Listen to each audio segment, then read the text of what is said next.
the Great Pyramid of Giza, the Colossus of Rhodes, the Lighthouse of Alexandria, the Mausoleum at Halicarnassus, the Temple of Artemis, the Statue of Zeus at Olympia, my favorite one personally. When you ask me my favorite wonder of the ancient world, you know it's got to be the Statue of Zeus at Olympia. And the Hanging Gardens of Babylon. All these things and many more, computer, I bring you. I bring them for your appraisal, computer, to lay them at your feet. Oh, hello, hi, maybe that's a little too much. Hello, welcome back, computer, once again. Once again, LCOLONQ sessions, continuation, the, I don't know, what is this, episode number 100 or something, 150 of the main series, I'm thinking today. Welcome in one and all. It's us here. Hello, welcome.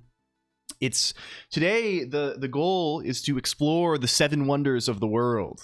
I don't know, this is always a concept that's it's sort of a fascinating concept, right? It's the ancient appeal of tier lists. Do you see this, right? It's like of oh yes, we need to make a list of the greatest things in the whole world. Calculate these numbers for real for me. I see. I know you're a fan of numeral. I don't know. Like this is the sort of thing, yeah, of lists of marvels, things like this. What are you doing? I don't know, talking, something like this. Hello, Sheen Machine. Welcome. Can we see who's here first and foremost? We need to. We can't be rude. I always let it go too long and it goes off the screen and then I forget. And that simply won't do, I think. Welcome in. Who do they have on this today?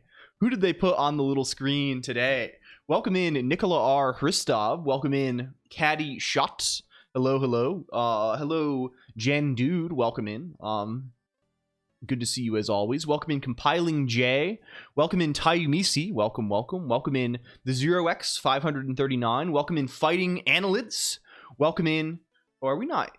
Oh, I'm not hearing for good reason. Not bad reason. It's good reason. Welcome in Prod, Zpod, Robot. Welcome in Faye Lior. Welcome in You Demoniac. Welcome in Kiram __. Welcome in Devs DE. Welcome in the 0x539, also known as occasionally as Leet. Welcome in Control _O. Welcome in Bytomancer. Welcome in Gamer Girl and Company. Thank you for the resub. Welcome in Steeled Shield. Welcome in Hell Pie. Welcome in Remblanc. Welcome in Miu Lily. Very good to have you. Welcome in Kalinoscopy. Welcome in Crespian _C. Welcome in Taimisi. Welcome in Brisdingle. Oh, it's good to see you, Brisdingle. I feel like it's been a minute here. It's good. Welcome in. Maybe it's not. Maybe my memory is in fact degraded. Maybe my memory is degrading. Welcome in. Thank you for the streak Control O. Also 130. Holy moly. Welcome in. And thank you for the resub, Brisdingle. Welcome in Sand Cork. Welcome in. Who else? I might have to declare him an honorary frog. Is this good? Is this real? I don't know. Perhaps. Maybe so. I think I would accept this honor gracefully if possible. Hello, the Yellowberry HN. It's not the, but it's you understand. Hello, Faye is sleepy. Welcome in. Welcome in Timidus. Good to see you. Welcome in XOR Xavier. Welcome in Christopher. Hello. Welcome in Piet 290106. Welcome in Cheen Machine. Welcome in Anno Makti _. It's good to see you again. Hello. Welcome in Big Gay Mikey. Welcome in Spongy Bread. Welcome in Lucky Bear Thing. Welcome in Attention Span. Hello, welcome. Are we learning to count today? Something like this, I think.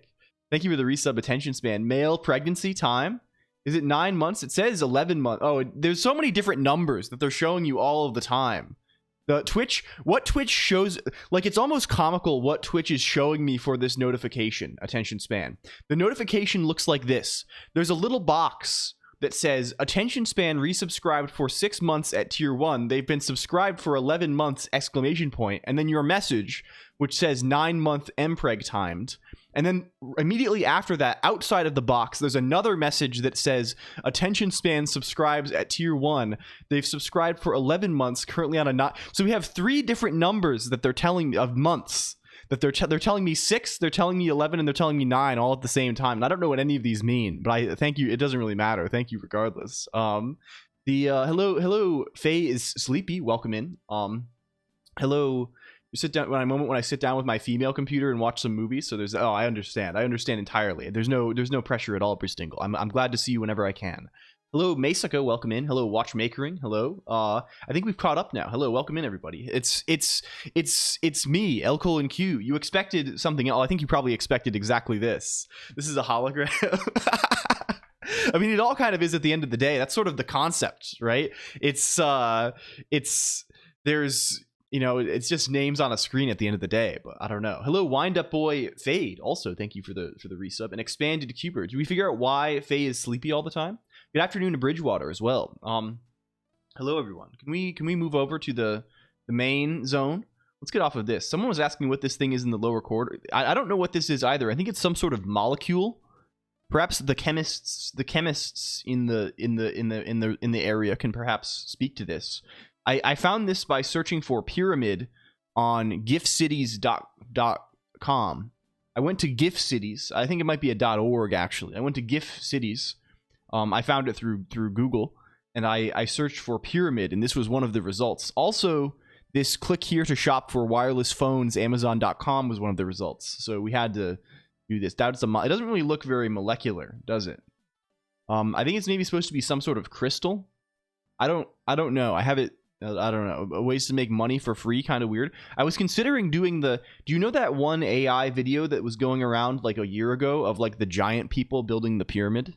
Like the aliens or something. That was I thought I would do that, but it seemed a little too passé. Maybe I don't know about this. Can we move? Where are we going to? Where's this? Where did I come from? What am I talking about anymore? I was going to stretch it out like triple wide. I don't know. It's a dream within a dream now, computer. I don't know. It's all gone. It's all gone now. Hello, greetings. We're back to normal today. Thank you. We're back to usual today. Last week, I know, was a little bit of a traumatic event for many. The XFC, yes, thank God, back to the XWM. We actually know how, once again, to use the machine. Hello, hardcore gamers. Hello, Liquid Cake 1. It's good to see you. I hope you're doing well. You're a bit of a hardcore gamer these days, it seems. No more Corpa? Yeah, true. Yeah, true. Hello, ABC123 as well. Thank you for the streak. Welcome in, friend. Oh, I forgot to do the thing. I don't know. I still don't know why it does this. When I change when the theme is changed for the first time and only for the first time within each Emacs execution, it busts everything up. It changes like it gets confused about the window size for some reason. Hello, Mike Homian. Also welcome in, and Jake out in F Mega. Welcome all. Fake WebOS next. Yeah, maybe this is the way. And Ricardo Strikey also welcome in. It's very good to see you all. Thank you all for coming by. I appreciate it greatly. What are we doing today? What is the theme today? There always has to be a thematic element. You know the way as well as I do, right? There has to be something to guide us. Akiboshi Wind Classic. I see. I'm not familiar with these things. I'm kind of uncultured with music, I guess. I don't know anything. I know about basically the only music I know about is things my mom liked. So I know about I don't even know what. The Who. I know about The Who and AC/DC. Something resize event, rate limit, recursion depth, excess, yada yada. Yeah, I don't know what it is. It's sort of an annoying and strange bug to fix. I suspect it's something within EXWM's stuff, right? There's the thing that makes the auto resize. There's an EXWM render module. I don't know if Blackjack, congratulations, Shield. I guess, I don't know. Congratulations is maybe a weird thing to say for giving me money for 20 months. But thank you. Thank you. And thank you for the lurk, Kendra1M. And the streak, Ricardo Strikey. But I appreciate it for real, Steel Shield. Thank you. Thank you for sticking with us.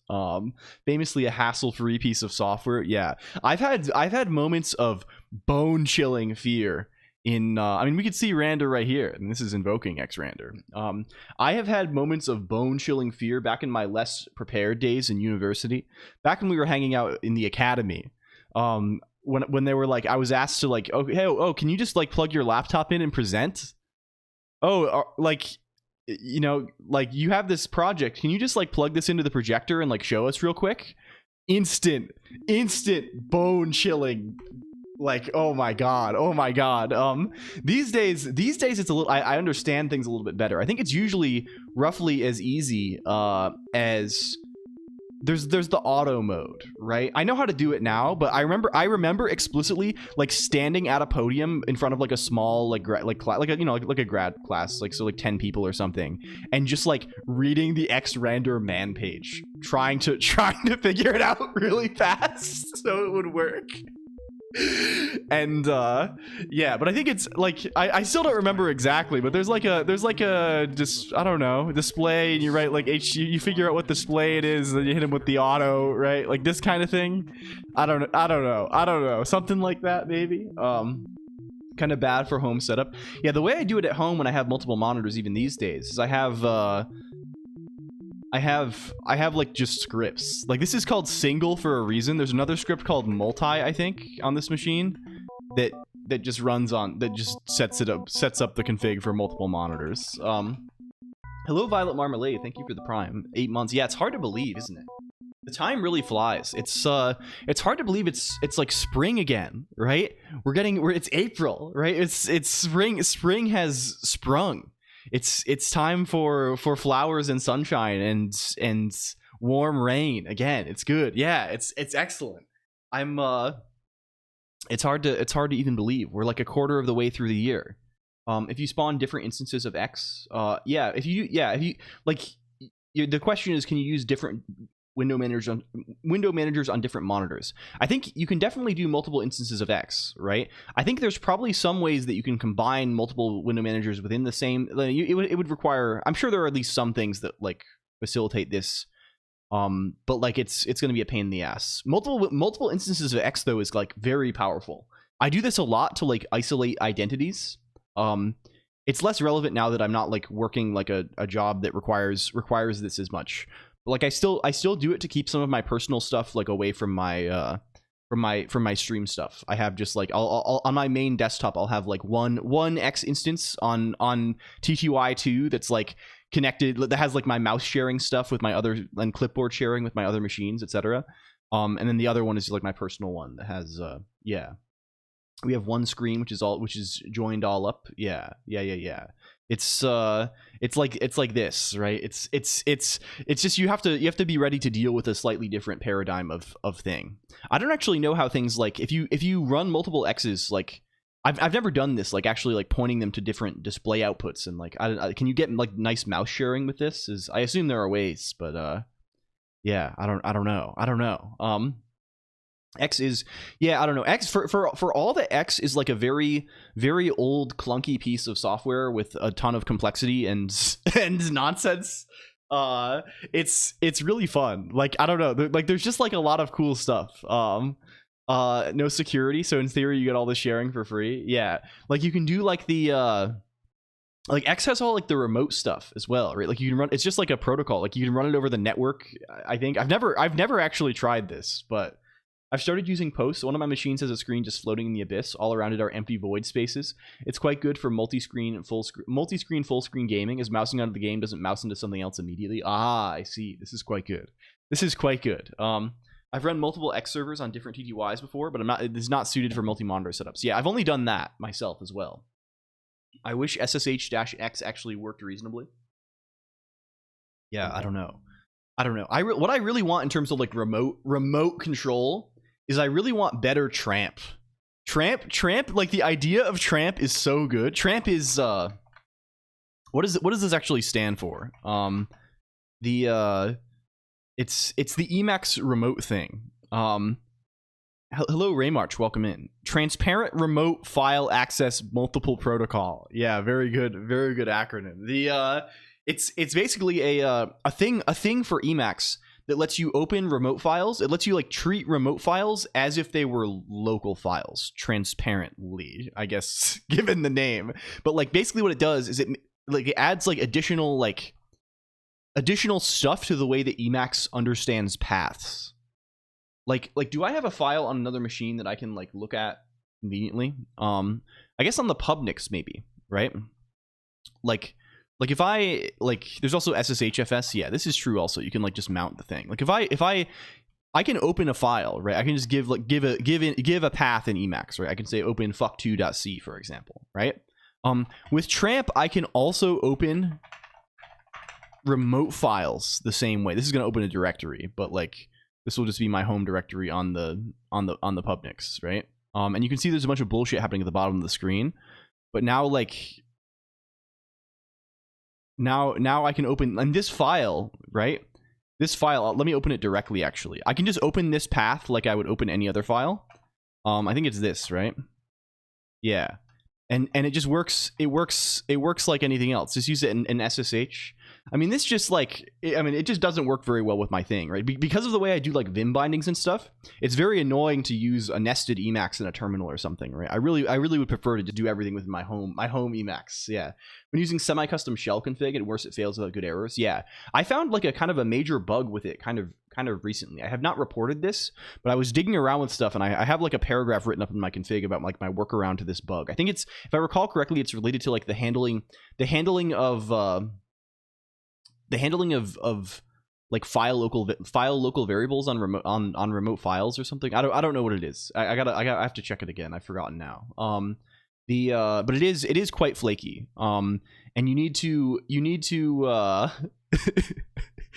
to do a lot of bullshit to make it work. But it's cool in that there are things that like let you it's not exploitable. No, it's not like a security thing, just like more of an annoyance. It lets you can like chain these things too. I think the syntax is like, I always forget it, but it's like you can say stuff like this, right?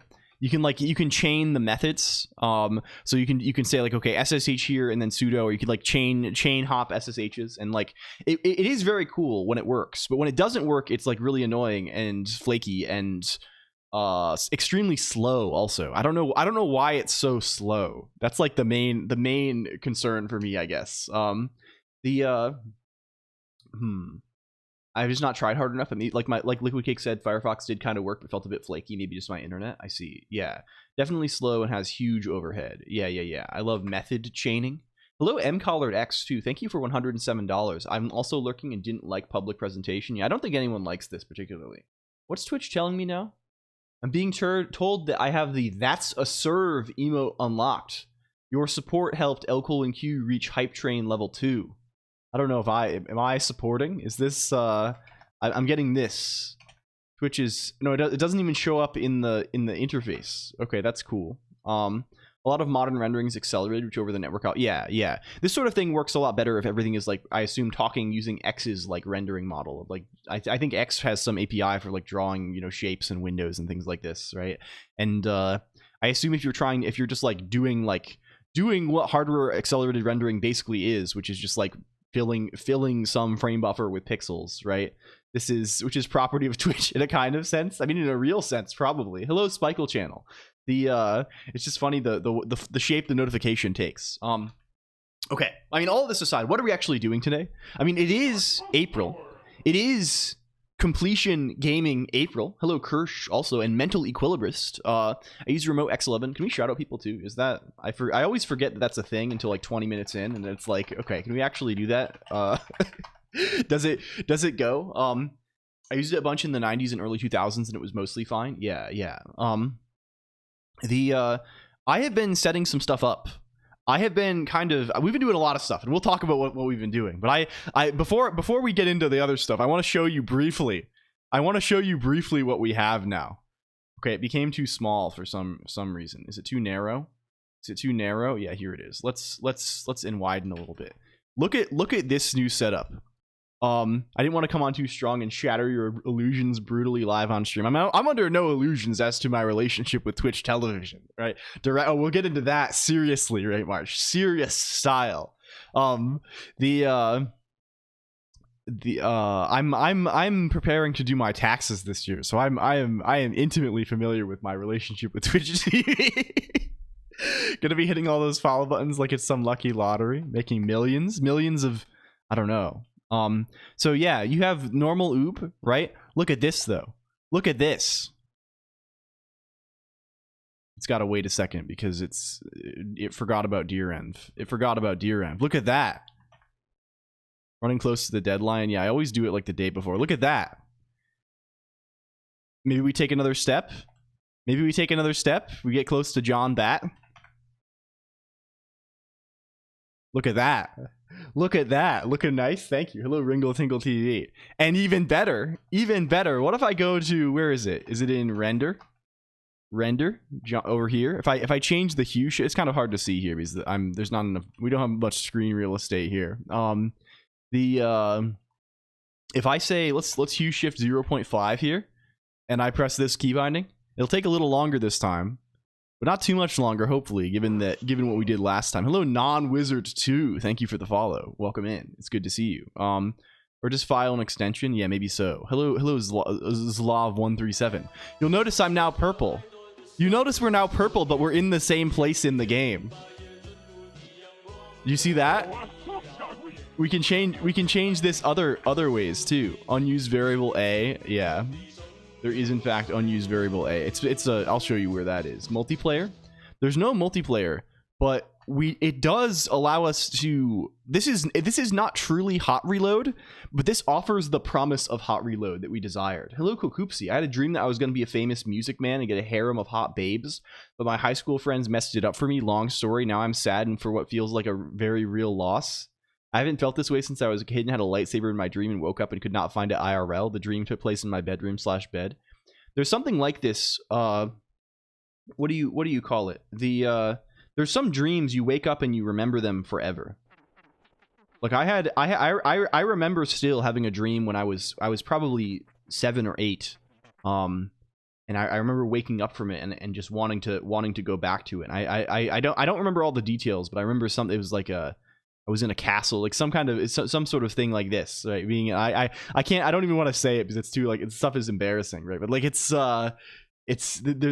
some like you lose instantly and some that just like for some reason stick with you forever. And this is good. I think this is a good thing maybe about life. This is I don't know if it's so deep, but it's good for sure. It's a nice feeling, I think. Even if there's like a sense of loss to it. Warm reload. Hello, Olga Okami. Also, welcome in. Literally haven't filed before April 15th for like a decade nowzers. What new features did you add to the game? Okay, Nerd the Ninja. What we have done. Also, hi, Crazy Kitty. What we have done is we have saving and loading now. That's the main thing. So right now I don't know if this is. Oh, it starts playing audio when I click. That also works now. It's always gonna work like that because of normally the click gets you through the title screen, but it works this way in order to work in the browser properly with the audio. But the fun side effect of that is when I quick load it like this, it plays audio as soon as I click the first time. So what we can do is we can save and load, which will hopefully make the development process a little bit less cumbersome. Right? Because before it would look like a full restart every time. So if I kill this guy, for example, if I just type cargo run, right? What's happening here is I have to click through this, right? Whatever other stuff, and then I'm in the game, right? But then if I reset and like I can find an enemy or something and test against it, right? But then if I restart the game, it's all regenerated, right? It's not like loading my save, right? We're in a new spot, new dungeon, new different stuff, right? What we can do now though is we can have something like closer to like the hot reload flow that we were kind of envious of a few streams ago, where we can just like press a key binding in our editor and like reload the game, recompile the game, and load into the same save, right? The same spot in the game.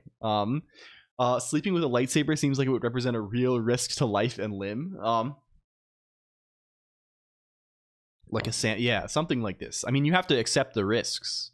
You have to. What is that thing? It always used to be a thing in media of like people sleeping with their eyes open. I remember this, especially in a lot of like fantasy novels. I think, if I recall, right, this is like the wise mentor characters sleeping with their eyes open, right? They're like, is this possible? This seems like unrealistic almost. Gandalf.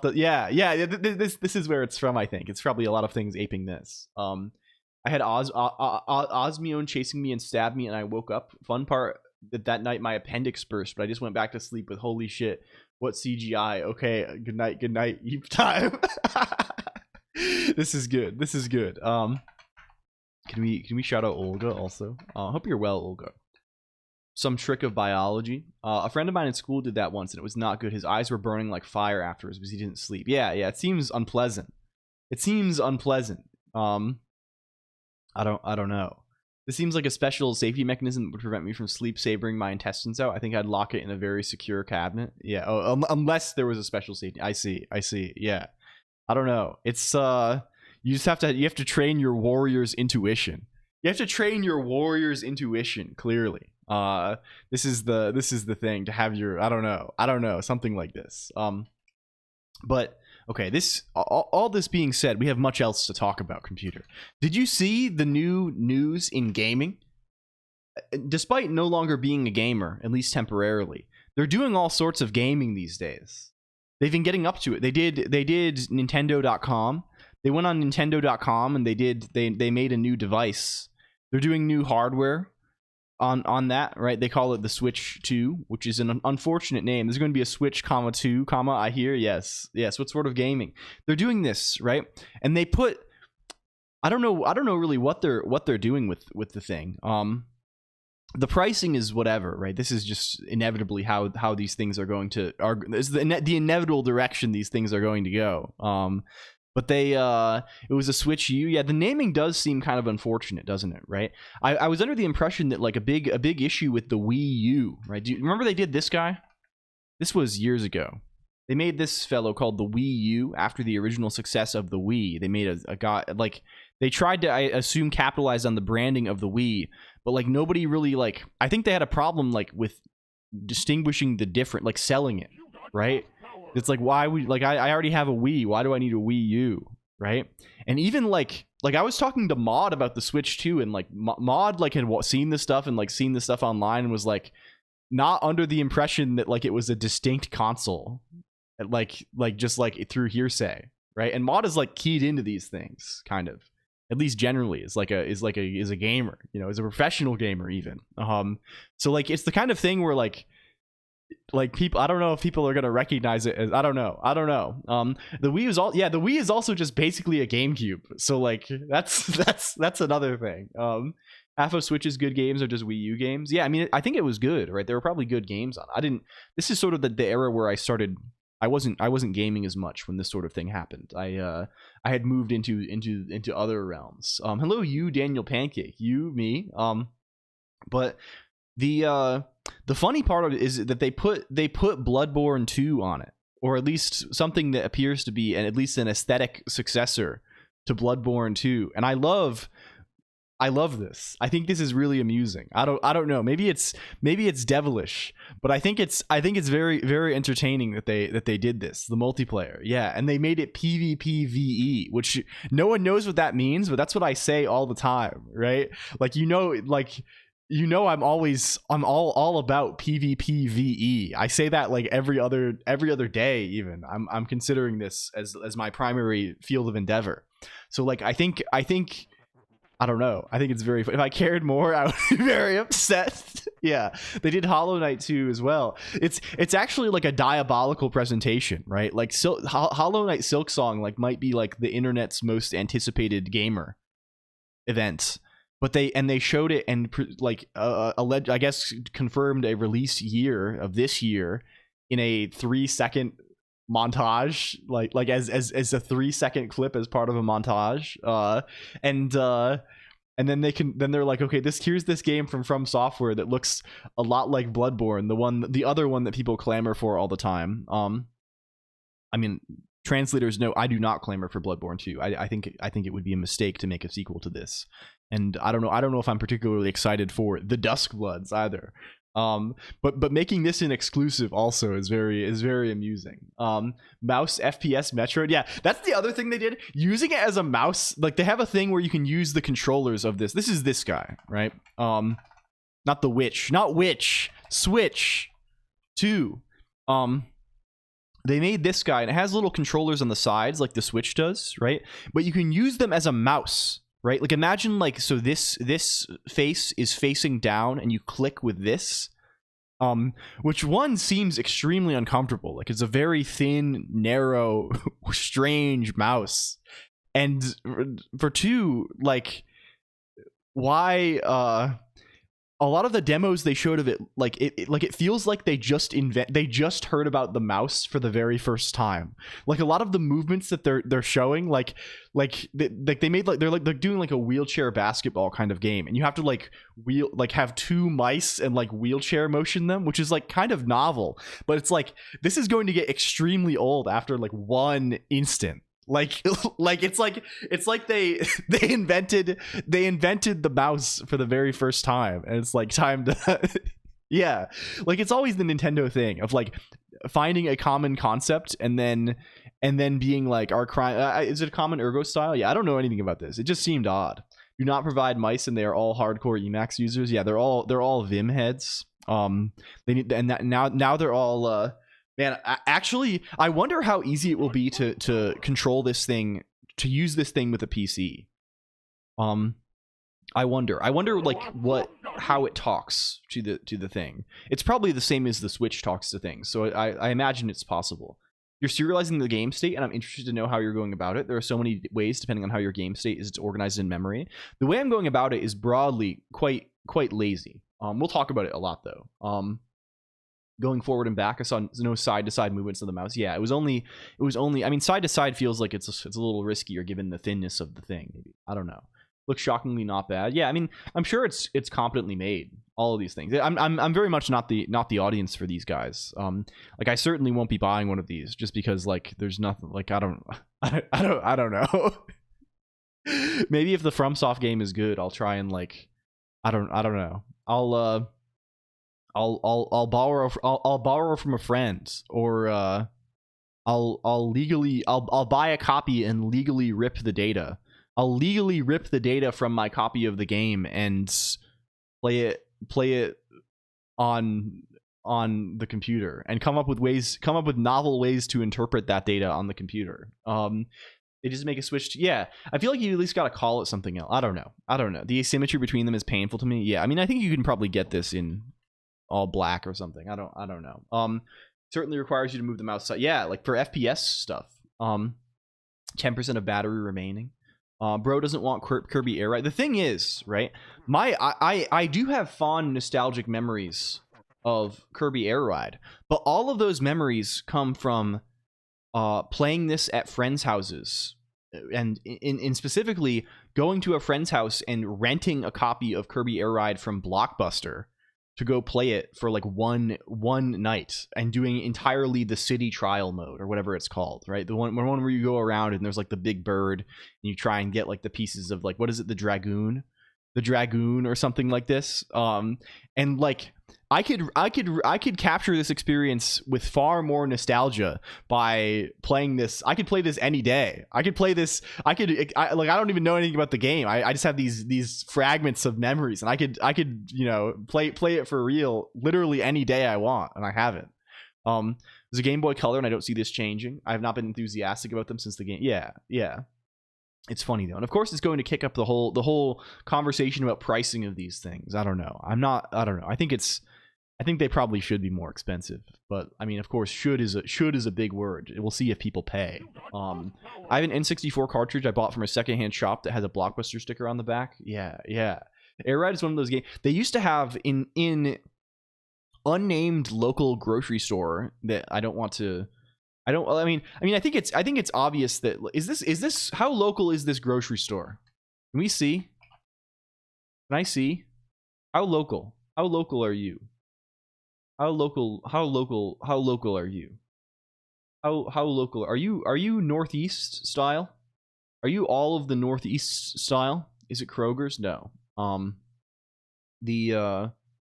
you well, Walmart, Buc-ee's? No, not this one. No, I think I can just say. I mean, the grocery store is there's a really nice grocery store throughout much of the Northeast called Wegmans.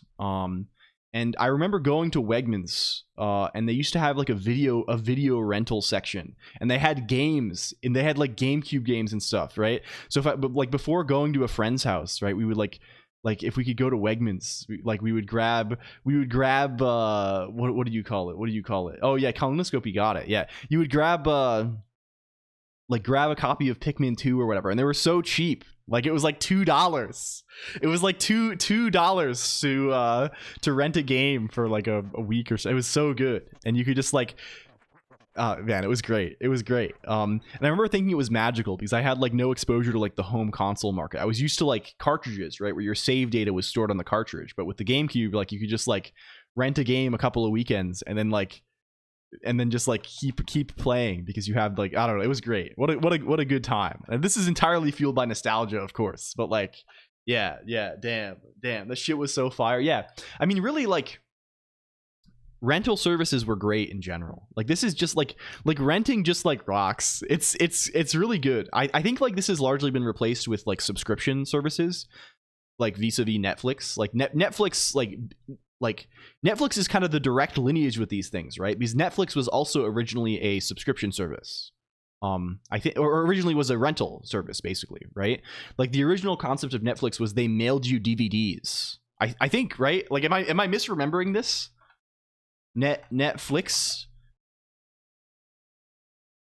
The rarity of these things made it so much more fun. Yeah. Was GameFly this, but for game discs? Your buddy and picking out a game. Yeah, it was magical. It was magical. It's you have so many options and it's all pretty affordable. Mailed out DVD. Yeah, I remember doing this. I think my parents like did this briefly at one point, which is strange for them, but they always like movies. Not just nostalgia, the physical media, less internet, more IRL friend gaming was genuinely a different experience. Yeah. I mean, it's I mean, part of this, like, there's a nostalgia that comes from, you know, having friends in the first, you know, like having friends that you're close to and that you can, yeah. GameCube was showed, but no Melee. I very much hope they never do Melee. The hello A Square 31415 also. A friend of a friend from Syracuse always raves about it. I mean, I don't have much basis for comparison, I guess, right? But it's one of the better places, better grocery stores I've been to. I've lived in I've lived kind of like in enough places around the country that I've been to a lot of like the usual American grocery chains for my regular board, right? And I think Wegmans is pretty up there. HEB for the win. Yeah, how about that Discord chat for, oh yeah, they did this too. Do you know about HEB? I have not done this one. Where is HEB going? What is this zone? Hello A Square too. And thank you for the year. Holy moly, Texas style. I have not been to, this is one of the places I have not lived. I have not lived in the southwest zone. They opened a new HEB near me, almost magical. I've heard legends about them from Big Book of Bug. I see.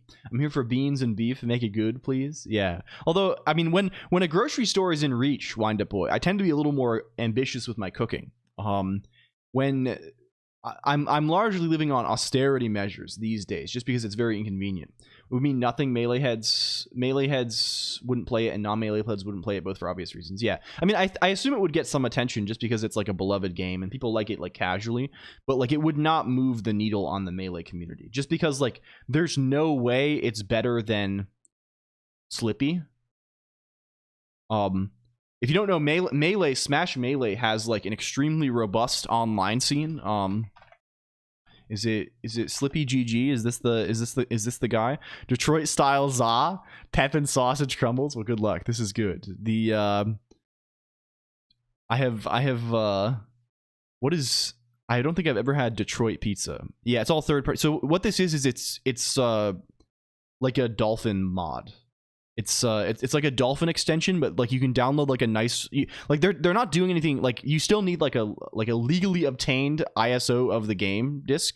You need the game disc image obtained legally, of course. But what this does is it gives you like a nice auto updating launcher that you just like, you can just click a button and then you're like playing online, and there's rollback netcode. Like the actual gameplay networking is very good, I think, compared to like basically, you know, anything that they would possibly ever officially release. And there's like ladders and a leaderboard and stuff, and like people play on this a lot. And like I don't think they don't mention Melee at all on on the page actually, which is kind of amusing, probably for legal reasons. But it's good. It's good. LCOLONQ folks in Austin area, realize you have nothing in common otherwise. I don't know about that. I mean, people like computers for sure. We do need to meet up though at some point. The aren't playing Slippy and actually want to play Melee. Yeah. Already screwed over by Nintendo. Yeah, and the other thing is like the Melee people want as much distance from Nintendo as possible, right? Like it would be better for Melee if Nintendo had zero involvement, because all Nintendo has ever done is like shut down their tournaments and like threaten legal action against them. Like they are in a position that is somewhat like actively antagonistic with Nintendo. So like as much as possible, it would be better for them if Nintendo has little. Yeah, you're having fun wrong. Yeah, you're playing the game wrong. Worst company with some of the best games. Yeah, I think they're just very, very strange. I think there's definitely like a culture gap with some of these like gigantic Japanese companies, right? Nintendo is the antagonistic part. Yeah. You still live in Austin, too many tech bros now? And maybe so. I don't know. I don't know. I don't tend to get a huge read on the social scene. Maybe I'm one of the tech bros, right? I'd moved to Austin and the first thing I'd be doing was buying blackout curtains. So I probably can't speak to anything. I'd be buying blackout curtains and trying to get a higher more electricity for my apartment.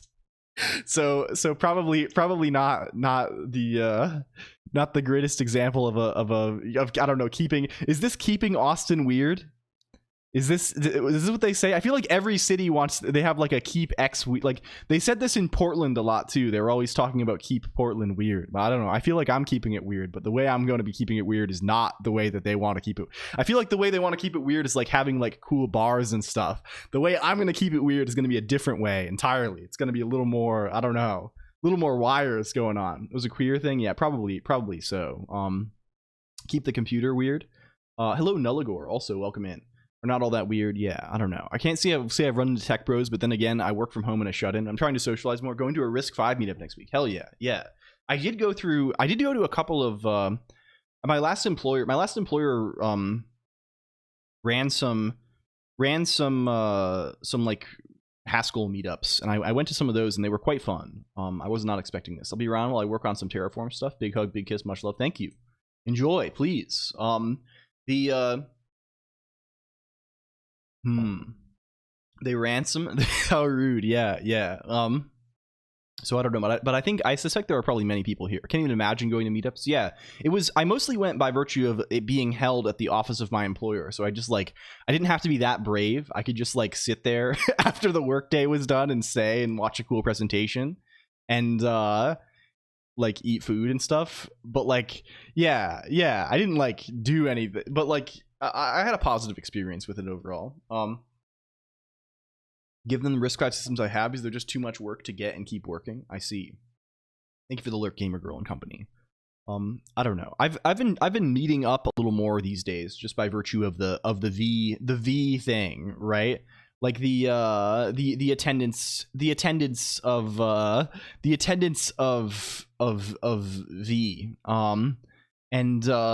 It's been better than I expected, I think, as I've said. There are way more people who care about Melee than that bubble. Everyone would play it again if they re-released it. Yeah.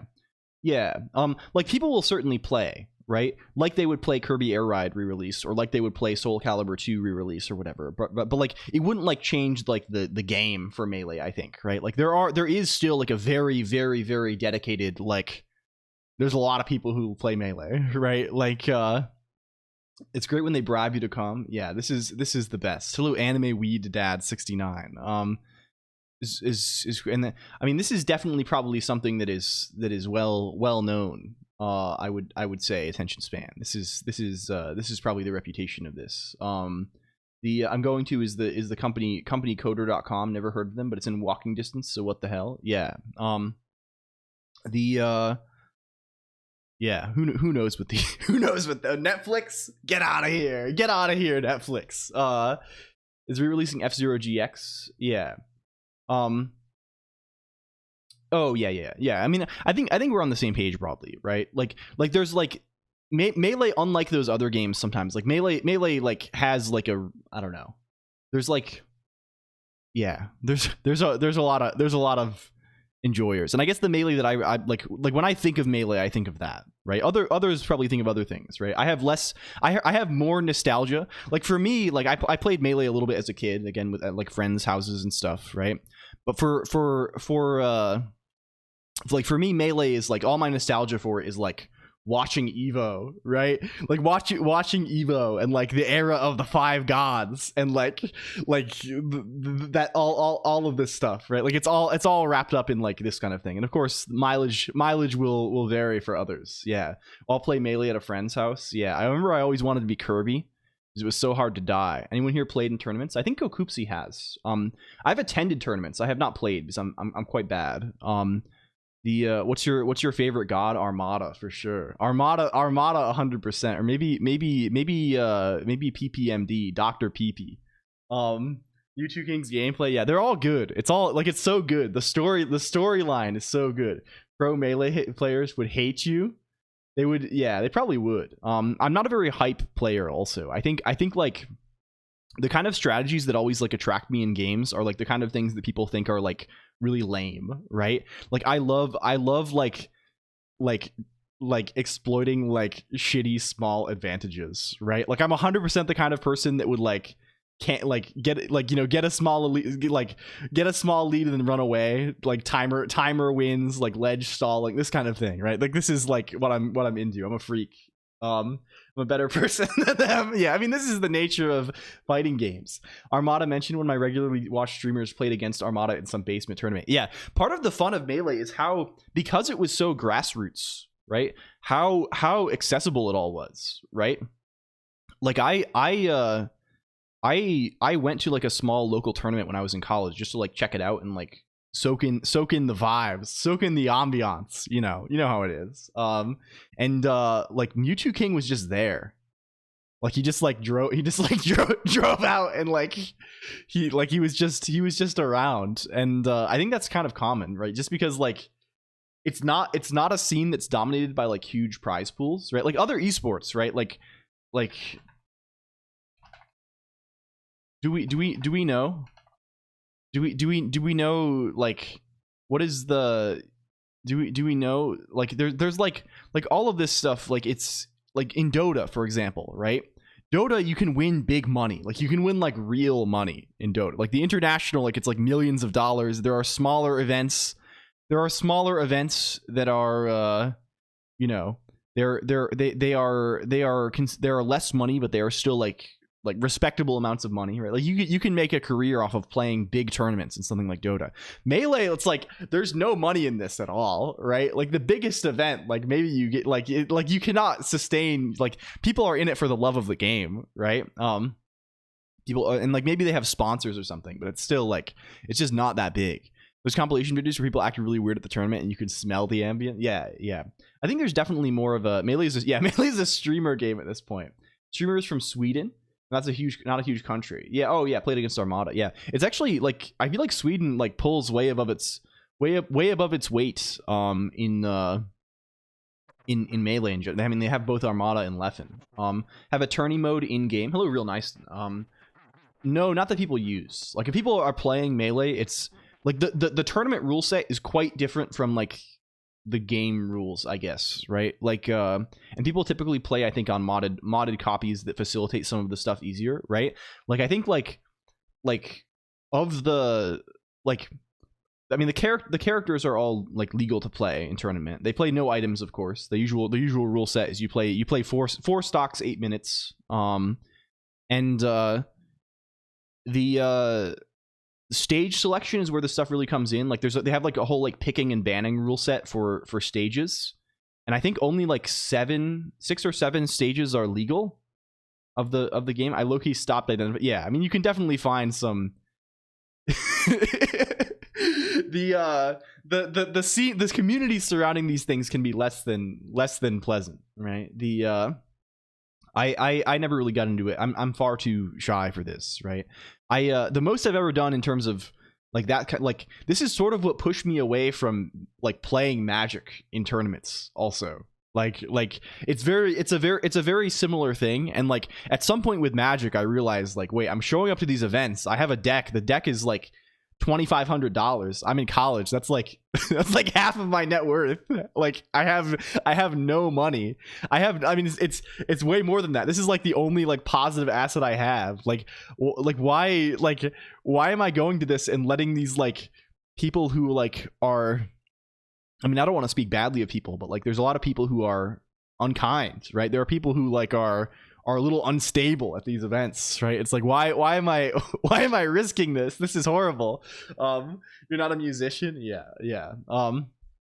It's yeah. I mean, like all of this is, you know, people's you know, like people have differing standards for hygiene, and I don't want to like, you know, you never know. You know, I don't know. But like I don't like it's I just like that combined with like getting scammed by a friend just kind of like pushed me away from the whole thing. I personally love the unkind. Yeah, probably I benefit from having a very poor sense of smell. Provide spray deodorant. It was bad. Yeah, it's shocking like how much of a problem it is, and how like it continues to be a stereotype, and how it doesn't, like, you would think it would resolve itself, right? You would think that'd be like, okay, I'm going to the Super Smash Brothers tournament, it's time to put some deodorant on. But like I don't it's time to take a shower, but I don't know.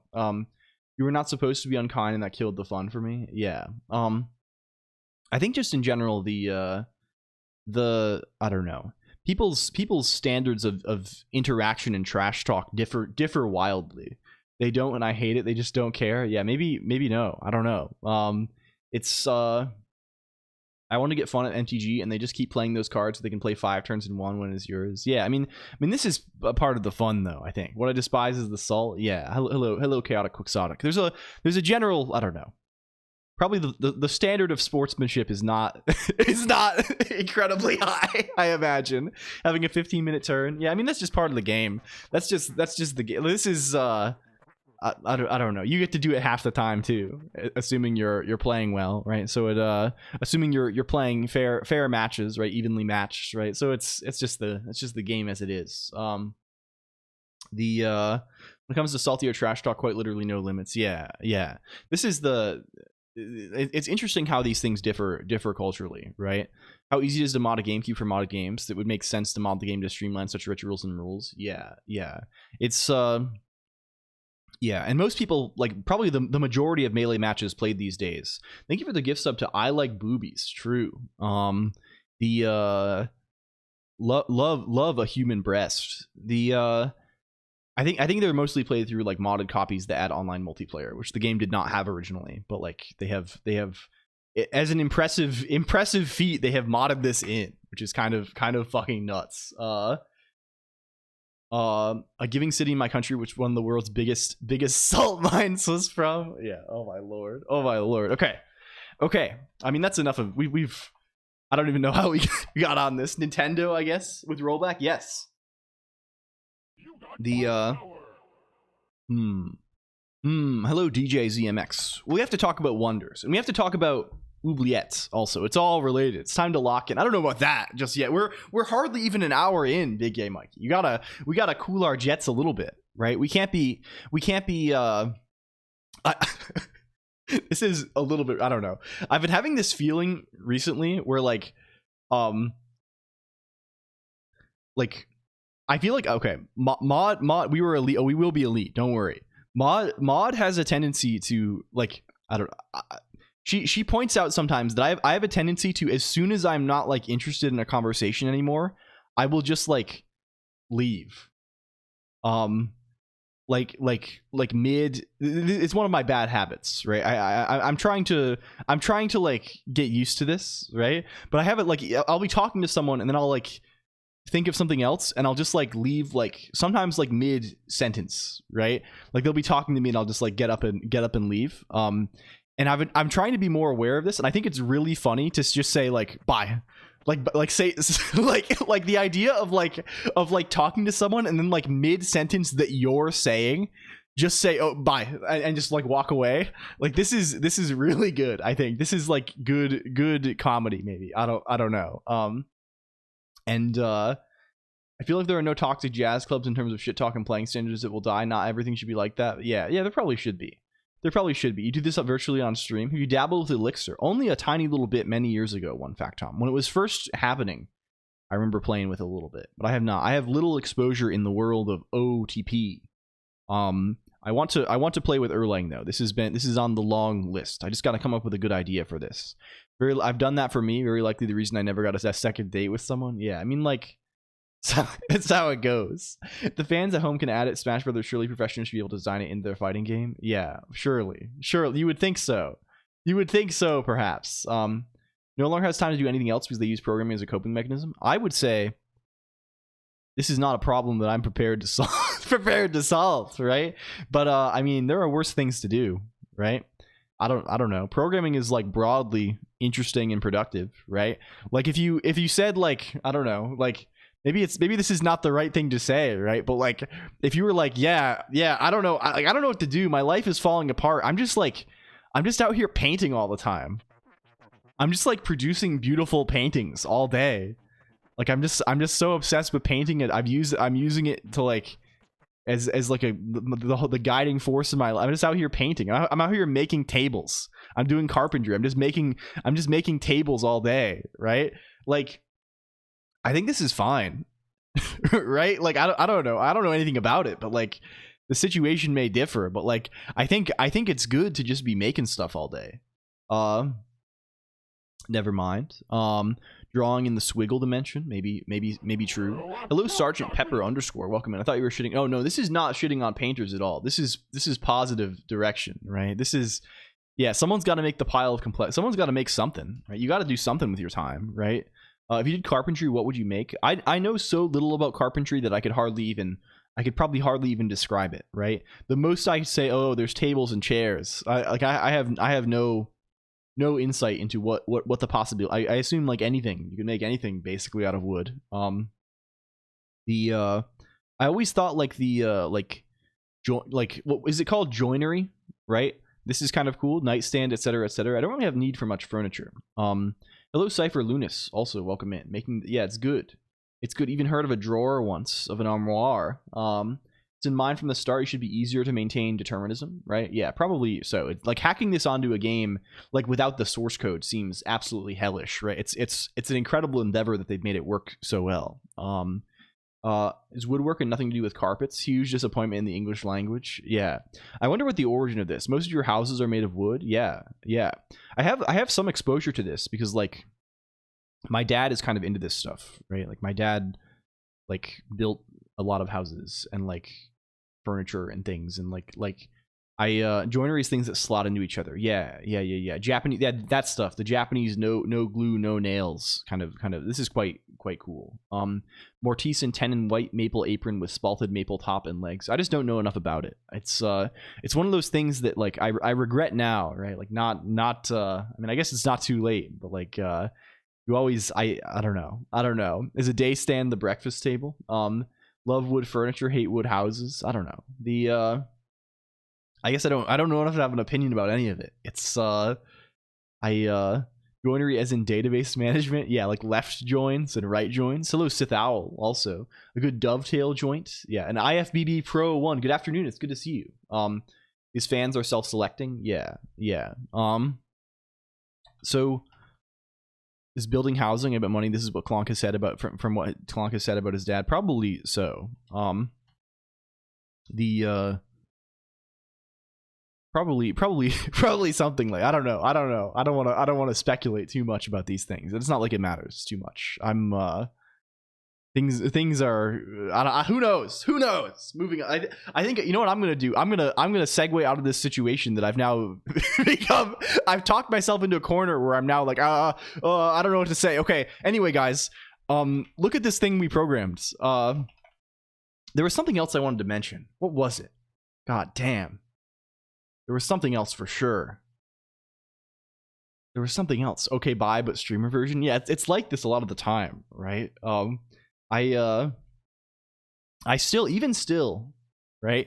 even to this day, I really have no clue how to stream. I think as shocking as this may be, I really am just winging it every time I show up here. It's just like, okay, let's yeah. I say it every day and I feel it every day. I feel like somehow the lessons are maybe internalized, but they're like not consciously, right? It's just kind of like I've gained kind of better intuition for like how you talk, kind of, but like beyond this, yeah, you'll never know how. Yeah, like I always expect like, after another couple of months, I'll finally be comfortable. I'll finally be like, yeah, like we really know how to do it. This isn't scripted. No, this is 100% scripted. Welcome, Mod. Welcome. You almost said my real name. You 100% almost said my real name loud. It's like, you never get used to being nervous at a first day or a concert or a tournament. You just get used to the uncomfortableness. Yeah. Hello. Yeah. Hello. Welcome. This stream is 100% pre-recorded. No, it's not. It is. No, it's not. It is actually. Hello, Datinha. Also, welcome in. Do VTubers get that option? Allow graphic shirts. Start with one idea, and that idea for the stream lasts only for 15 minutes. Yeah, I mean, the theme is more to channel it's to channel us, right? It's a channeling sort of feeling, right? It's not supposed to be, it's not a theme in the sense that like, oh, this theme it's like about that. The theme... Watchmakering. True. The theme is more so... the theme is a channeling. It's all pre-recorded. Nothing is real. It's all smoke and mirrors and distorted crystal lattices. Yeah, I mean, it might be pre-recorded in the sense that it was written in stone at the beginning of time, and all events are predetermined. Am I pre-recorded? Hello, RT Keen. Maybe so. Hello, Jecker D and Chixie9901. Also, we shout out Masaka. Masaka. What? Time to sleep for 4 hours? No. You will sleep for 4 hours. I know you will. The entire 7 Wonders of the World thing. No, okay. So I mean, this is the thing. The theme concept is this, right? Hello, Asriga. Also, I will use it wisely during the rest of the time I have it. Well, thank you. I hope you do. Welcome in. It's good to see you. Thank you. It's all recorded some milliseconds before you see it. Yeah, exactly. Mod set an alarm. She does set alarms. Do you know when I'm just like suddenly like magic spell? I don't know if you can hear it, but it's her phone going do do do do do do do do do do do do do do like every time, and like that's the magic spell, and then she counterspells this, and she doesn't, and she goes back to bed. Yes, she knows how to do it in her sleep. She sleeps with her eyes open. Like we were discussing. She sleeps with lightsaber. She plays 2 blue mana instant. Yeah, casts sleep spell. Coding streams are so fun. Yeah. We like to mix things up around here. IFBB. That's what I would say if I was on like a 90s reality TV. You know, we like to mix things up around here. Is that good? Is that a let's mix things up around here? Is that right? I wouldn't know. I've never seen one of those here. I mean, I don't know. Okay, but in terms of they're fun to me as well. I mean, I think they're good. I think it rocks actually to I don't know. The it rocks to go on here and share. What do they call them now? Maybe this is a little bit too cliche. Did they call them unemployed thoughts? That's maybe a little too lame. That's lame. I don't know. Boo. Minus. Anyway, the theme is the 7 Wonders of the Ancient World. We're channeling this. -4. No, I feel more employed than ever, actually, if that makes sense, right? In the sense that I feel more engaged. I've walked 100,000 steps in 5 days. Very nice. I hope you're on a trip, right, Trixie? I hope your trip is going well. We're like honestly, I don't know how I can convey this with the correct level of gravitas and honesty, but like I feel more like when I was working actively, like I was spending a lot of time on these things, but I felt like I wasn't very engaged, right? I wasn't very like, after like the first year or so, like I wasn't very, I was mostly trying to play the game, right? I wasn't so much like keyed into like what I'm actually doing. Whereas with streaming, I feel extremely keyed in. I feel like it's like, damn, I feel like I'm at all 5 senses are at maximum usage or something. I'm using my sense of touch. to a profound degree. But yeah, exactly what someone playing the game would say. Yeah, maybe so, but I really don't feel that way. In fact, I don't really even know what the shape of the game is for streaming. Hugely. I feel like it would look more like, I don't know what you do. I'd be getting that cool suit and traveling to China. Something like this. But the theme is the 7 wonders of the ancient world, and the theme is this because something that I think about with regard to the 7 wonders of the ancient world is, I don't know, I like it's something you hear about sometimes, right? That's all. Like, I don't know, like this is something that, like, you know, maybe from civilization or just like from being young, you hear about the 7 wonders. They're always talking about 7 wonders, like wonders. Maybe this is just me, maybe this is just my upbringing, but I've heard this more times than I maybe should have. And like, I probably could have named like 3 of these. Why isn't Oob in there? Yeah, the oubliettes. I know like 3 of, like, okay, we got the pyramids. Apparently the pyramids are the only one that's actually around. And okay, I probably could have said the Colossus, the bronze Colossus or something, because they have this in Game of Thrones. Hello Quantum Bohm, Stephen Wonders. And the Lighthouse of Alexandria. I probably would have said the Library of Alexandria and been embarrassed and foolish if he had to ask me to name them. Maybe I would have gotten the hang, but there's no chance I'm talking to you about the statue of Zeus at Olympia, right? We got that one. There's no chance I'm telling you about the Temple of Artemis, right? There's zero chance. And I think this is interesting of its own right, and this serves more to as a way to channel our focus versus a way to, like, what more can we say that has not been spoken already that would be interesting? Like, oh, cool. Oh man, mausoleum at Halicarnassus, cool. Oh man, we got, hell yeah, we got Masolus, an Anatolian from Caria and a satrap in the Achaemenid Persian Empire, and his sister wife Artemisia II of Caria. That's like Elden Ring. Damn. The favorite wonder to build in Civ 6. Like, I mean, the stuff is interesting, but it serves more as a point of mental focus. Because for me, I don't know if it's the same classic sister wife moment. Yeah. The for me at least, and maybe for you as well, there's a sense where if I have a focus like this, right, it helps a great deal, right? I don't know about you, but like, so I'll do this even when I'm not streaming sometimes, right? I'll just be like, okay, today's work, today's programming, today's walk, we're gonna think about Venice. And like the programming, like the thing we're doing is not like related to Venice in any way, right? But like having the focal point of Venice in your head, like, can kind of help with. This sounds more weird the more I'm talking about it.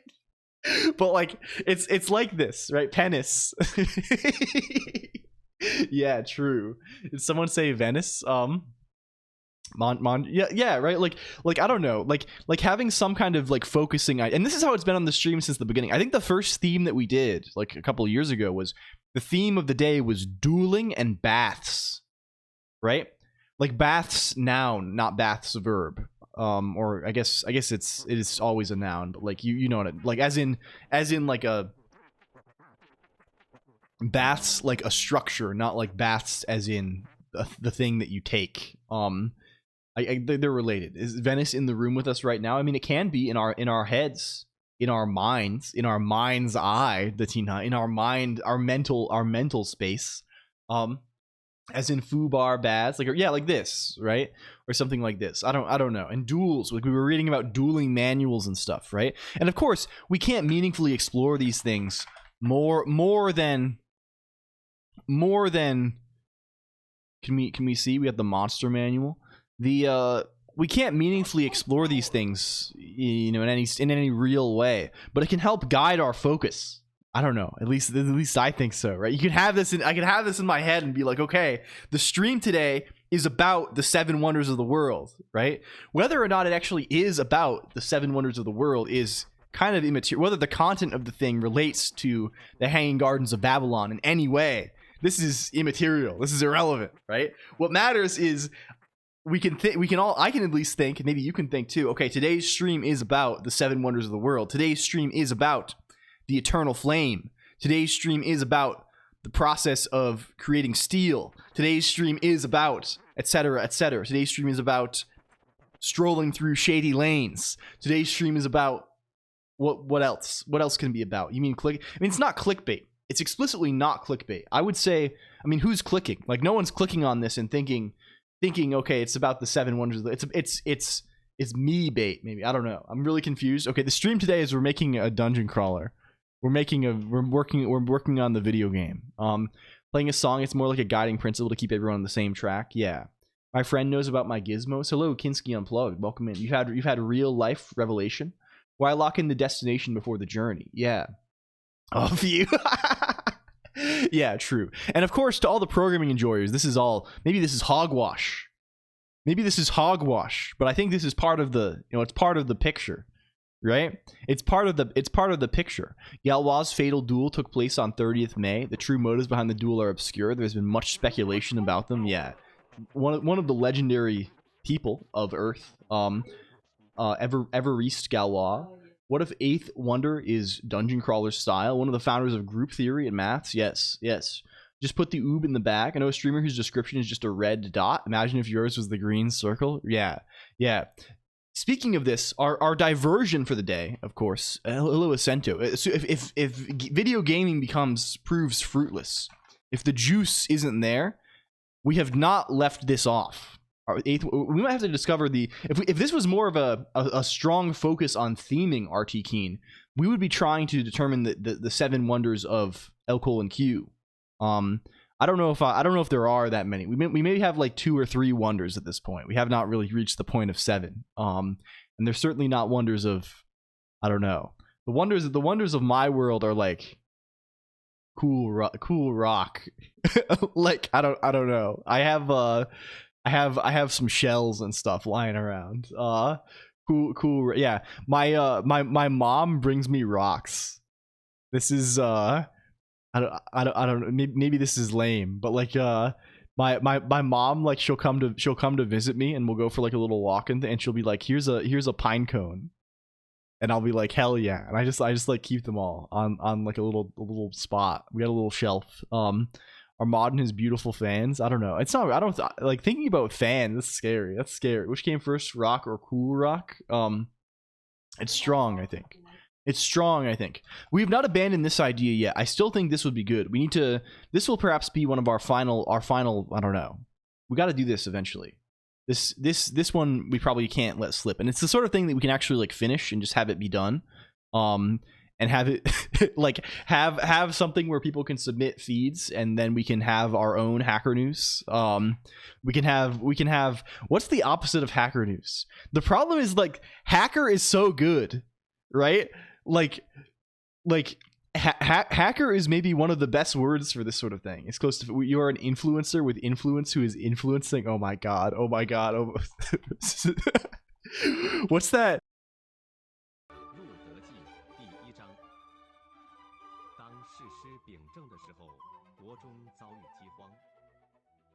You're welcome. What's the song? Wake Me Up. Wake me when they say wake me up. I always thought that's really funny. Like the like screaming wake me up. Like that's so nuts. That's so nuts. This is how I feel related to influencing. I need some beers. Yeah, perhaps this may be advised. Maybe advised. Call it just news. But like hacker is such a good word, right? And it sucks. Like I don't know. We need to maybe like. Is this like? I wonder if we could get away with. If we made a website that was called Hacker News, like, would that cause a problem for us? Like, what if we just made a site for this like syndication thing that just like it's also just called Hacker News, but we style it in lowercase or something, maybe. Is that like I don't know, like this is probably the kind of thing that like is a problem, but like that just seems really funny. Yeah, I like naming things the same. Overloaded terms in software engineering are never confusing. Yeah, hello Agpen. I mean, I don't like like hacker noose. Yeah, like it just seems like what do you want to call? I don't know. It'd be funny. I'm very attached to this concept, right? I think I've mentioned a long time ago on here that like one of the things that seems funniest to me is like releasing books, thehackernews.com, so you probably use .net to signal strong disambiguation. Yeah, I wonder if we could get a domain that's like, I mean, of course we could always just get something on greencircle.live or something we already have, right? But like, I wonder if we can get a domain name that's like close to like, I don't know, that'd be funny as well. Like getting some other like, oh my god, like we could do, what's the other, like, take the .moe, ycombinator.moe, news.ycombinator.moe, maybe. I don't know. Style this in leet speak. It'd be amusing. Hello RCRN STN also. I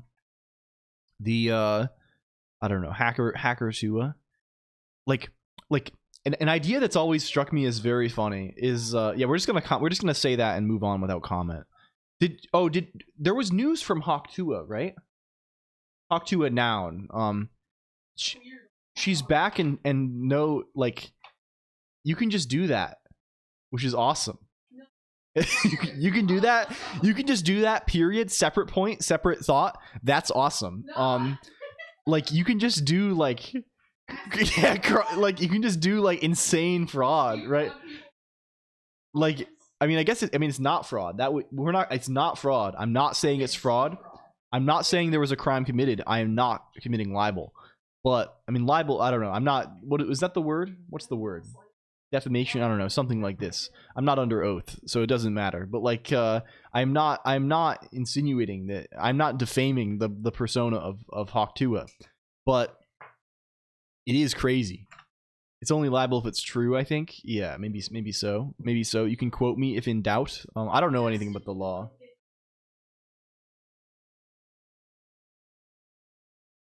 I mean, that's defamation. That's defamation, right? It really, I don't know. What's, can we computer? We have the computer at our fingertips. What is this? Libel? It's not libel. Defamation is libel, and slander redirect to this. Okay. In the English-speaking world, the law of defamation traditionally distinguishes between libel, written, printed, posted online, published in mass media, and slander, oral speech. So I assume if I were to say something defamatory, it would be libelous, given that we are being published in mass media. I assume if you said something on the TV, it would be libel, right? Is this it's a difference of scale, perhaps? I don't know. Who knows? Let's go to law school. I can think of almost nothing I want to do less than go to law school. Slander, you can charge for both libel and slander. You are speaking and it's online. Yeah, but I am not making any sort of claims about the character or actions or of Hawktua. I think it's a very interesting situation, though. Literally, so it's medium, not scale. I see. So this would be slanderous, even hypothetically, if I were to make a defamatory statement, it would be slanderous by virtue of the fact that I am talking. If I were to write it on a blog or on twitter.com, this would be libelous, potentially. I see. It could be both then, maybe. I don't know.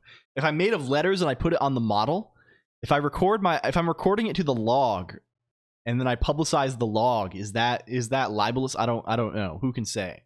Hello, MXLX also. Yeah, what if you have auto subtitles? Is this yeah. Who knows? Anyway, like, moving on from this, was irrelevant anyway. This is an irrelevant aside. Media can be audio. Yeah, we'd have to have a scholar of the law on staff, I think, in order to make heads or tails of this. I think we would need several scholars of the law, probably. But hello Kaiser Dev Emacs Wiz. I don't know about that. I feel like I'm more of like what's like I'm like an what's like the lowest tier of wizard? I'm like an acolyte or like a hedge mage or something. I don't know. I don't know about media. Hello a wannabe, a dilettante, an apprentice. Hello Mog, welcome in. It's good to have you, Mog. I hope your stream went well earlier. We shout out the Mogster Rincewinds. There was that recent case with Billy Mitchell and a YouTuber. Yeah, I heard that was kind of misrepresented publicly though.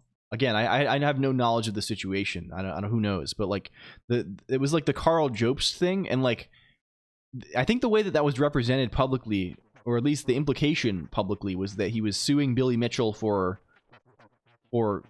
Billy Mitchell is like some game guy. I don't know anything about this. I've just heard hearsay here and there, right?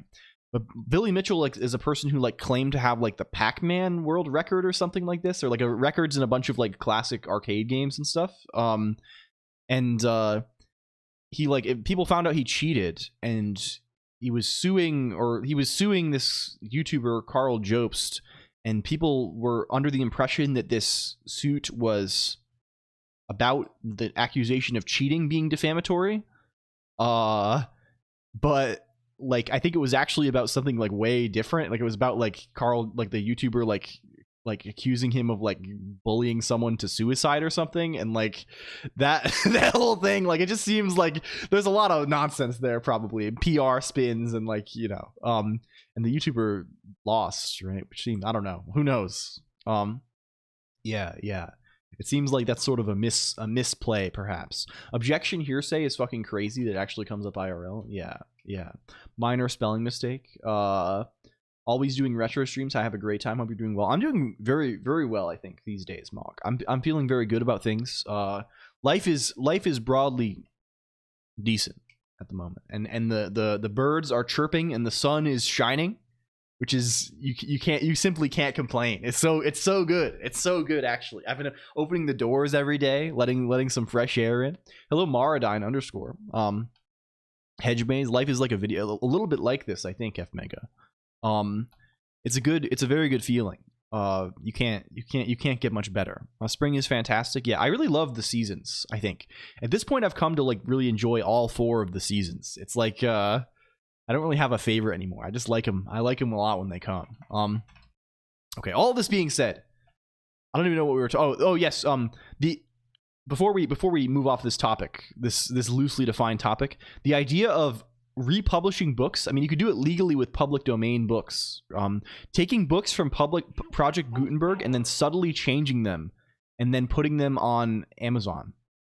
Like taking like books like not even in a way that could be interpreted as like an alternative like taking books originally written in English and making extremely minor changes that are not even like plot changes or like substantial changes, changing like small details of like sentence order, like once or twice in like a novel, so that they are like very, very, very subtly different, and then just like like I don't know why, but this like absolutely tickles me. I think this is like it's so good. Like I don't know, to take like Moby Dick or something and like change one sentence around in a way that's really hard to notice and release it. Yeah. Hello Vodka and Yan, also welcome, and Jake creates stuff, and Prowlcash also. We got everyone. They put everyone on this. Welcome in, everybody. Hi. Can we shout people out? I hope you're doing well, Vodka. Can we do this thing? I hope you're doing good, Jake. I feel like we haven't talked at all. Jake creates stuff. I hope you're. Does it go? Jake creates stuff. Am I spelling this correctly? Oh, there it goes. There it goes. Hello, my dad is longer than my uncle _ Also, welcome in. Hello. Thank you for. Is this TJ? No, this is Forsen. Why did I think it was TJ? Wait, TJ kind of looks like Forsen. Has this been explored? What the fuck? I'm gonna have to confront them about this. Has this been explored by scholars?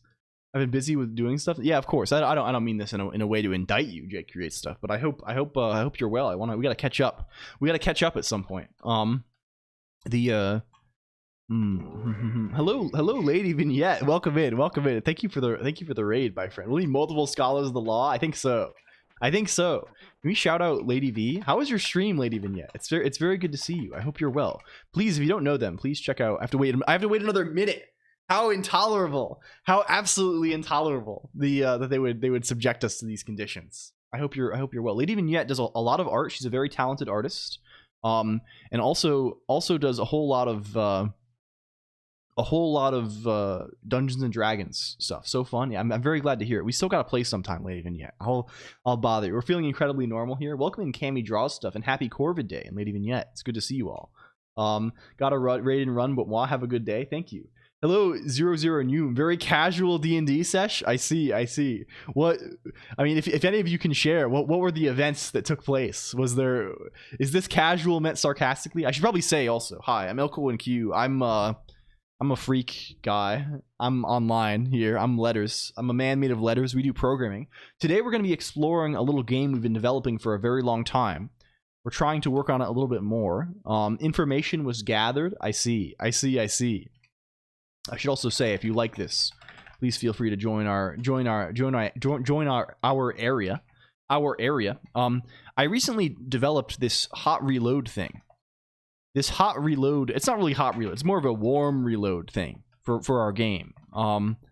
Nothing piss or scream worthy at all. What would make an event piss worthy? See, we got a little guy, he can walk around. We've had this for a while, but the new thing we can do with this is we can now change things, you know. We can do quick reload now. So I can make a change here. If I go to render, maybe, U-shift, I can change this.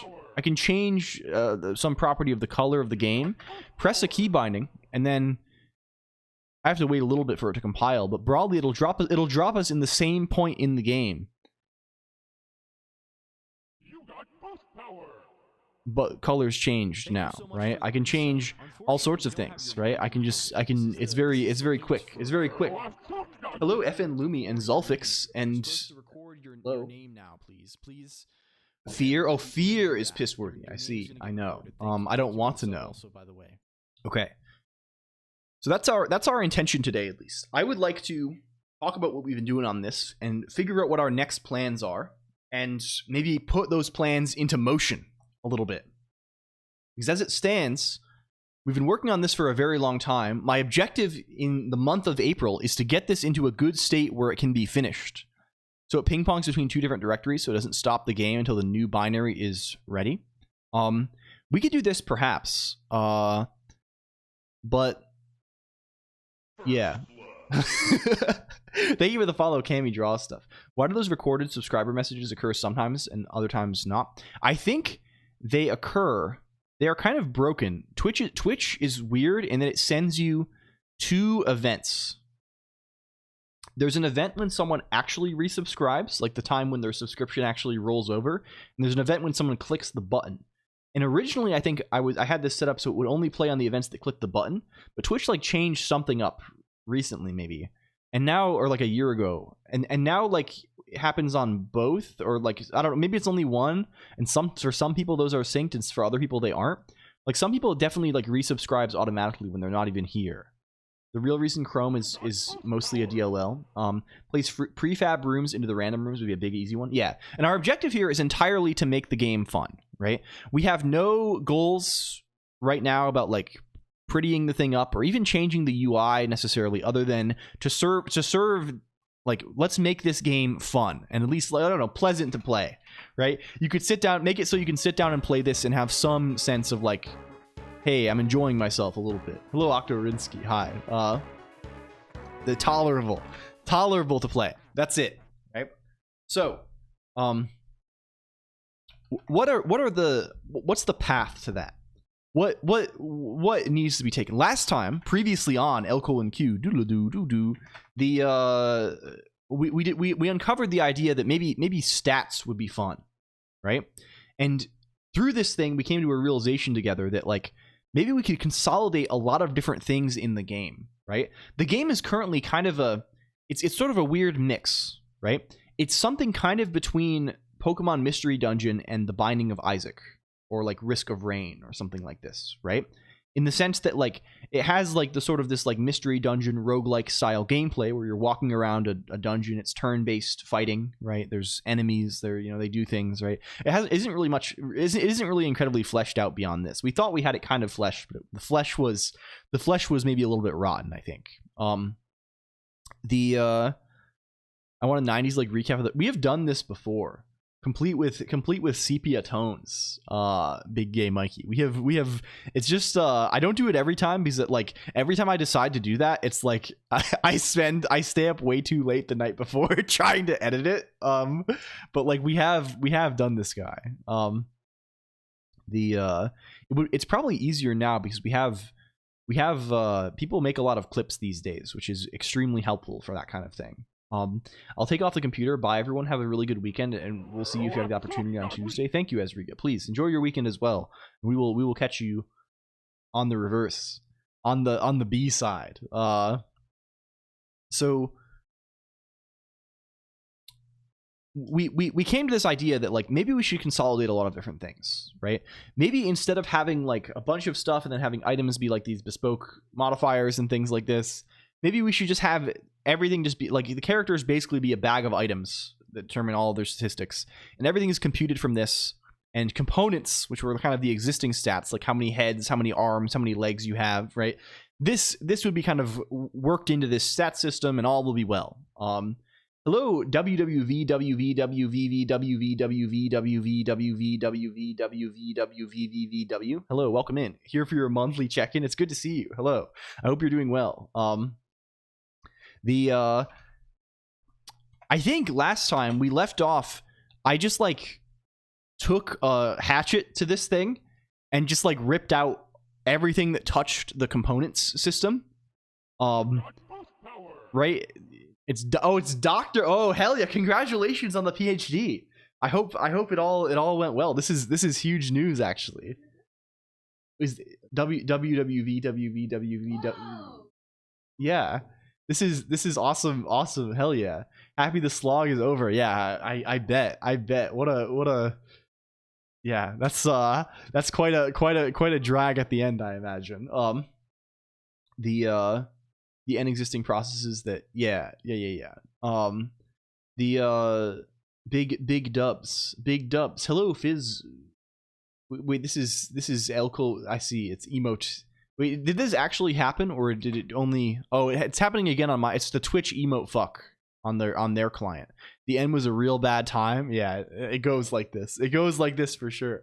Do you have plans? I mean, please don't share if they're too personal. But like, do you have plans to continue in the academy, or are you going into industry, going into business? The what's the play? Are you working as a postdoc doing that? Oh, I see. Hell yeah. Very nice. The Haskell like HDL stuff. Doing this for 2 years, then we'll see. No idea, TBH. Well, I hope it goes well either way. I mean, you can do a lot worse in life than you can do a lot worse in life than working on interesting things all day, even if it is sometimes stressful. Also, hello Lumi, if I didn't say so. Inferior competitor. I mean, you wouldn't be a competitor, you'd be a collaborator.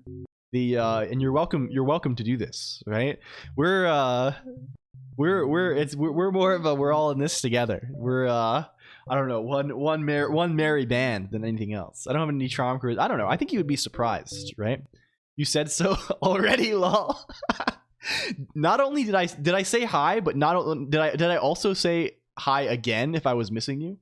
I don't know. Maybe so. We're not a cult. It's Isaac. I see. With computer skills. I think it's worth, it's sometimes worth giving it a try either way, just to see how you feel with it. Okay, so I took the result of the last broadcast was we took an axe to this, right? You recall we just commented out huge sections of this until we made our new components representation work. And the way the components work now is we now have this general system of attributes, right? where attributes basically represent, you have a big array. You have a couple of arrays, like, for all your stats, right? I don't know why we didn't realize this was the way to go beforehand. It turns out it totally is, and it's great. So we just have a bunch of arrays for your stats, and we keep track of these guys. And since the last stream, I have like propagated this change, right? Like if you observe now, right? Like, can we pop back in the game, right? The component stuff is now like going the way it's supposed to, right? Like, you see the component, like, when I end my turn and when the turn starts again and it all happens. The enemies don't move yet, but they don't move for reasons that are interesting and that we can talk about. But, like, everything's going the right way. We got components being tracked, turns ending properly. I had to do a bunch of nonsense. Like, of course, like, this led to a lot of weirdness because, like, I had commented out things that were, like, checking the ends of turns, and I had to, like, track them all down. It was a pain in the ass, but we figured it all out, right? We have broadly restored parity. So one thing that is interesting is the enemies aren't moving, and they're not moving because they don't have any component parts. Pretty huge D. Data? Who doesn't love good data vibes? We're here for the data and the vibes, right? True. I'm all about vibes these days, largely. Thanks everyone. Yeah, I mean, yeah, I hope it's good. Like, it's like for all that, like, we talk about academics and stuff, like, this is great. Like, it's like, I don't know. I'm really happy. Thank you for sharing that. It's you know, as weird as it is, I don't know. I'm kind of, yeah. It's good to see people doing well, right? It's even if it's just like an internet acquaintance, I feel this very strongly, right? Like, you can do a lot worse. There are far worse things to experience than, like, hearing from someone you know a tiny bit, like, their things are going well in their life, right? It's like, if I could, I would do this all day, right? Just, like, you know, get good news from people I know a little bit about. And of course, bad news, I guess, it's not bad, you know, it's good to know sometimes, but it's a good feeling to know that people around are doing okay. Yeah. I wish for this very earnestly. Not knowing too much, and I like the internet trickle and anonymity. Yeah, and this is true as well, right? Like, it's good to, you know, of course, you can't, knowing, you know, overexposing yourselves to the lives of strangers can be, I don't know, this can be a scary and probably negative thing. But, like, it's just fun to hear, right? It's fun to like, it's nice when things are well, right? I feel this with, like, friends and family a lot, of course, right? Like, everyone wants their, yeah, no news is good news. Does that mean you're constantly getting good news from those? Yeah, exactly, right? I'm constantly, yeah, like, I don't talk to a family member for 6 months and I'm like, yep, no news is good news. It's Isaac, yeah. Okay. So the reason why the enemies are not moving is because the enemies, if we look at, I've refactored some things a little bit. I've moved, like, the base enemy template data here, right? We'll probably represent this in a different way, but I don't know. It is what it is. It is what it is. This is the sort of thing that really could be parsed from something, but I don't know if there's any real advantage to doing so. The enemy templates that we have, this kind of determines, like, how a given, like, thing in the game behaves. Thank you for the sub as well. I appreciate this a lot. Thank you. And, like, they can have items. Like, for example, the player starts with a sword. But according to the way we've done things now, the player also starts with a creature body. We have these, like, base kind of things, right? And creature body is what gives us... Creature body gives us our stats, like our base stats, and it also gives us our components. It gives us a head and arms and legs. It screams Jason, but why bother? Yeah. The main thing that bothers me is, like, some of the duplication of things, but, like, I would love to, like, really, if I'm going to do it, I'm probably just gonna, like, proc macro it, because I still want to have, like a thing that I've come into conflict with quite a few times that, like, has me sort of thinking about some of these things and thinking about meta programming in specific, is that, like, I'm finding that a lot of times it's, like, really nice to, like, have things as struct fields. I don't know, like, there are some things that you don't want to be this, right? But for things like this, where it's like kind of like like sorts of things, right? Like this is like, or like this like template sort of idea that like kind of comes up, I don't know, relatively frequently with game stuff, right? Of like, oh, I have like a base template for like what an enemy looks like, and then I can like instantiate that to like a specific one, right? That has like I don't know, like some of this like pseudo OOP issue. This is like some of the stuff that like in Java class, and you know, you would learn about this, right? Records greater than type class as simple as, yeah. Many would say this, right? I'm a fan of the explicit as well. How to reach a 100% biblicality rate. I'm just completely stuck on a bevy performance issue, and someone who clearly has no relevant knowledge is trying to help. I see. This is unfortunate, if so. I've only been burned by type classes over and over. I never learn. Yeah. Especially, I found this, the explicit record approach to be much nicer, especially in something like, Colonq. For context, what WWV is talking about is that, we can get into it a little bit. Can we go over here? In Haskell, there's a concept of a type class. Can we talk about that a little bit? Like let's maybe like make an example. Like what's an obvious, a type class is basically an interface. It's kind of a more general interface, right? Something. Hello Doc East, welcome. Right. So like, I mean, we can even make one that's like very interface flavored, right? Let's call it like, this is very contrived, but like something like a type class definition might look something like this, right? This is a lame guy, right? And what this is saying is that it's not like a class in the OOP sense. It's closer to like what an interface is in OOP. It's saying that the class printable is saying if a given type A, we could even annotate this explicitly. We could say this is a type.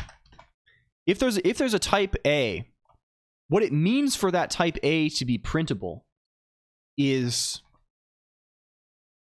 you import this. Oh, this is the Python, like does this give you, is this the thing that gives you like the Python, the Zen of Python or whatever? Yeah. I think this is broadly a good thing. Goes to be on making sense of it. Oh yeah, this is the one we were talking about in the Discord, right?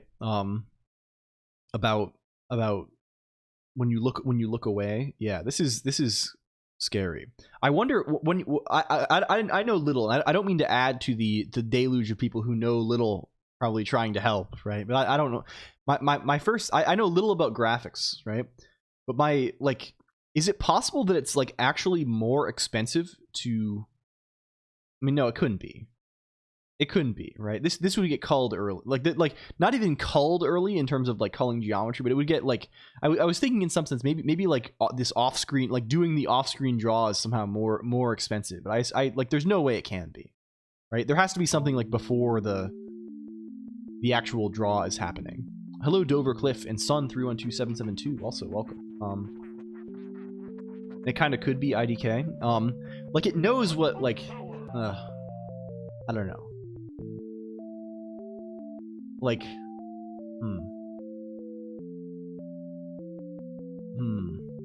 starts on a close-up view of a couple parts and gets max FPS. Yeah. It's tricky. Like, it's hard to know, especially because, like, Bevy is probably, like, kind of big. You need a buffer. I mean, like, I mean, like my assumption of what is happening is it's probably, like if it, like if it tries to draw off screen, it's just not going to do it, right? It's not running the fragment shader for any fragment that's not actually on like this, like it can't be. There's nowhere to put it, right? Like maybe it could be, maybe there's like some expensive vertex stuff that's like this would have no relation. I don't know. Like it has to be something before this, like determining what geometry to actually draw. That kind of off screen. Yeah. My program is it looks down. Yeah, maybe you can, like, again, it's hard because if, like, when you're working within like an existing framework of things. Oh, we have Hornet theme. Thank you. Hello Almighty Tundra as well. Welcome. Like, it's hard to like maybe instrument these things, but like if I were doing it, I would try and like I would try and like log like the number of draw calls instead of like, I don't know, something like this maybe. I don't know how their renderer works, like, but for me that's what, like, I would maybe try this, right? See, like, you can observe, like, as you look around, like, doing everywhere I can and it seems sane. I don't know. Build up a BBH on its own nowadays. I have no idea, but is there any chance it happens to do something with not being culled before some matrix transformation happens that works poorly on things in negative camera Z space? Looking at the whole thing raises some sort of ceiling that then stays up, and the excessive ceiling is bad.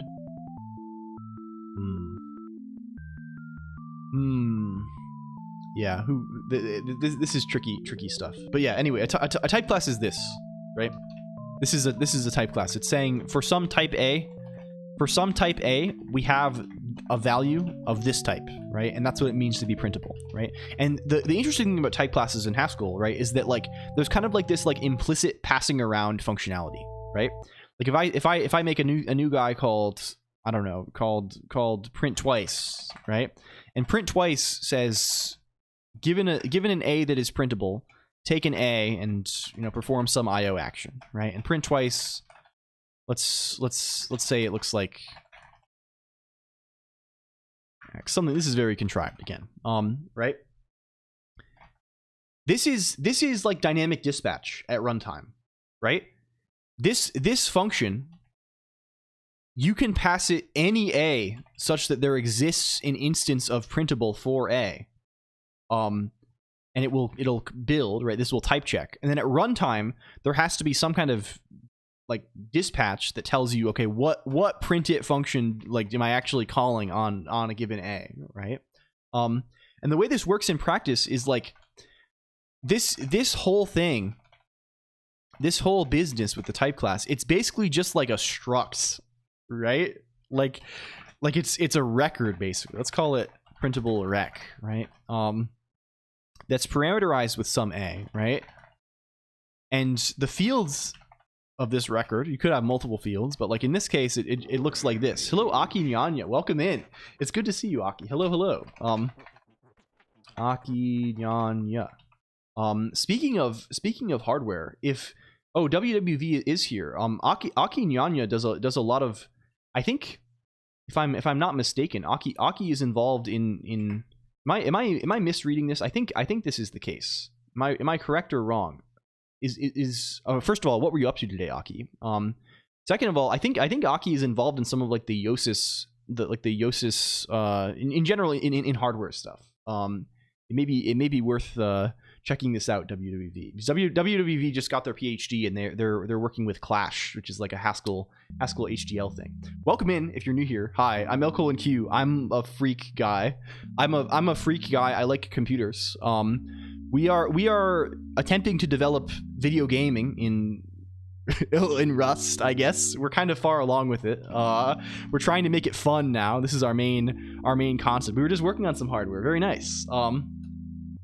This is our main intention at present. Logic analyzer stuff. We're making this little guy. There's a guy who moves around. You see him, and we're trying to make it so that he can do things that are fun and engaging.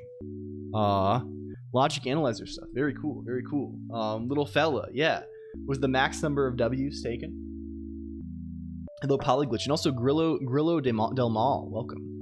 That's too real for me. Roguelike? Yes, it's basically a roguelike. That's the concept. You can play a little demo in your browser too. An older build. There's not much gameplay. You can mostly just walk around. There's some music too.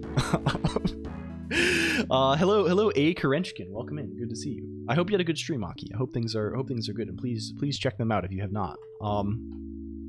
I should probably say also, if you're interested in these sorts of things, if you like computer, you can hang out here. We do computer major.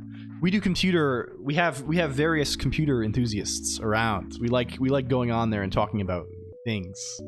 It's the last thing you asked was correct, Fat Fing. Oh yes, I was asking. I was guessing. I had the impression that you were into hardware stuff.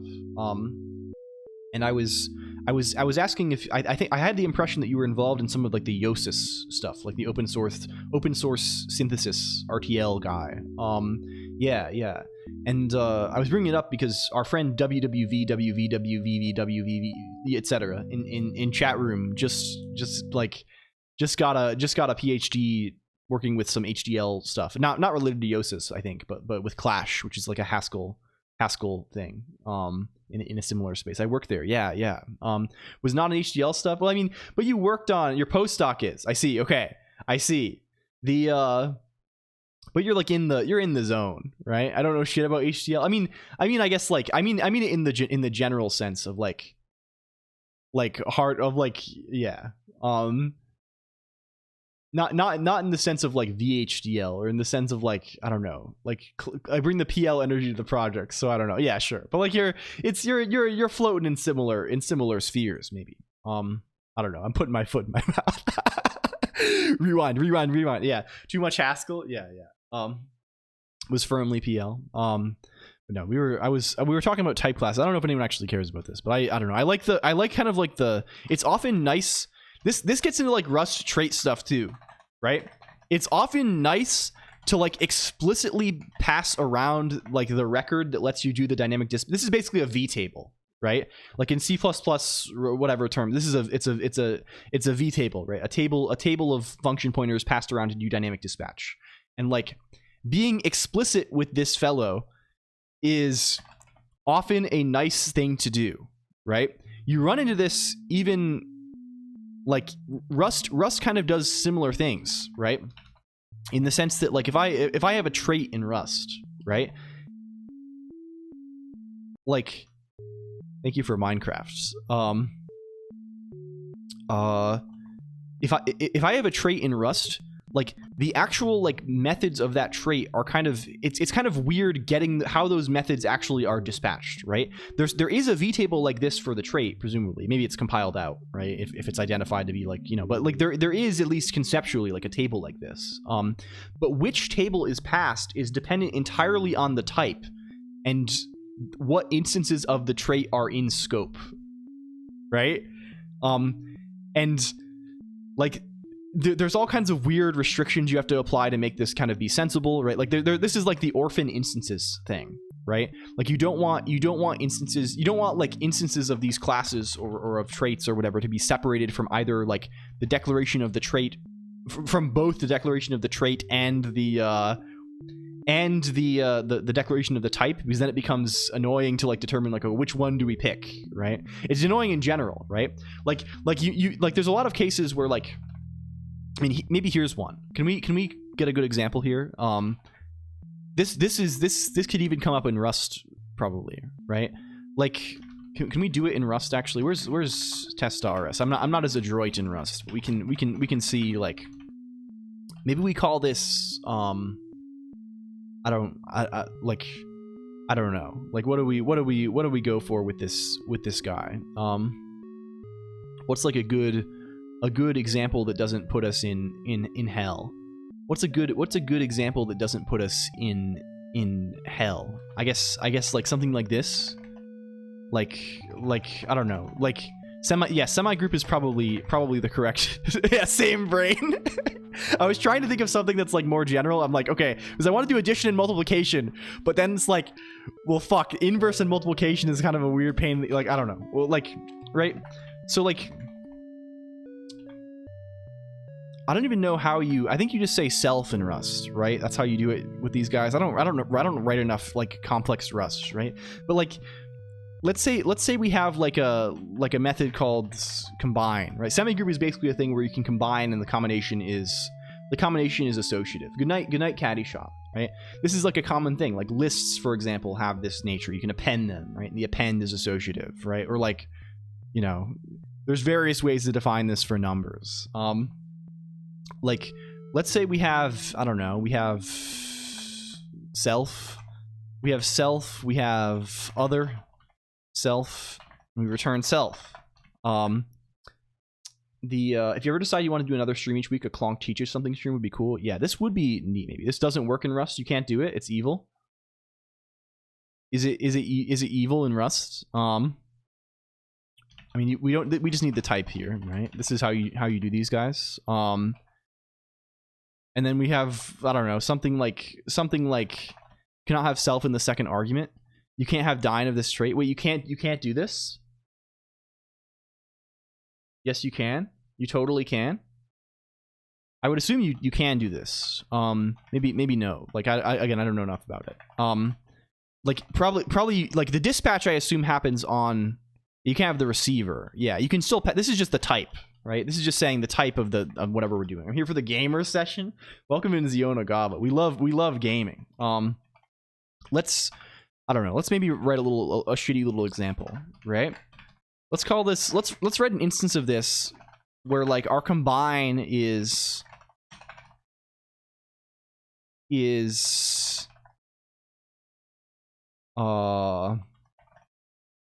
something like this, right? Actually dynamically resolved at runtime in Rust.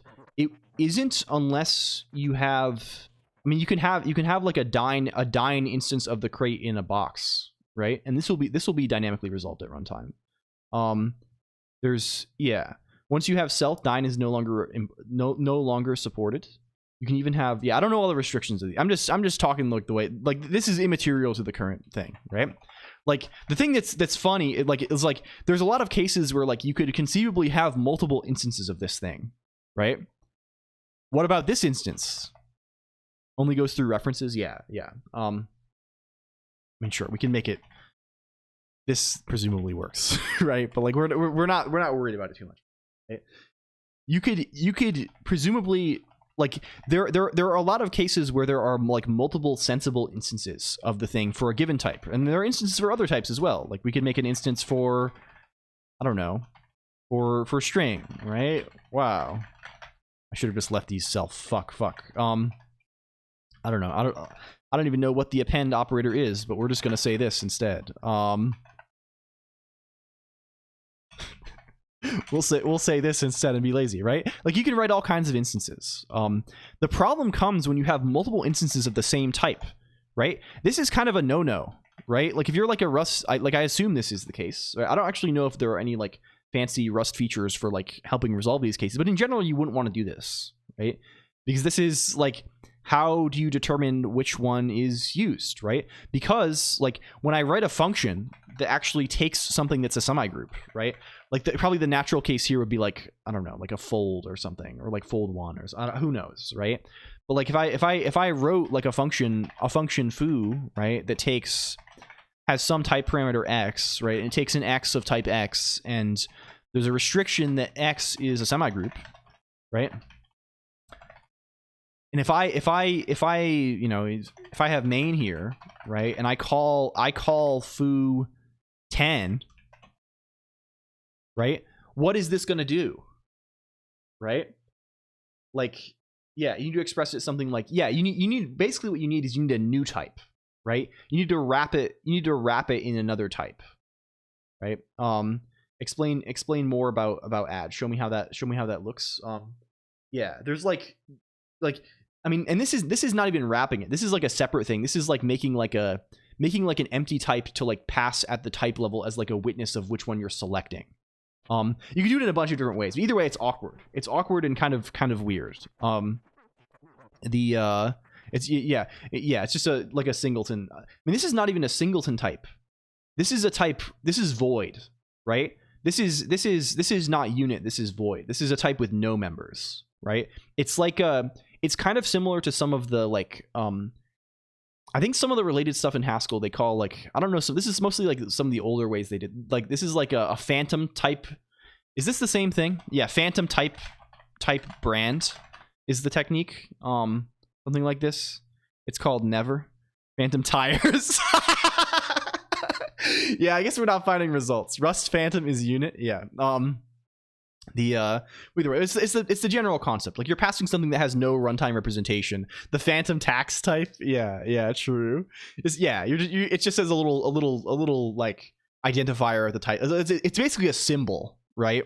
You just have like a little symbol that you're going to use to like disambiguate. But yeah, in Colonq, the thing is you totally have more than one semi-group involving the same type of values. Yes, and Colonq makes some of this stuff a little bit nicer because I think at least there are multiple conventions. Like basically the thing, there are different ways you can do this. This like phantom type thing, like this, that's one way you can help these things. Another way that's common in Haskell is like Haskell has this notion of a new type, right? A new type in Haskell is like I could just say new type add int equals add int, right? And this just like this has no runtime difference from an int. Like at runtime related to semigroup. I mean, it is related, right? I mean, we're not expressing the restriction. Like a semigroup in math is a set coupled with a closed, like a binary operation that's a binary operation that's closed over the set that is associative, right? And this we're not expressing the associativity constraint here, but we're going to say like, hey, assume that it's associative. :3, right? In more powerful languages, you could express that in this as well, right? In something like Idris or something like that, you could say like this also has a member that is like a proof that this is you would also say that there's like a, I don't know, like proof of associativity is, you know, the type here would be like telling us that, you know, for all a b c, like we're running like super pseudo Rust Haskell now, right? But this would be something of type for all a b c, a dot combine b dot combine c equals in some way, I don't know, whatever fancy type level equality we have. This equals a dot combine b dot combine c, right? Whatever way you want to write it, right?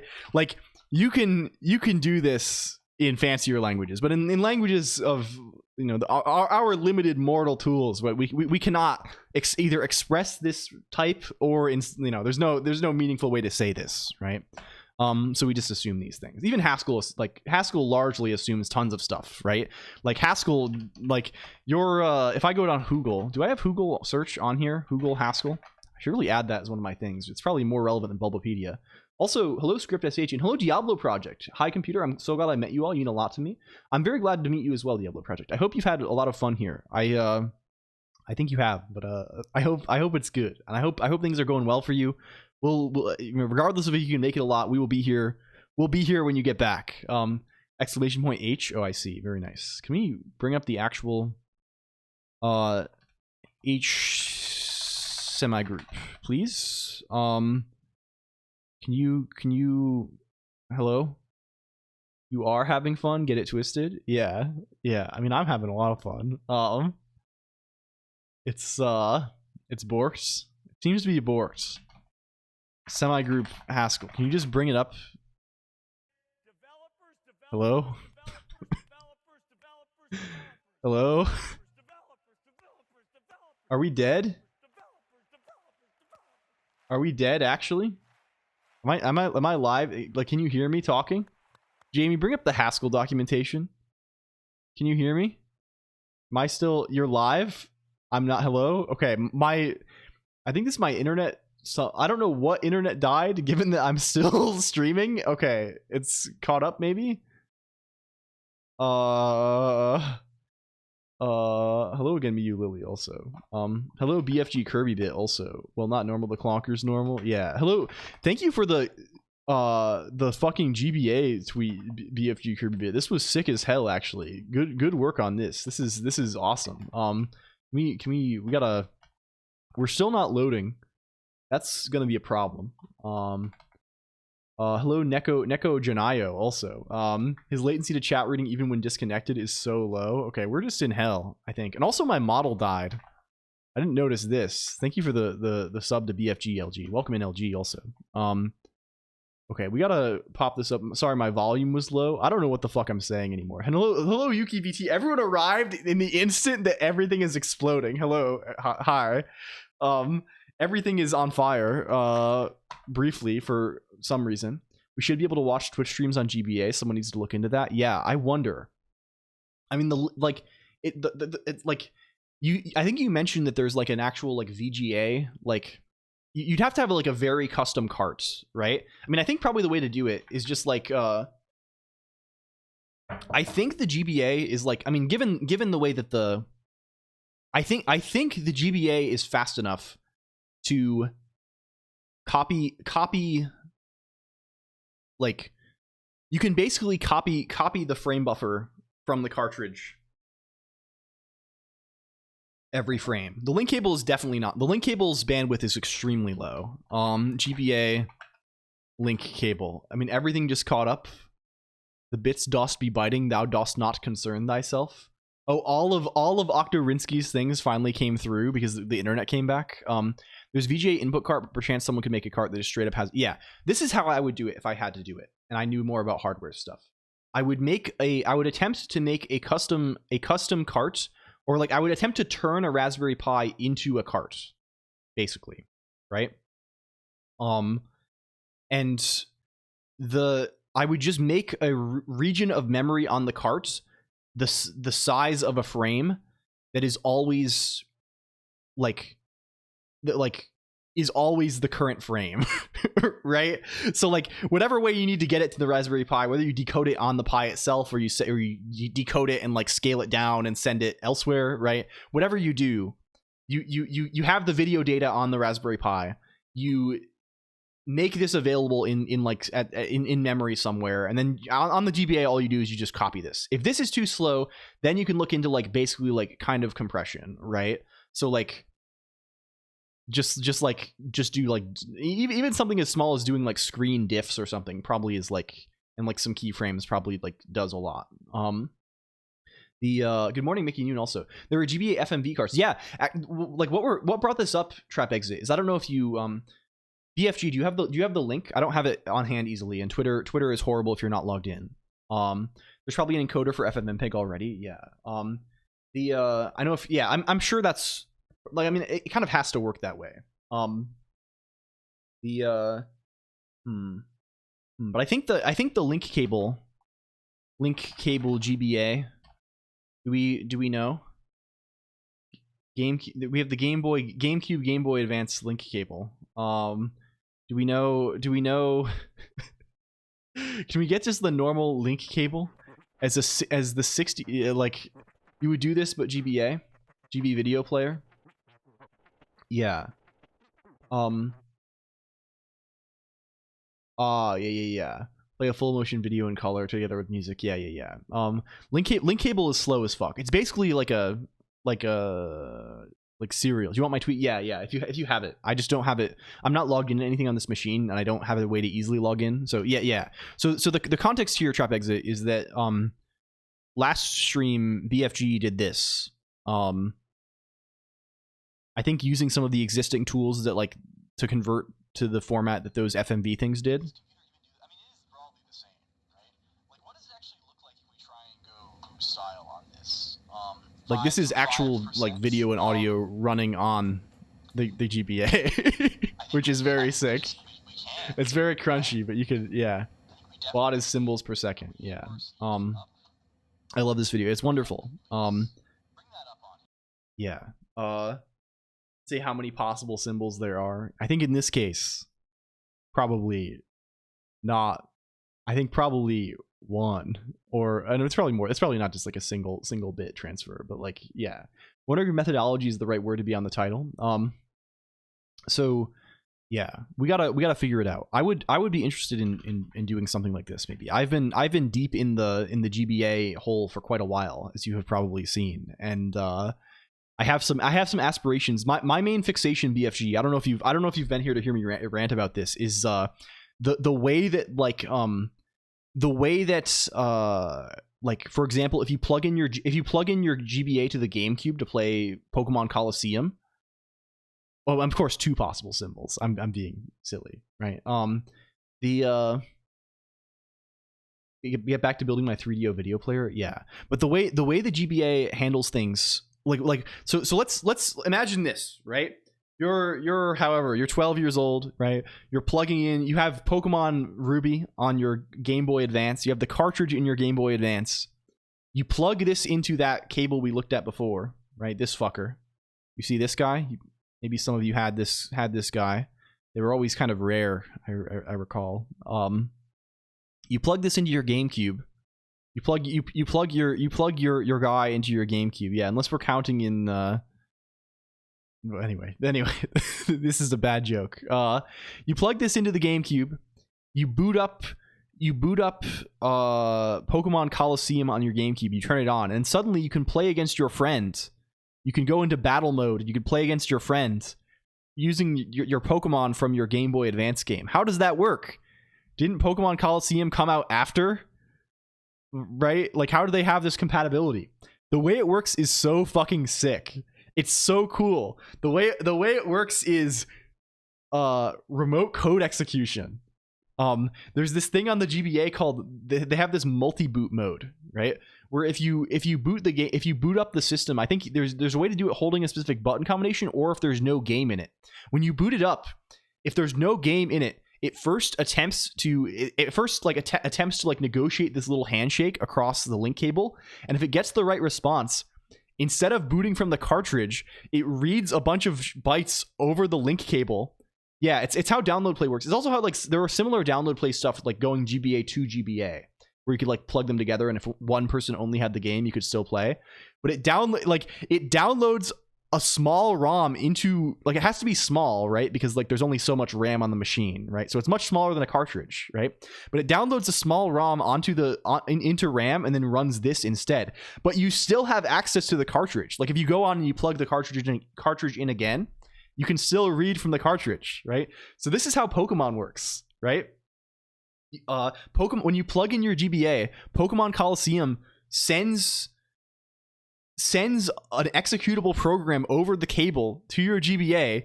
Your GBA has this in RAM, and then it runs this, and you can read from the cartridge. And this opens up so many fucking possibilities for like cool, unique peripherals, right? And my eventual dream, I have a bunch of hardware shit I bought for this. We have yet to step onto this arc. This might be this summer arc, actually. I don't know for sure. This is probably it's gonna require me to learn a lot of stuff and like fumble around with soldering on stream and shit, and it's gonna be weird and awkward, and it's gonna be a lot of fun. But my dream is this.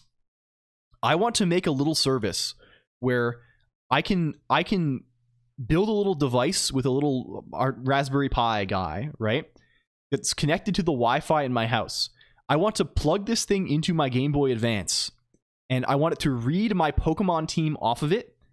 I want it to upload that team to like a private Pokemon Showdown instance I'm running, and I want to be able to select commands for Pokemon Showdown on the Game Boy Advance, have them ferried over the Raspberry Pi to the Showdown, whatever the API is for my private Showdown instance, and play a battle on my TV from the Game Boy Advance using my team from the game. And you can do this. It's not even that like crazy of a dream. Literally all you have to do is like know where the stuff is on the cartridge, which we have done a ton of already. Like we are versed with figuring that out. And write the code. And make the peripheral work, right? Like make the link cable connect to the Raspberry Pi correctly. To have Ethernet jacks yet? It probably does. I mean, but we can do it over Wi-Fi. Crystal Chronicles with Pokemon, yeah. And like I don't know, I have this fascination in general of I feel like GBA Pokemon ROM hacking could go so far. It could go so crazy, right? Like one of the things that made those games so appealing was like it's like a whole little like world of like interconnected things, right? It's like the appeal. Hello, Slazy bro. Also, I don't mean to ignore you. I'm just we're yapping. The appeal of like I don't know. It's for me at least. There's an extremely strong appeal to interconnectivity. Right? I have the brainworms for interconnected things so hard, right? When shit is compatible, it's about to go crazy for me. I'm like, I love this more than almost anything. Welcome, Yuke, also. And like you could extend this is the thing, right? You could make more gadgets that like expand this little world. So it's so good. It's so good. It's and we gotta go there soon, I think. Yeah, I think we've. Oh yes, on rewinding.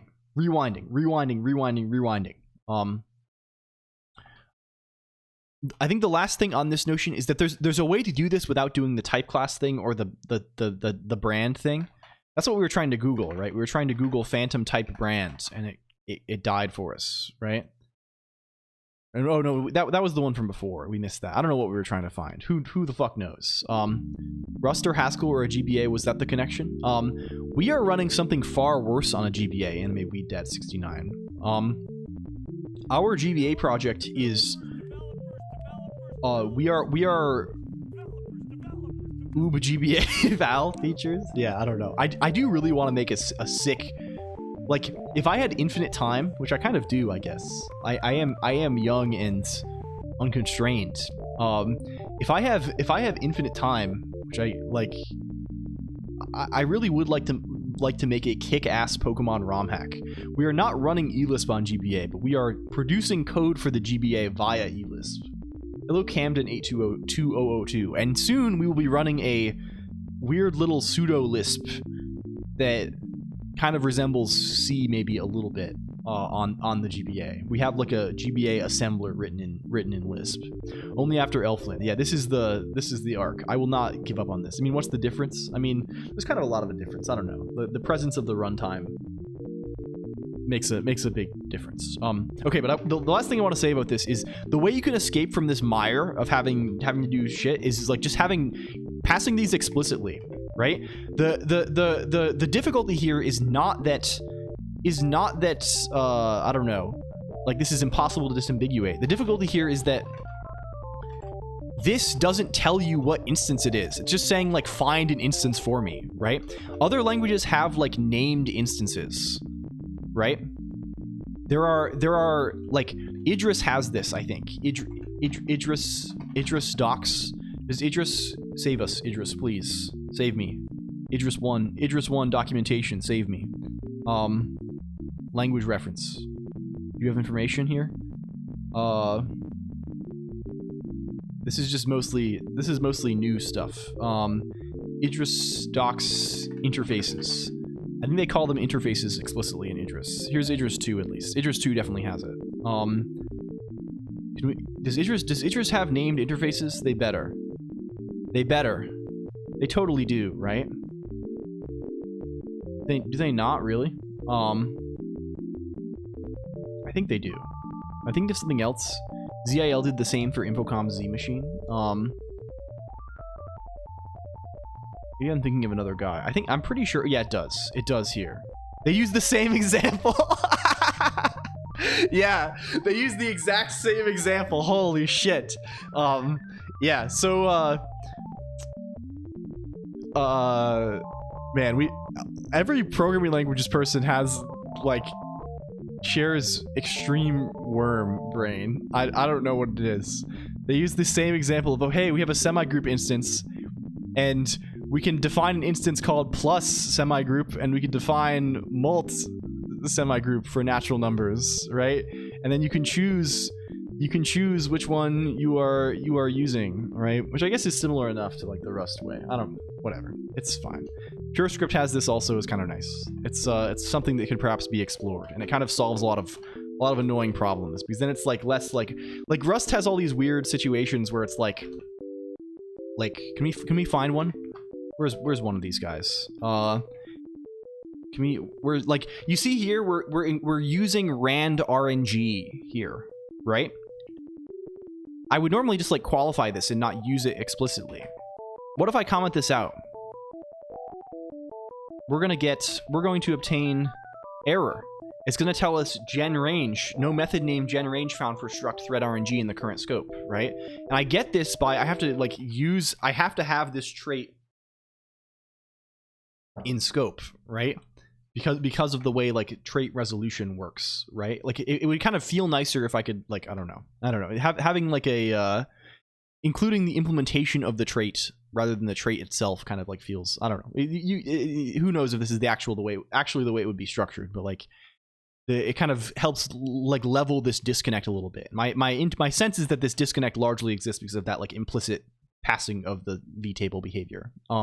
There's a blog post that suggested that recently. I see. Okay. Well, I'm glad I'm not barking up entirely the wrong tree. Sometimes I worry with these things. I'm just like talking out of my ass about nothing, and like, but I think it, I don't know. Is Idris a proof tool? Idris is more oriented towards actually programming, but it is dependently typed, and it does have proof-ish capabilities. Like, I mean, like it is, you can prove things in Idris.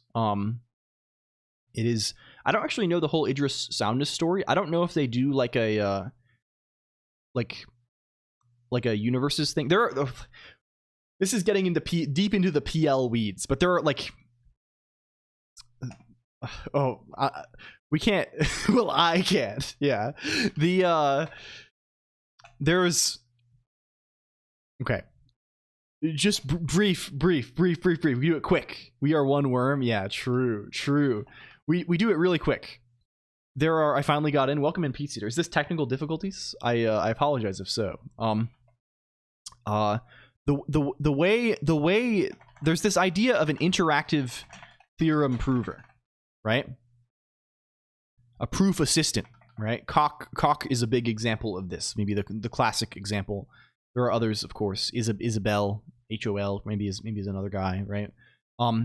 Many of these guys are based on they're based on like type theoretic foundations, right? And what this means is that, I mean, HOL is notably different, right? But what this means is that fundamentally they are functional programming languages, right? The core basis for their ability, like what this is it's a tool for developing by hand mathematical proofs, right? So, or logical proofs, right? So in general, what this means is you have some proposition, you have some statement of fact, right? You have like, I don't know, addition over the natural numbers is associative, right? Maybe we'll continue our little example, right? Addition over natural numbers is associative. Hello, Big Book of Vote. Yes, exactly. That's the next place we go, right? And you need to prove that. How do you prove that? Well, if you're doing a proof on paper, right, you would take, I don't know, the facts that you know about the natural numbers, the existing facts you know, and maybe the definition of the natural numbers, right? And you would order and arrange these facts in such a way that you get like you can derive from those facts that the resulting fact is true, right? Using like other standard rules that are of the logic that you're working in, like, I don't know, modus ponens, right? This kind of thing, right? Like if you have an implication and you have the thing at the start of the implication, you get the thing at the end of the implication, right? It's basically like purely like symbolic rewriting of things, right? You have one term, I have some rules for how I can transform this term. How do I get to the end? And this is a formal proof, right? You maybe did these in geometry class or something in secondary school, right? How do you encode this in a computer? Well, it feels kind of natural, right? You can encode this in a way like you write down all the rules, right? The way this is typically done is there's this thing called the Curry-Howard correspondence. And what this says is that there's a strong relationship between these kinds of formal proofs and programs in the typed lambda calculus, right? In the lambda calculus with certain type systems, right? And what this really says at the end of the day, right, is that we don't already know what that is, right? Like what it says is that a proposition.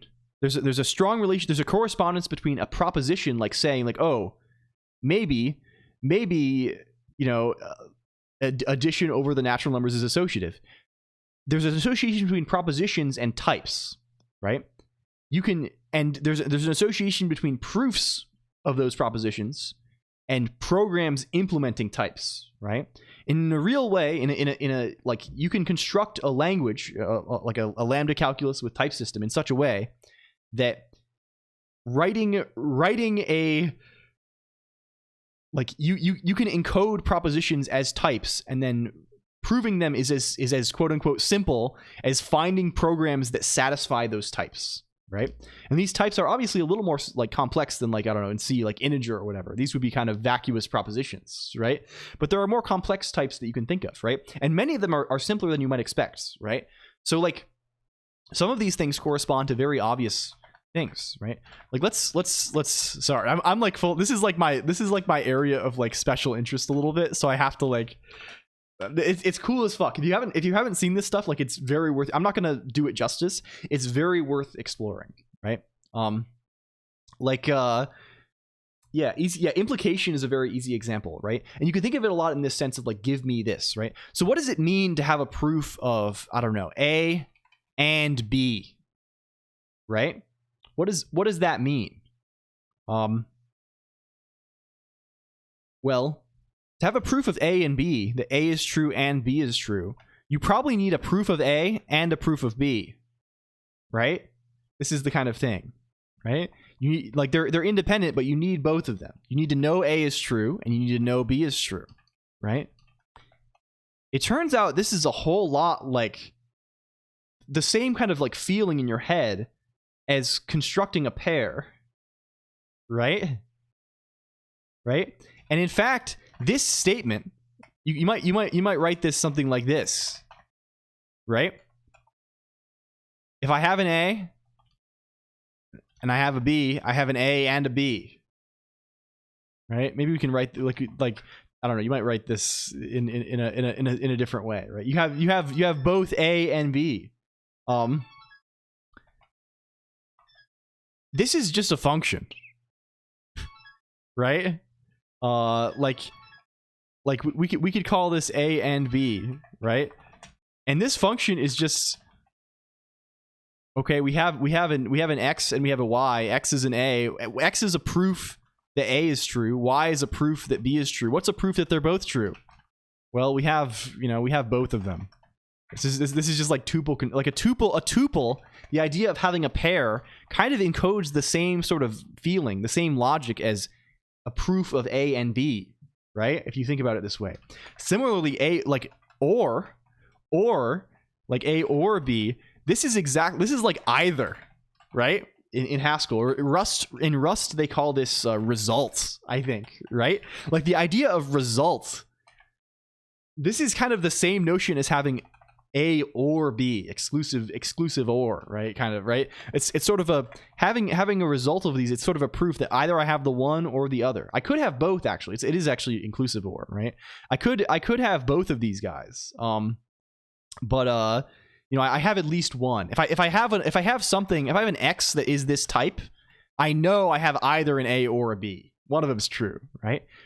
Functions are similar, right? If I say I have a arrow B, right? How would you build exclusive? Exclusive OR is basically, I don't think, possible to represent. It is possible, right? Because what exclusive OR is it's kind of an extension of OR, right? What exclusive OR is you have either A, B, either A and not B, or B and not A, right? And we can talk about how to represent nots as well. Will you mention C? I don't know. This is the kind of thing. And functions, Tea's Colonq class, hello hone tick, right? Functions are implications, right? Under this analogy, very, very obviously so, right? An implication says, okay, if I know A is true, then I know B is true, right? If I have a function, thank you for evil. If I have a function like this from A to B, right? And I have a proof of A, I have proof of A, its type is A, of course. Hello, B4U7. Thank you for the prime very much. Hello. I can get a proof of B. Proof of B equals implication. It's just a function. It's function application, right? This is modus ponens. Prove that B cannot be constructed, or what does that not be mean? So negation is a little exciting. Because what is negation? What is something being untrue related to, right? Something being untrue means this is the cool bit. Because first of all, what does false mean? We've sort of deviated from Boolean logic, right? We don't really have values for true and false in this setting, right? What true means is a type is inhabited, right? There's no like true value that means anything. Hello, Foss Unleashed. Thank you for the raid. We are talking about proofs a little bit. Let me shout out Foss Unleashed. How was your stream today, friend? Foss Unleashed is a big Plan 9 fan. Writes a lot of C and does cool stuff over there. You should definitely check them out. Hello script sh. I mean, this is beyond even expressing true false with lambda calculus. I mean, you could do this in obvious, with the traditional ways, like having true be a function that returns its first argument and false being a function that returns its second argument or something. But this is different from that even. This is saying we're not talking about like lowercase t true anymore. We're talking about capital T truth. Was learning libx11. I see. Very, very nice. This is exciting stuff. You may have, I think Big Book of Bug is doing similar stuff with Wayland these days. It's been learning the Wayland protocol a little bit. And thank you for the resub. So, what does it mean for something to be false? Like fundamentally, the nature of like what is a false proposition look like? Maybe let's say that, right? What does a false proposition look like? An untruth, right? Because there are obvious truths, right? Like WWV says, we could say data true proposition equals true proof, right? A true proposition, like this is the vacuous truth, right? This is not very useful to say because we haven't proved anything interesting, but like it's something that has there's always a witness of its type, right? We can always construct the true proposition just by saying, okay, this is true, right? False proposition, it just looks like this. It's over. It's just done. I think 9p is independent. 9p is like a lower level guy, Big Book of Bug. It's just like the general, it's like almost like a file system protocol. What doth a false proposition provide unto thee, right?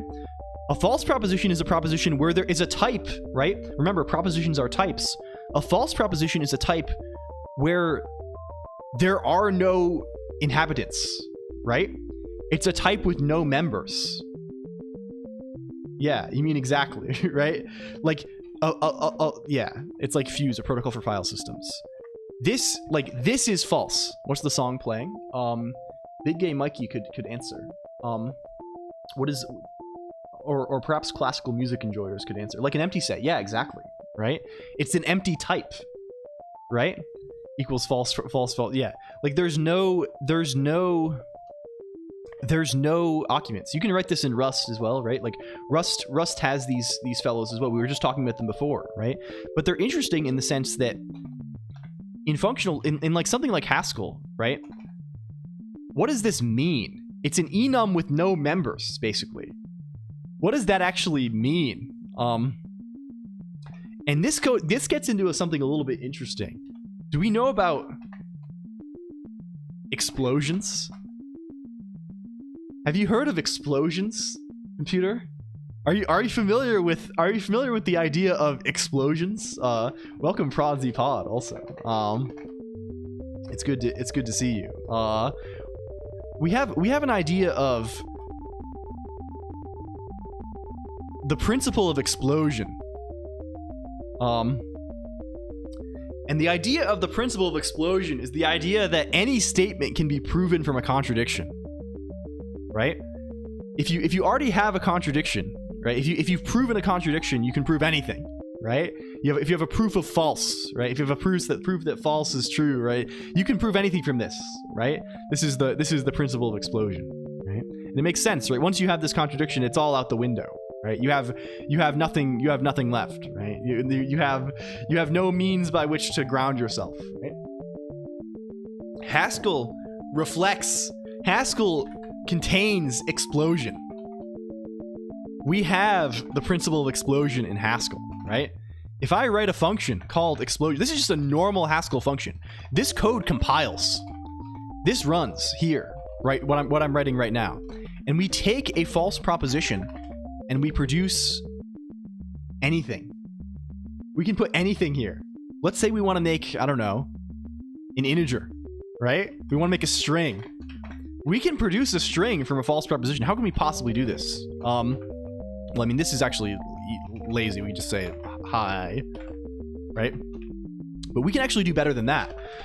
We can produce any A for all A, right? And this is an interesting function to write because like I can't make that normally. If I wanted to make like any A, if I wanted to write this, for example, for all A, any A, I cannot write this function. That's part of like, and that ability to cannot write this function is part of like the proof nature of the thing, right? You can kind of see how it all lines up now, right? If I could write this function, I could prove anything. And in fact, I can, because there are sources of unsoundness in Haskell, right? But like if we limit ourselves to like the sound set, right? Like we cannot, right? But like how could we write this function? What are the ways, right? They're all kind of funky, strange ways, right? We could say, yeah, we could say error :3, but that's kind of cheating, right? The other way is we could say any A equals any A, and this compiles also, right? We could say undefined. That's also like the error case, right? The most interesting way is we could say this, right? But this is kind of also aberrant, right? This is any all of the actual proof languages will not allow you to write this, right? This kind of like unbounded recursion type thing, because this is unsound. If you have unbounded recursion like this, if you have unlimited sort of recursion via self-reference, you can prove any proposition, and your thing is not sound for proof, right? However, but like in general, outside of those cases, there's no way to write this function. You can't do it, right? You can try as much as you like, but you can't do it. You can write this function. What does it look like? Explosion false proof equals case false proof. Case false proof of empty. Yeah. No, I mean, normally if I were writing a case on, like, if I had, like, I don't know, like what's like I could have like I don't know, data foo bar, and it could be equal to foo or bar, right? And I could write a function called do stuff, right, that takes a foo bar and, you know, does something, right? I could say fb equals case fb. I could give it cases, right? I could say if it's a foo, then print foo. If it's a bar, then print bar, right? And all the cases have to be the same type, right? But for something that has no, hello Lane VT, welcome. For something that has no, remember false proposition has no branches, right? There's no members of false proposition to case on, right? Like, it could be anything. This is the principle of explosion. There's no, like, this is not meaningful, right? There's no way that false proof can even exist. So from this point on, like, yeah, all 0 cases are the same type. They're all type A. We picked A for the type, like, yeah. Hello Tomater, welcome in. It's good to see you. And Airsley the Witch, welcome in. I'm sorry I missed you. Hello. So this is false, right? So typically, for not, right? What does not mean? What not means is, can we undo a little bit, get back to our XOR case? What not means is we'll typically call this void. This is the common name for this guy. I think Rust, I don't know, they call it this occasionally, right? They call this void. This is the type with no elements, right? And then you need not to define XOR, right? Because that's just how XOR fundamentally is a statement about negation. It's a statement saying, if I have this, I don't have that. But if I have that, I don't have this, right? There's this notion of not having, right? To prove that something is not the case, right? We can write this as a little type synonym, right? The negation of a proposition is saying that proposition implies void, right? Saying, and this is basically saying that this is contradictory, right? This proposition, if it were true, a contradiction can be arrived at, right? That it implies false. And I think like this. Yeah, you can cheat in Rust too, panic, infinite loop, etc. Yeah, Rust is also not sound for proof, right? It also doesn't provide you a lot of the tools you would need. Congrats on equity lordship trap exit. I see one day late after the shareholders meeting. Oh my, this is a story for the ages. But you can define this in Rust. Does I wonder if Rust lets you explode actually? Can we get this on the heraldry list? Thank you for hanging out, trap exit. Trap exit lordship. If not A is true, then A is false, so A is empty. Yeah. And what this does is it literally captures the notion of contradiction, right? Because if you have a not A, we already saw that if we have a void, we can prove anything by the principle of explosion. What this means now is if we have a not A, right? Let's say we have contradiction. If we have both an A,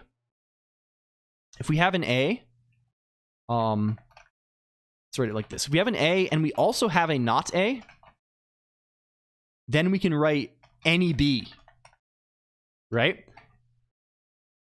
Can we spell properly? And we can do this because, remember, not A is just saying A to void, right? And like what this looks like is if we have a proof of proof A, proof not A, right?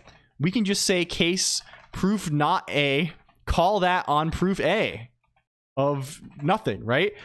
Because this function call just gives us gives us void, right? Because what a proof of not A means is a proof that A implies void, A implies false, A implies contradiction. So what's the date again? Oh, do you mean the date of the shareholders thing? This is, I mean, it's the last stream of March. Magic spell. I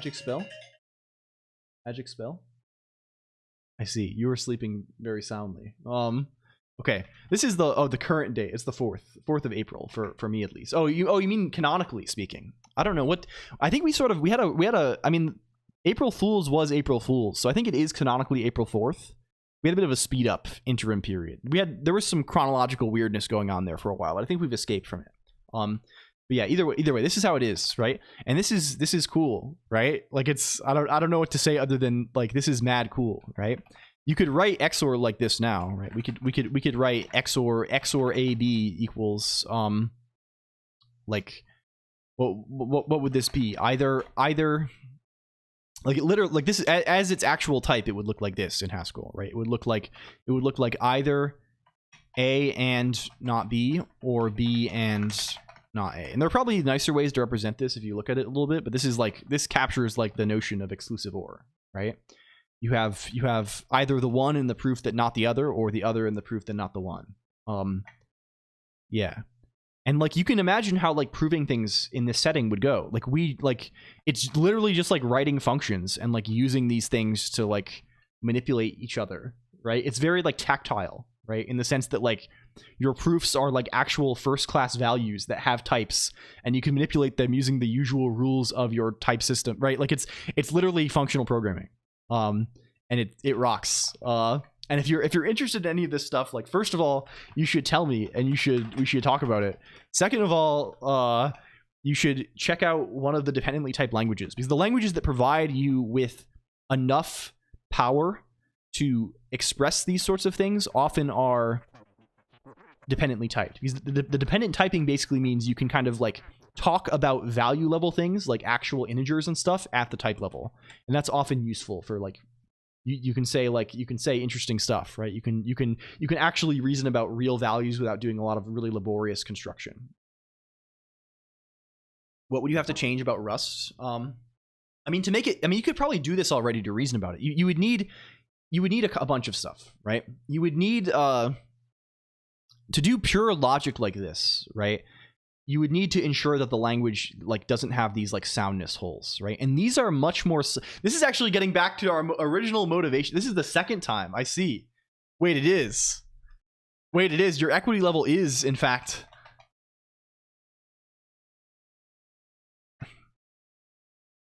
Is this true? Is this true? Is it user gets trap exits? Oh, I see. This is equity level 2. Holy moly! We're rising in the ranks here. Yeah. There are a lot of subtle cases. Like Haskell doesn't have this either. Haskell is also obviously, because it's not. It makes it more constrained and less useful as a programming language, right? Like Rust has other sources of unsoundness too. I assume, right? Like, can you do this with loops in Rust? Yeah, you need higher kind of type. You need a lot of stuff, right? If I go to I don't know, test.rs here, right? Can I write something like if I like it's hard to even express the sort of polymorphism you need, right? But can I like is this a thing I can do in Rust? Right? This is proving anything. I'm going to perform a hostile takeover without enough equity. Yeah. If I say this, does this type check? I guess we can probably see. Do I even have? I don't have Rust C at hand conveniently. This type, no, yes. is this, we have conflicting, I mean, I can just write it myself. Like, let's just plop this in like a normal code base. Can I go to game.rs here? We'll add this shit to oob. Why wouldn't it? Yeah, I mean, like, this is obviously unsound right here. Yeah, any Turing complete language is automatically unsound, by the way, right? Because the sort of like unlimited looping, unlimited, like this, yeah. The you need the thing to be, I think this is the case, at least. The loop returns, yeah. Like that sort of thing, right? Like, I can get any A from this. I can prove anything now, right? If I were trying to do this. Never coerces to anything. Yeah. What's this? I think this is like a bottom type in it's like a bottom like in, yeah, Rust can't do it. Yeah. I mean, it can't you can express it. It's just trivial to prove. Right? It doesn't like, you can express the thing in Rust. It's just a matter of, it doesn't mean much to express it because the term level of the, what do you mean you can express it? I mean, I can express it right here. I can say type, or I can say, how do you do this? Enum void, right? I can say type not, can I do this with, how do you do type parameters on these fuckers? If it doesn't prove the thing, how is it an expression? Well, I mean, well, this is maybe a big question, right? You can express something that, given some additional given limitations on Rust and, like, you know, hand waving, like, is a representation of the same proposition, right? This is a good question, I think, in general. Brackets, is it like this? Do you do like this style? Oh, I mean, this is, I have to, like, functions are also weird in this, right? I have to say, like, I have to say weirdness. Oh, and this is also, it has to be a trait, right? So I have to do weird stuff. Limitations, no panic, and no loops. In general, the limitation has to be, there is no way to construct, there is no trivial way to, like, there's a lot of limitations, right? But, like, there can't be, like, a trivial way to construct an instance of any type. Function pointers are types. Yeah, that's probably what we'll do, right? Like, I can't, there has to be no way that, given an arbitrary type A, you can just, like, make an A. There we go, right? So then, like, something like XOR, like, it looks like A, B equals results, and the first guy is A and not B. And the second guy is, this is also a type, this is also all, it's like this, right? This is B and not A, right? And this, yeah, the only ways to do that without unsafe. What dependently typed languages are you exploring? We're just talking about the general concepts, right? People are, we've been rambling about it a little bit. Yeah, it's not about memory safety, right? This is not about runtime, right? Because, again, this is a concern about whether, like, the proof is true not if the code runs. The proof is true if the code type checks. You don't even need to compile the code. It's purely a property of the type checker, right? It's whether the type checker is ensuring, like, right? Like, this is the thing that actually is checking the proof. I can downcast a pointer. Yeah. So, I mean, if this is allowed in the type checker, then this is a point of unsoundness, right? There are, I guess the point I'm trying to make also, the thing that started this is that there are very non-obvious sources of unsoundness that are tricky, right? Like here is one, right? Like that recursion and thing that's like one example, right? There are more complex examples. There's this thing called Girard's paradox, right? That is essentially this statement that it's complex, but what it comes down to is if you, until it reaches some fragment of code that needs the types to exist. Yeah. Every Rust user should know that already. Can I not just do that in Rust? Like I'm not following the I guess all I'm trying to say is that there's like a lot of nuance as to whether or not the thing is sound. This is like something that is like hard to prove, in like it's hard to know in general, like doing a soundness proof of one of these things, right? And like in something as big and with as many features as Rust, it's never going to be like it's going to be on a best effort basis, right? It's going to be like, okay, well, if I'm writing my code and I exclude these things, like we're pretty sure that this is a valid proof, right? Like in general, the things that like spell. Are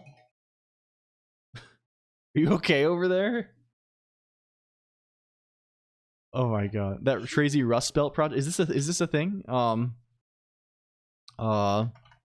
Rust belts, Rust proof. Is this a real guy? Derek Dreyer, etc. PL 200 IQ genius. Yeah. Securing the foundations of the Rust programming language. Yeah. I mean, this is more about formal proofs of the language.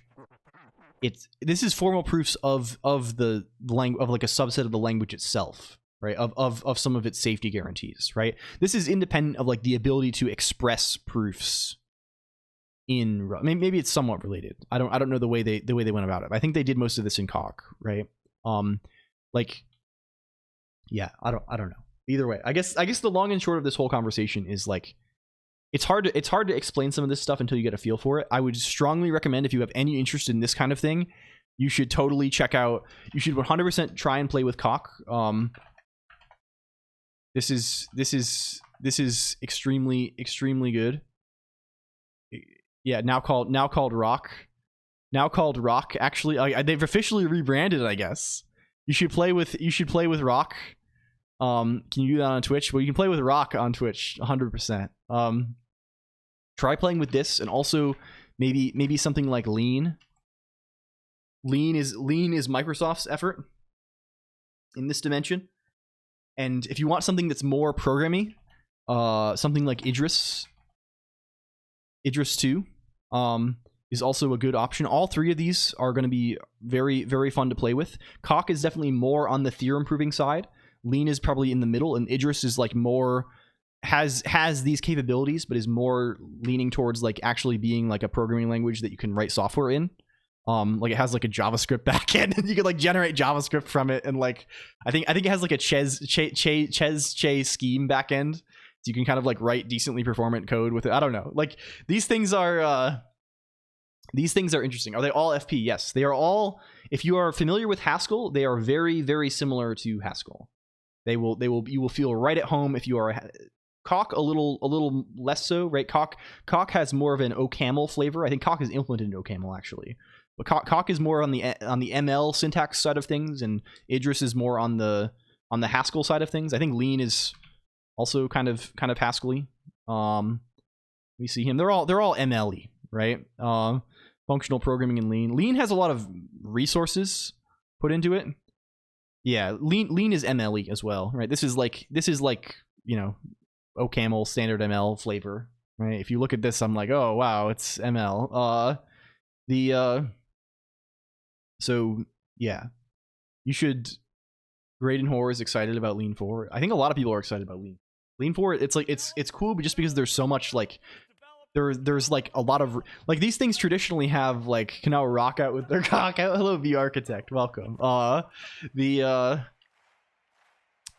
Like traditionally the problem with these things is that they're kind of crusty. They're a little bit crusty sometimes, right? They're a little bit I don't know, like academic. They're definitely very academic. Arbitrary proofs in Rust. We have the archive link. We got a couple of archive links here. Okay, this is liquid type. This is like refinement type stuff. This is a different sort of thing, right? This is a different sort of fellow. But also interesting, right? You need the second paper. What's he gonna tell us? Yeah, liquid refinement reflection. I mean, this is also SMT based. This is distinct, right? This stuff lets you write proofs, right? Like liquid Haskell, but they're a different sort of proof, right? They're proofs that are like how do you say, like this whole thing probably ends up they're like classical logic kind of thing. Like it's like the kind of proof that you can get with like an SMT solver, right? Which like is a proof, right? And like you know, like you can prove things in this way with like an automated theorem prover, but it's a different kind of flavor of thing, and the manner of its like backing. I don't know. Like there's probably a fancy word for this, like epistemal. I don't know these words, right? But like the like and the proof theorists, I'm sure have all kinds of words for these things. But like there is a hello R Palm Pinoy. Thank you for the follow. It's a different sort of proof. It's not like a constructive. It's not a constructive proof, right? Of the thing. Yeah, it's a huge giant. Yeah, it's a different sort of thing. I have thought a lot about it. It is a constructive proof. I mean, like in general, like anything. Oh, you have to write the proofs by hand. You lift them into SMT logic by. So what is SMT even doing then? Throwing in a Minecraft solver. Oh my god. Are you doing an SMT SMP pun? Holy shit.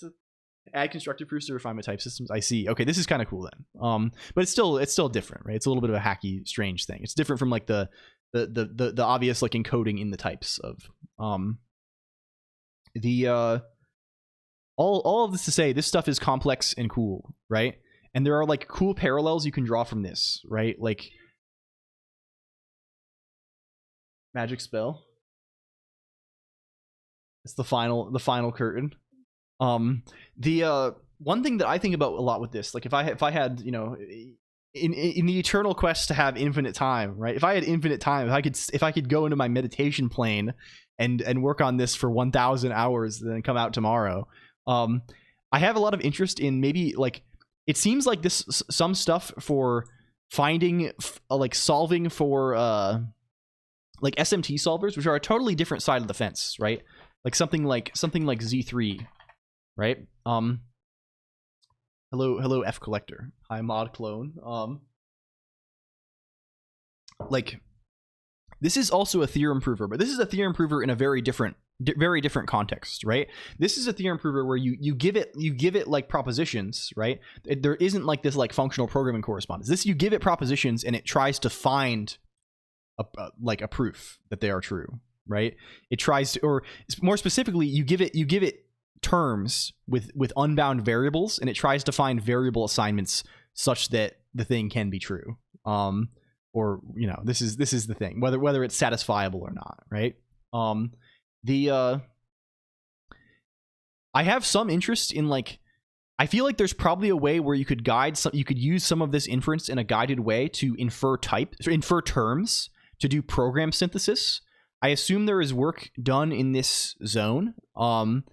Basically YOLO try. Yeah, and the way it does it is basically it's a huge black box with various heuristics, including like lol, just try as many as possible fast. So yeah. The proof circuit satisfied. Yeah, this kind of thing is very, I think actually Yosis, the tool we were talking about earlier with Aki, who rated us, like this has like there are methods where you can like export to SMT-lib and you can like prove properties about your circuits. Like it's all kind of tied together, all of this stuff, right?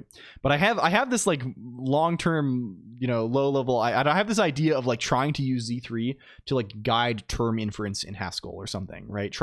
For some subset of Haskell trying to use this to like infer programs based on like what's in scope, and for fancy autocompletion. But I feel like I don't know. I feel like AI has kind of like everyone. Does anyone care about doing SMT guided autocompletion? I fell asleep watching Aki and now I'm here. Welcome in TTH Baltazar. Welcome. The Aki is cool.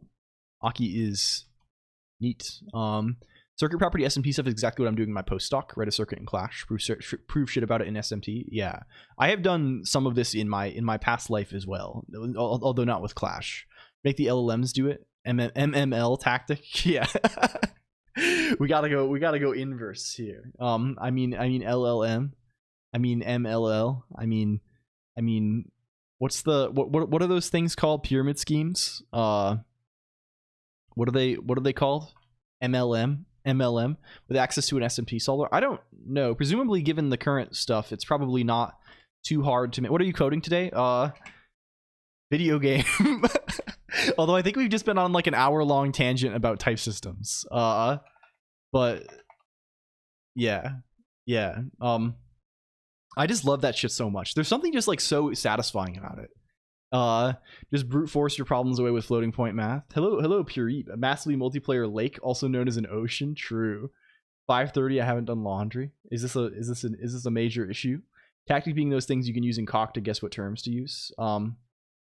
Oh yeah, you mean actually in this sense of like, yeah. I mean like using this for like tactic selection is also an area of active research. The people are doing this like very much so. Whether it bears fruit, I don't know, right? Like this is practically the hardest problem that there is, right? Like using like you can use AI to play games, right? So like the natural like is like, well, proving stuff in this setting is basically like a game, right? It's like you have the current state of your proof. It's like the state of a game, and you have various actions you can take. These are like the lemmas you could conceivably apply in a given state. And you have places you could apply them. Like this is just like playing chess, right? Well, it turns out it's like playing chess, but the board is an infinite tree, and like the number of moves you have is also like you're making new moves by your previous games are defining new moves, and like it's basically the hardest game possible, right? Mathematics. Like if you solve that game, you can just like you can prove anything that can be proven, right? And that's like just not something that is probably that. But you can probably I am optimistic broadly about like the prospect of like doing AI guided or AI driven like interactive theorem proving. Like this does seem like something where like there's probably some play, even if it's not like LLM, right? Like it feels like the sort of space where like there's probably like a lot of room to like do interesting things with like more traditional ML stuff, like reinforcement learning. Who knows if LLM is like the thing, right? Like maybe LLM would be applicable if we had like a I don't really like, I don't know. It doesn't feel like a domain for like the text generator robots trained on English corpus. Like I don't know if this is relevant. Maybe if we had some massive corpus of just proofs, right? And the thing could speak the language of just proofs and tactics and their applications, right? It was just this. Like I would maybe think that I don't know. I don't know enough about any of it. I don't know enough about any of it. I think I would have huge trouble with a functional language if I was forced to use one. For example, wrangling vertices, loops, and indices in Blender. I mean, like you mean like Blender scripting, this sort of thing. I think you would be surprised how quickly you got the hang of it. These sorts of things tend to. I would definitely recommend like writing, like try writing some scheme or something, right? Scheme is kind of gentle, and then it lets you fall back to like imperative stuff if you really need to. Like there are immutable variables and things like this, but it's like, yeah, I think you get used to it very quickly. Just I mean, first you get used to expressing things you would write with a loop with recursion, and then you get used to like, oh, a lot of my recursion takes a similar shape. I can just use fold, or I can just use map, or I can just use filter, or I can just use whatever other kind of thing like this, right? Higher order functions. Corpus of CTF solutions that use Z3. Yeah, they do this quite a lot. I find this quite often in CTF write-ups and stuff. It's definitely like, regardless of what you're doing with, like, independent of all of this other proof shit, like who knows if like realistically for like 99 people out of 100, right? Like learning Colonq is never going to be learning rock, is never going to be of any sort of applicability other than like it's cool and interesting. But learning Z3 and having some ability to like use Z3 for stuff, or at least like knowing that Z3 exists and kind of basically what it does and when to reach for it, this is like very useful. Like Z3, like some Colonq or rock or whatever, you don't get a lot for free over there. Z3 you get a lot for free, right? They have done a lot of work to make a tool that like you can throw stuff at and it tries to give you answers. At the Fudo event a few weeks back, I got into a back and forth with some college students who tried to convince me that LLMs could be used to do formal proofing.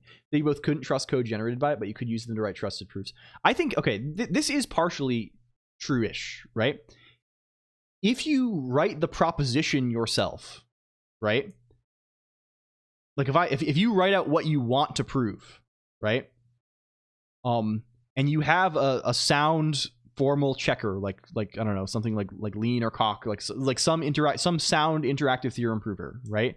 You could have an LLM write a proof for it, and you could guarantee Like you would know for sure that if the proof passes, it's true, right? Or you found a bug. But in the same sense that you could just like randomly generate things, right? Like writing proof, yeah, you have to make sure they don't add axioms and things like this. But you could disallow these things, you know, in theory, right? Use the LLMs to write this proof and run the proof against code. Yeah, there's a sense where proofs are a perfect setting for this because like formalized proofs are totally cut and dry, right? You have a mechanical formalized expression of what the goal is, and you have a mechanical checker for whether or not the proof satisfies the goal, right? So you could try and randomly generate things. You could throw things at the wall. You could have LLM spit shit out. It doesn't matter how you get it, right? Yeah, it doesn't mean it proves what you want. But in a formal prover, right? Like assuming a human is writing the propositions, right? A human is writing, okay, this is what we're trying to prove, right? From there, you can do whatever you want, right? It doesn't matter what shape it does, right? Like but of course, the real difficulty is that writing that proposition and expressing that proposition is often like a lot of the work. In fact, in many cases, it's almost all of the work. And for proving things about programs, I think it's like program that's interesting in the sense that like it's maybe the ideal case, but like it's still like probably about like half of the work. Is getting enough like formal specification of the language that you can even like talk about you can even like express a statement about your program at all. Yeah, there is space for LLMs to be very useful, just like there's space for any other technique, because again, once you have the spec, basically, right? If you're trying to prove that your program satisfies a spec, once you have the spec and you have the checker and you're confident both those are right, like the actual proof itself, the content of the proof is almost immaterial as long as it checks, right? You can write whatever you want, but getting there is a huge amount of effort. Like this is like much of the research in the space is getting that right, like all of the stuff that you hear about like symbolic execution and like all of this stuff, all of this is purely that first step of like being able to talk about the program at all, let alone prove what you're talking about. Being able to even have the vocabulary to say something about the program is hard. This is and most languages, like this is a total nightmare, right? You don't even have a spec, right? You don't even have like any sort of formal specification for most languages. So it's like you're not even in the vicinity of being able to talk about it, right? You have no notion of like, maybe you have a grammar, right? Like at best, right? But you have no notion of what the actual like formal semantics of the thing are. Invariant finding is hard. Yeah, I mean, a lot of things are hard. It's just a hard area in general, right? It's just like, it's just fucking like, yeah, anyone who's like thinks like there's like a magic bullet, it's because like what it comes down to is proving like if you can write a like programs are wide enough, right, that if you can write a magic robot that just like proves whatever properties about your programs, you can prove whatever about anything, right? You've solved mathematics, right? So of course it's always going to be like, okay, I'm going to create some limited subset of properties that maybe this one tool does well on. It's never so grand. I like that it's hard. Yeah. What kind of spec has this? Is the new Rust thing, right, that they adopted? I have not looked at this very much. We could maybe see. You believe in AGI? I don't know if I don't know, probably. I really don't know what to think about it in general. I haven't thought about it very much. We have formally verified C compiler, LLM, whatever else it was. Basically, most software would be formally. Yeah, this is just this is like directly like what I have done to like not to say too much, right? But like most of my time at my prior job was thinking about formal proofs about C programs, right? And this is just like, we are not even close. Like we're not even like, I mean, you can formally verify some C programs, right? And in fact, you can even use automated tooling to prove some properties you express about some C programs. But like, this is monstrously laborious. as it stands. Like model checking. I mean, there are some more conventional things. I don't want to get into it too much, just because it's for you know, the it's monstrously labor intensive. Unless we like literally have AGI and you can like it's I don't think it's going to be ever all like this is the sort of thing you do for the space shuttle, right? You do this for things that are like absolutely like people will die if it's not correct, right? If there is a flaw, right? The yeah, it wouldn't happen that quickly. We still have COBOL, right? Like yeah, it's not it's not gonna happen. Unless we have some AGI thing, right? Hello, Freefall, welcome. Ferrocene spec is actually pretty readable. Yeah, people were asking. I had not looked at this guy. You can't. Yeah, realistically, in 10 years, we're still gonna have a lot of COBOL. We're still gonna have most of the software is gonna be the same. There's just gonna be more of it. Like most of the software that exists now, rather, is gonna be the same. Can we make a space shuttle? Way more readable than C spec. Most C code is buggy, right? I mean, the problem with most things is like you don't even have. We're gonna formally prove ooh is fun. God, I wish. I mean, there's no. I mean, this cuts to the exact heart of the issue. 0x539, right? Formally proving is not even the battle we would need to fight there, right? The battle we would need to fight there is defining fun and the relationship between programs and fun, right? And this is a far more intimidating problem, and this is one that the robot cannot help us with so readily. Once we have that, once we're at that point, we can throw it at robots and fuzzers and whatever. We can make attempts, right? But even having the notion in the first place is tricky business.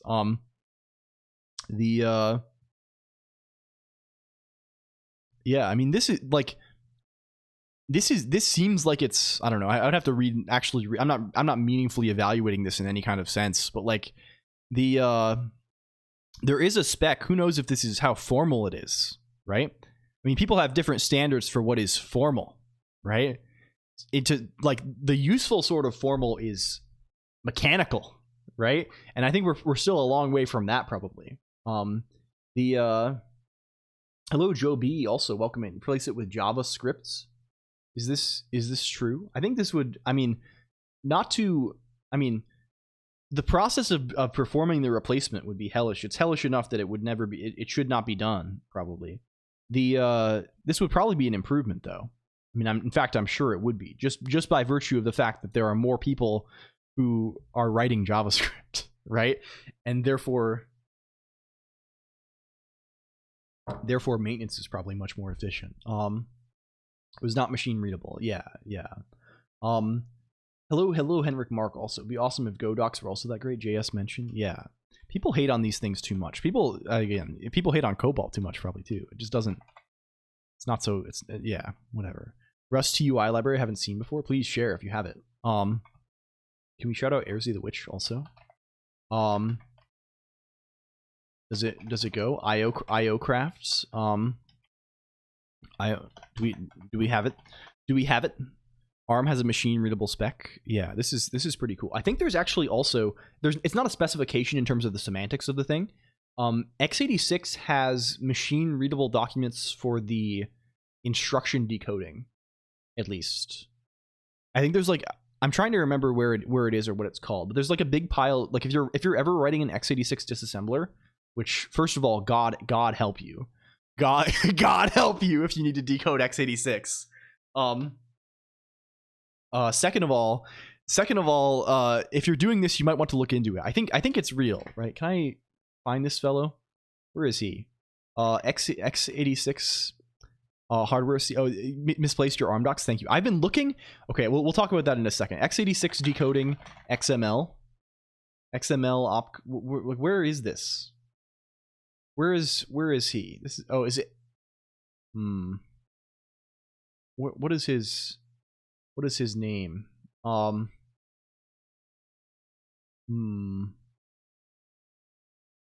don't know where he is. I think that's real though. I have been looking for. I kind of have a white whale. I wonder if you have it. If I look in my ARM experimentation zone, I have been experiencing a bit of an annoyance recently, and I don't know how to resolve it. Can you run? You're not important to run. Next, continue. The annoyance is this. I have a bunch of different files here. You might notice we have arm7 tdmi.pdf. Hello, tilted over. Welcome in. TGIF. We have these are the names are poor, right? I have this file arm7 tdmi.pdf. It's the arm7 tdmi datasheet. This is the full document, I think, right? This is a couple hundred pages long, right? If I go to section 4, this is the instruction set information, right? All well and good. All is well, all is good. Can we see the top? Yeah, the top is relevant here. We have our section 4, ARM instruction set. The problem with this file is it does not have any table of contents or there's no metadata on this really in terms of like sections, etc., which is super useful for something like this, right? Is instead of scrolling or searching through the thing, I would love to be able to just like click, the metadata, right? The only reason I even have come to envy this is because I have another document, armv4.pdf, that is only that section, I believe, from maybe the same document, maybe a different document. I don't know what the exact, they have the number, maybe this is 0029E.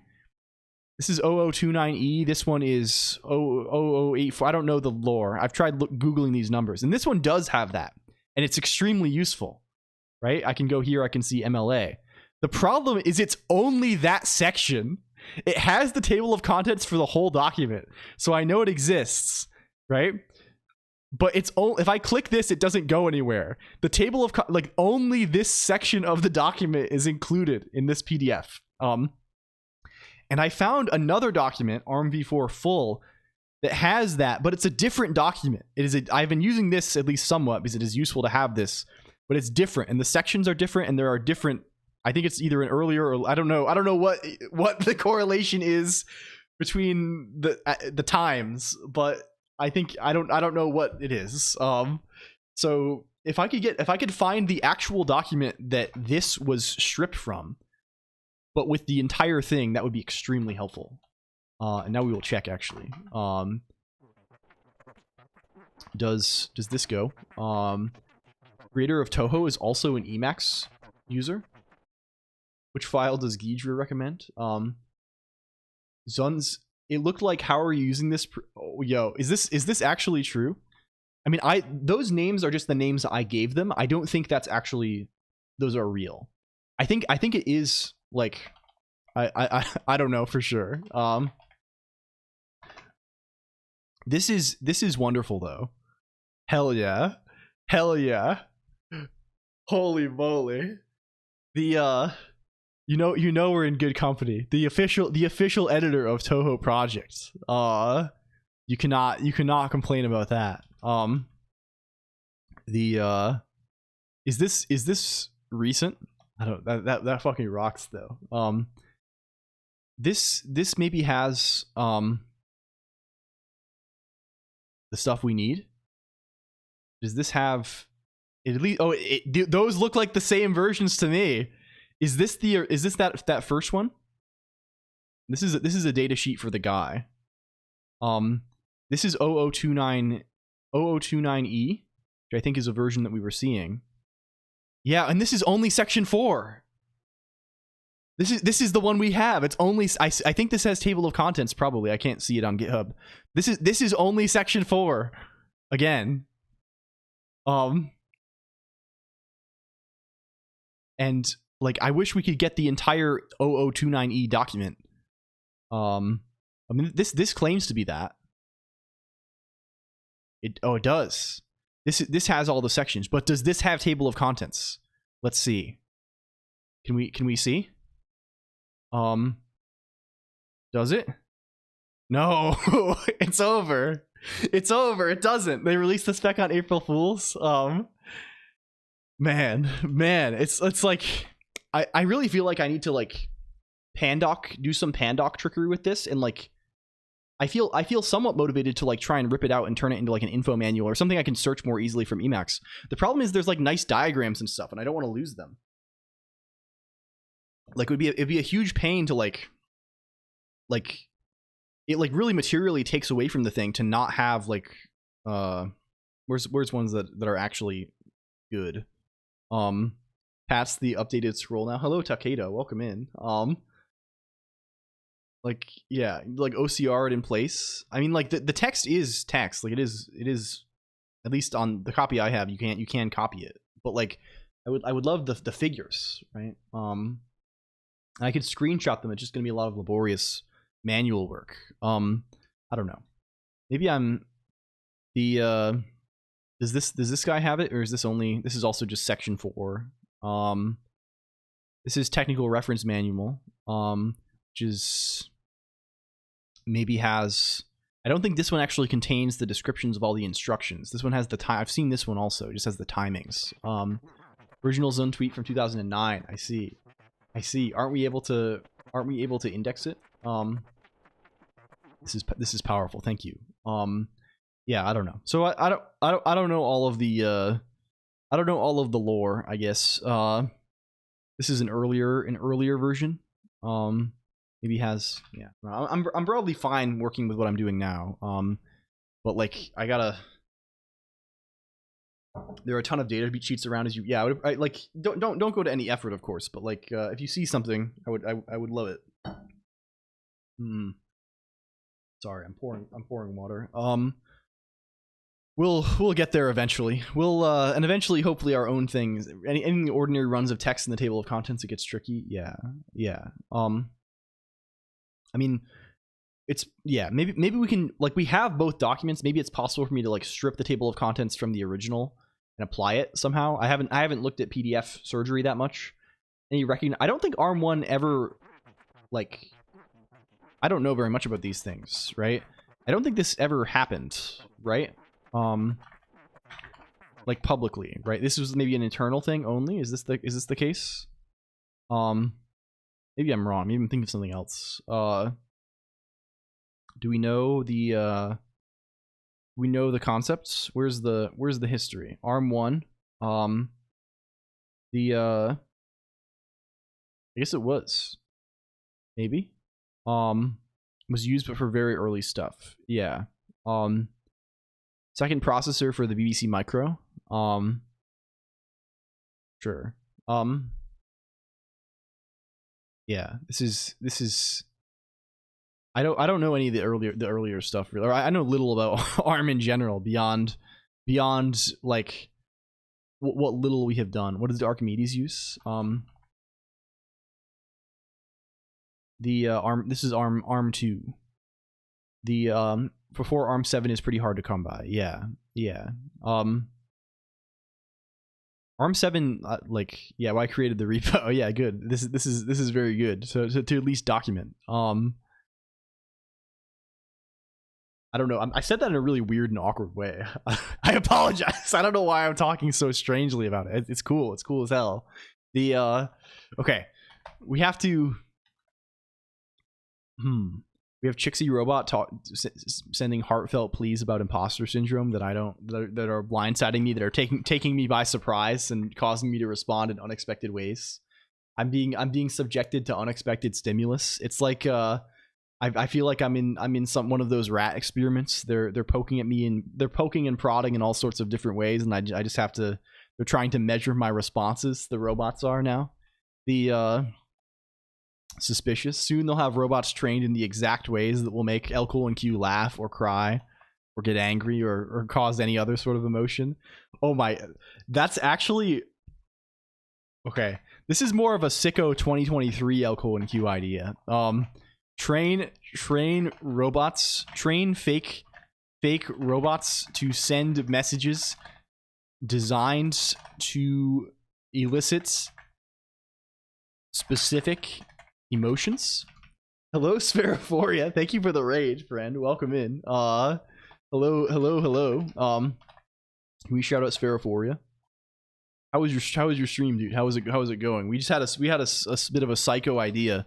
The we are at least ostensibly working on games over here too. I think you've been doing some gaming lately as well. I hope it went well. Having a lot of fun with embedded programming. Oh, I see. You just caught us at the end of an ARM discussion, because I'm trying to find ADHD kicked in again. Understandable. I feel you. Hello, Roasted Bee.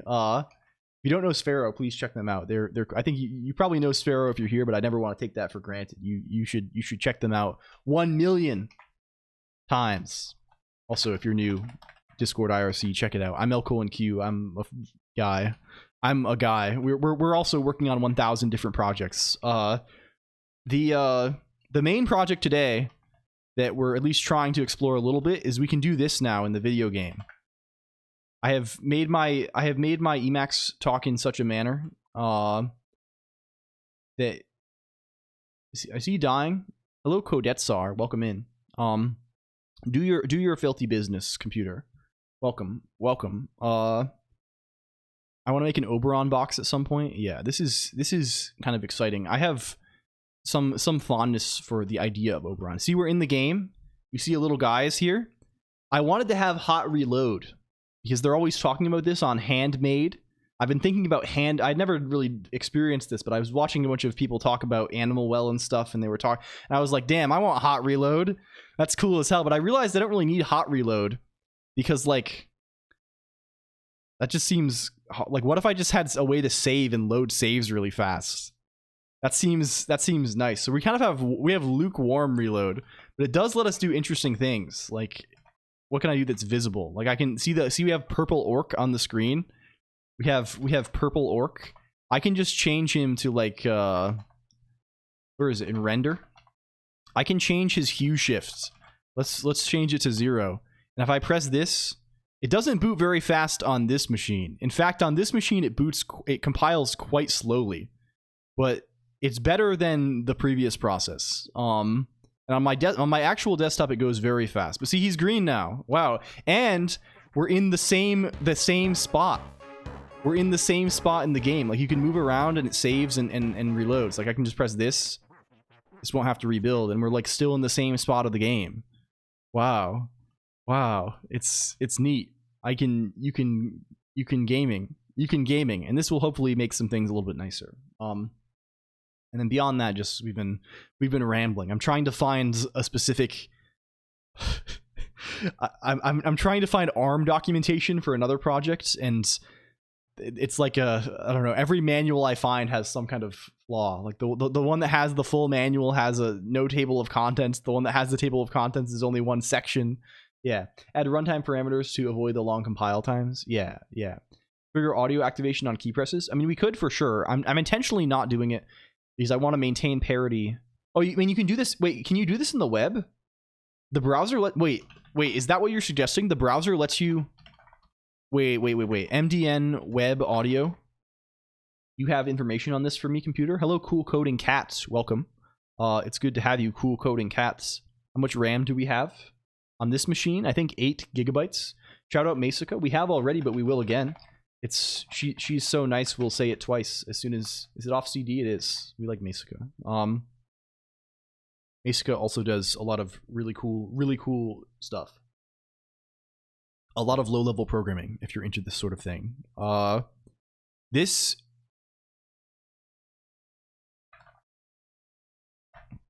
MD, like, can we find information about this? Web audio not active until click.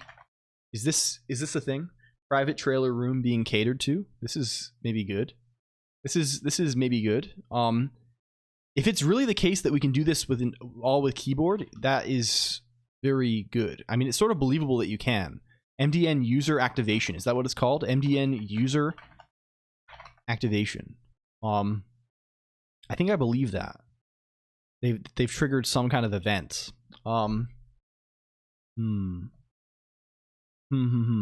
This is it. This is what makes, yeah. This literally is it. Being able to press enter instead of mouse button down on the title screen literally will fix us.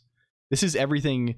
I think Failure, exactly what we need is, I mean, exactly what I need at least, is another several hours of,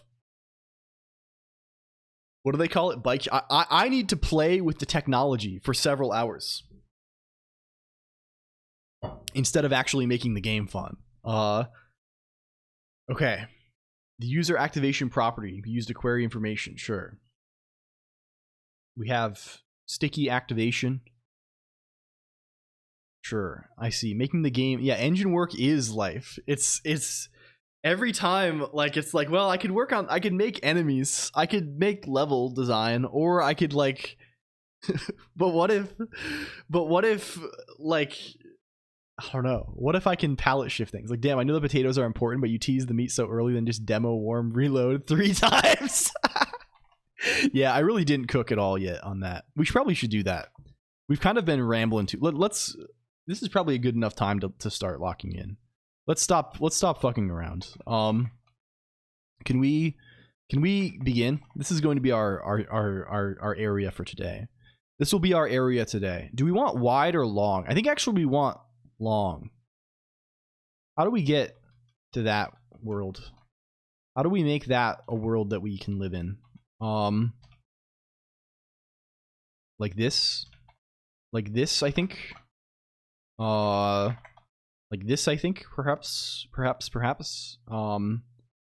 This seems sensible. Okay, so what is it that we actually need to accomplish today? We've done the thing from last time, right? We've solved the question of stats. It also does not have the table of contents. God damn. Yeah, I think I found it on the website also. It's I'm just really curious where where that table of contents came from, right? Because like they clearly exist. They're listed for the whole document, but that one copy just has that one section. So clearly someone has made table of contents for the entire thing and just like cut out that one section. Like, where is the whole thing? Okay, what are we up to then? First of all, we wanted to make enemies move again. This was a thing, and I think we briefly alluded earlier to the fact that where were we? In templates, right? We weren't giving enemies like any components. That's why they're not moving.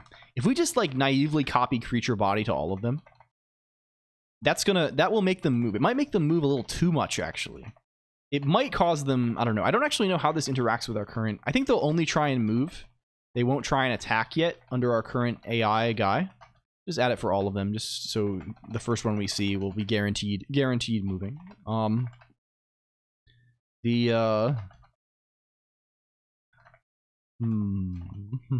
Bois. Hello. We rerun guy. I hope I haven't exasperated you too much, Failure. This is always my concern, that like our antics or whatever will Arm V8M. Yeah, this is a different fellow, I think. Hello Smurf D0. This guy is, we're looking specifically for Arm 7, which is Arm V4. I think Arm V8, this is like getting into like this is much newer stuff, right? And it also, I think it does have the table of contents though, which is very good. Is this also is Arm V8, is this for AR64 actually? I don't know. Either way, thank you for sharing. It's useful to have. But for our we're trying to make a Game Boy Advance homebrew Smurf D0. So we're in the old stuff. We're in the weeds of the old stuff. Can I see how warm reload works? I mean, you can see we just reloaded. Does it work? Oh, these guys are already instantiated. We have to actually normal reload now. In fact, we actually have to wipe the save. And we can wipe the save just by saying normal cargo run. This demands normal be kind, rewind. Hello, Frosty Klondike. Welcome in. I'm gonna turn the music off too. Can we find a foe? Computer, bring up foe. Bring up a foe on this. Get a foe on here. There's a foe. Okay, the foe, he behaves properly. This one is so purple. Yeah. Another thing that I'm thinking of, so we have stats. We came up with that last time. Did you make the sprites? No. I am unfortunate. If I was so gifted, I would have no problems in my life. My life would be smooth and easy, like a pleasure cruise on the river, with beautiful ladies putting grapes in my mouth all day. Unfortunately, it is not. So instead I'm living in like the bottom of a coal mine or something. I don't know what this means in this analogy. I think beef pho, please. I think a thing in addition to stats that we might care about, like we added stats last time. I mean, I can also show we can show the reload now.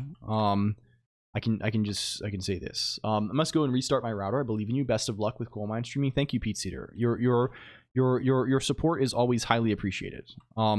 It's like this. You see, I move over. I go down into corridor style, and I press this, and that's a rerun. That's a rerun, and we're back in the corridor. Wow. You wouldn't be stuck on the Turing test treadmill like that one chatter, perhaps. I don't know. Triggering input event. Thank you. Okay, this is useful. We will have to be we will be careful about this. I mean, perhaps I will just like track in the engine every update if it's not up. I'll just check this every update until it is set, right? Hello Geets, also hi. And wait, I thought Code Sar's name was Codet Sar, apparently. Hello Code Sar. They're always putting stats in games these days, right? And we kind of have maybe the barest inkling of a system of stats for our game. Maybe we have big, fast, and magic. The three things that a human being can become: big, fast, and magic. The three skills that there is. First of all, we have to decide what those three stats are going to be used for. What is their purpose? What is their intention? It's sort of interesting to think about, I think. The big, of course, should give you health. You have more meat in you. There's more points of meat in your body, so you can sustain a beating. Fast is the more interesting question, because all of the traditional, I mean, the other thing that big probably does traditionally is make you deal more damage. So maybe it does this as well, right? You can feed Colonq for more than 1 hour. Yeah. The other interesting thing to attest to is what about fast? What does fast usually do? ARM v4? Wait, we got it? Thank you for your efforts, Smurf D0. Ah, yes, this is the other one. I found this one as well. I think. Thank you for sharing it. I think I have this guy, but it's not quite the same one that we're looking for. But this is good. I did get this guy, right? He's in my I think it's this guy here, maybe it's a different one. I don't know. There's like so many different manuals.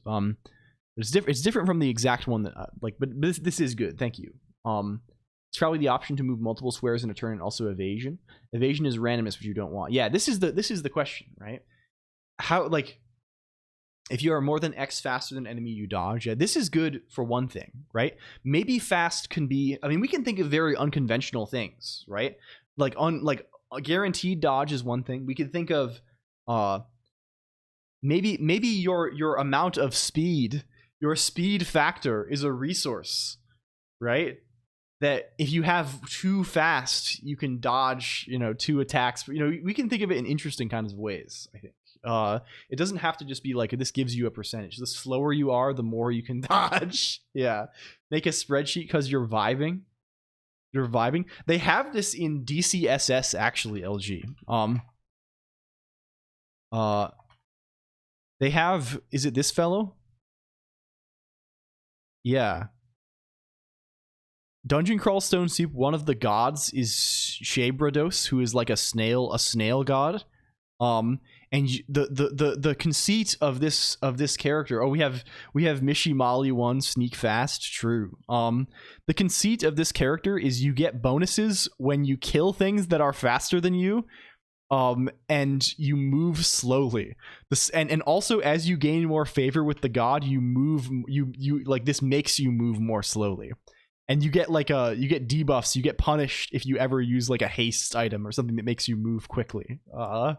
It's actually one of the easier gods to play. It's a fun play style. But it is at a vibe stat that does this. Yeah. We can do a derive. Yeah, this is good. This is good.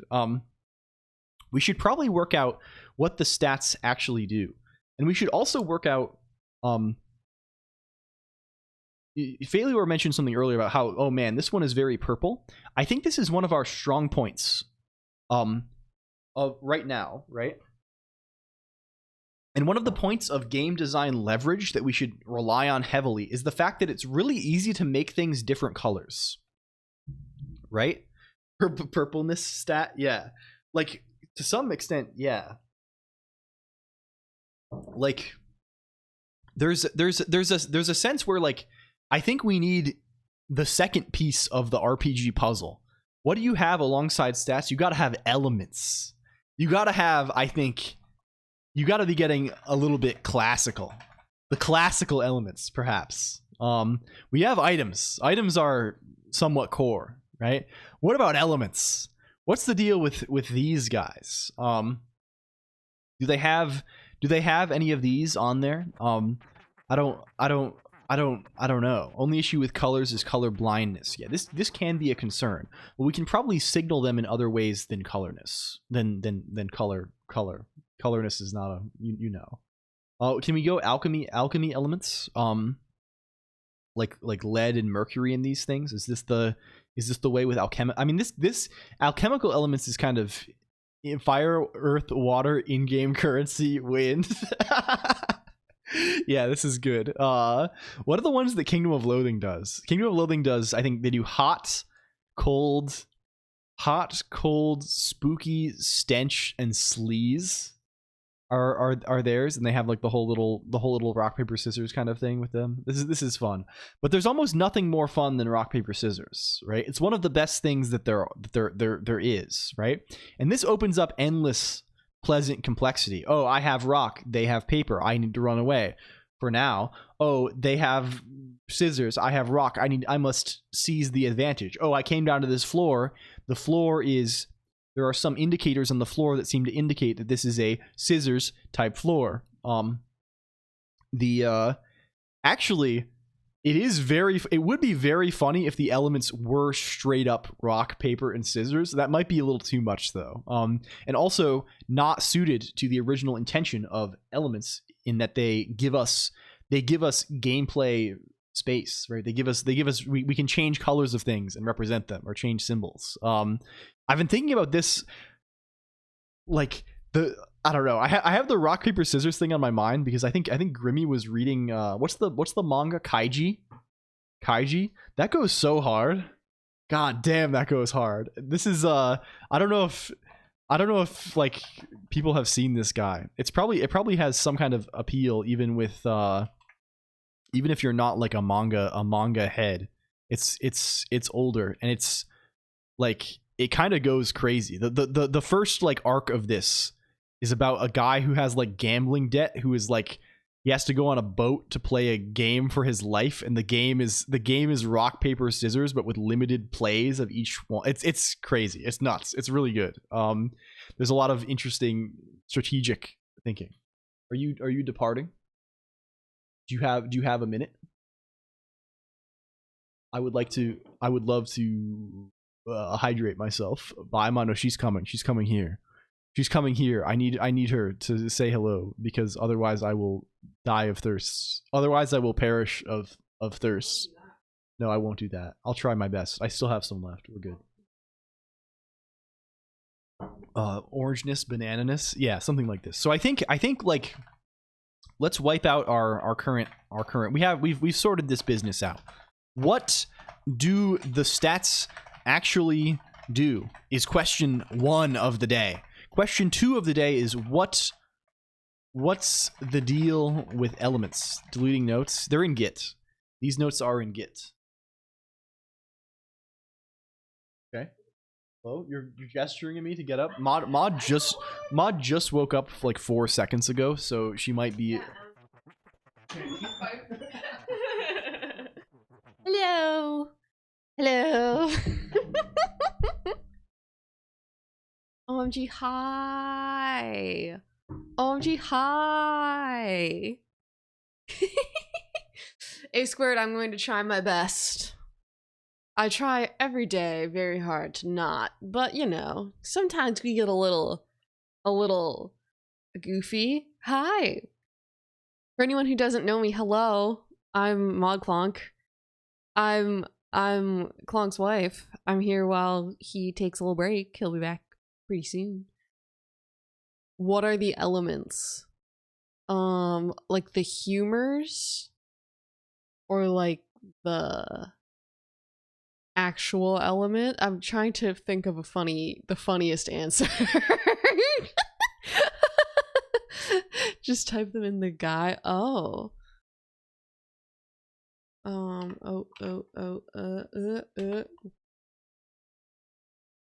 Just type them in. Oh, wait, I thought that was the way to... Oh, it's this? This immediately made me think. Airline food. When it says, what's the deal? I immediately...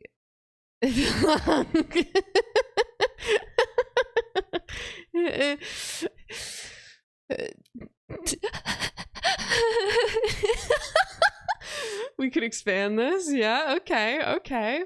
Oh, also, Gamer Girl and Co. ModClonq, do you like GoLang? I don't know, I've never used GoLang. Firefly?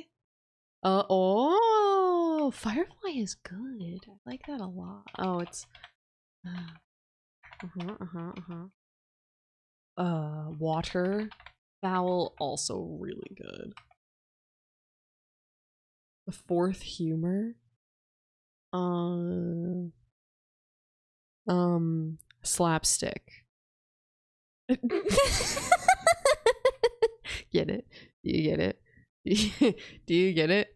Do you...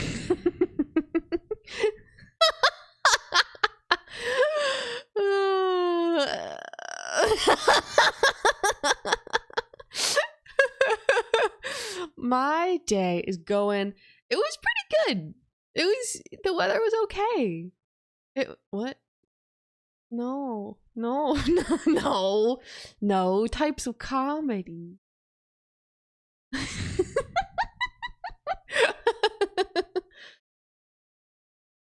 But no, it was earthenware. Oh, you're on fire.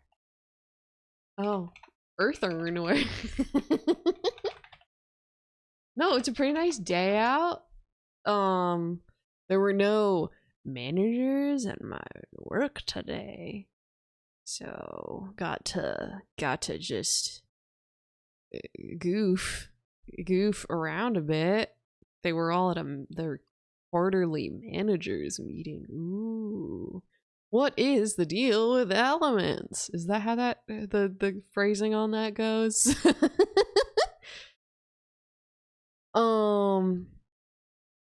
Freeful, yeah, you're really on fire here. Fire, get it? Incandescence, first three humors. Hi. Don't call me late for dinner.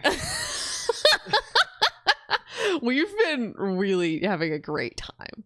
I wasn't. Yeah. Firefly, Firefly, air. Yeah. That's good. You get, yeah? Yeah, that's good. Freeful got everything except airline food. Airline food was me, and then Freeful gave the other three, but I think there's really good. It's a little bit classical.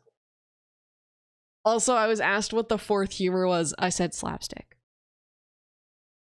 Get it? Do you get it? Types of comedy, humor. Oh. She's good. Oh my goodness. Someone said slapstick could be the last element. Oh my goodness. Thank you. That's all I need.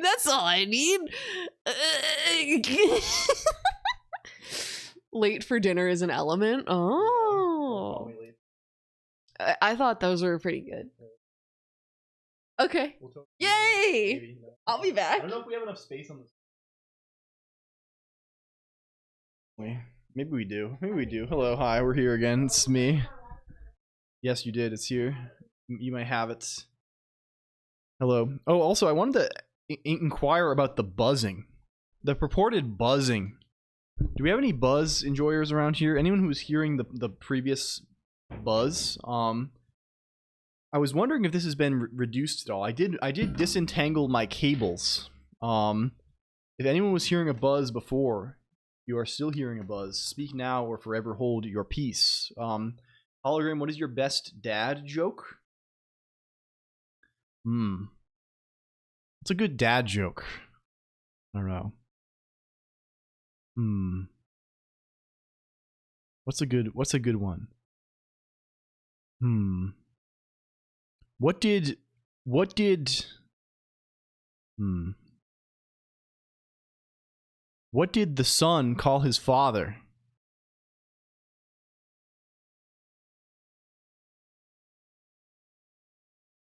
What did the son call his father?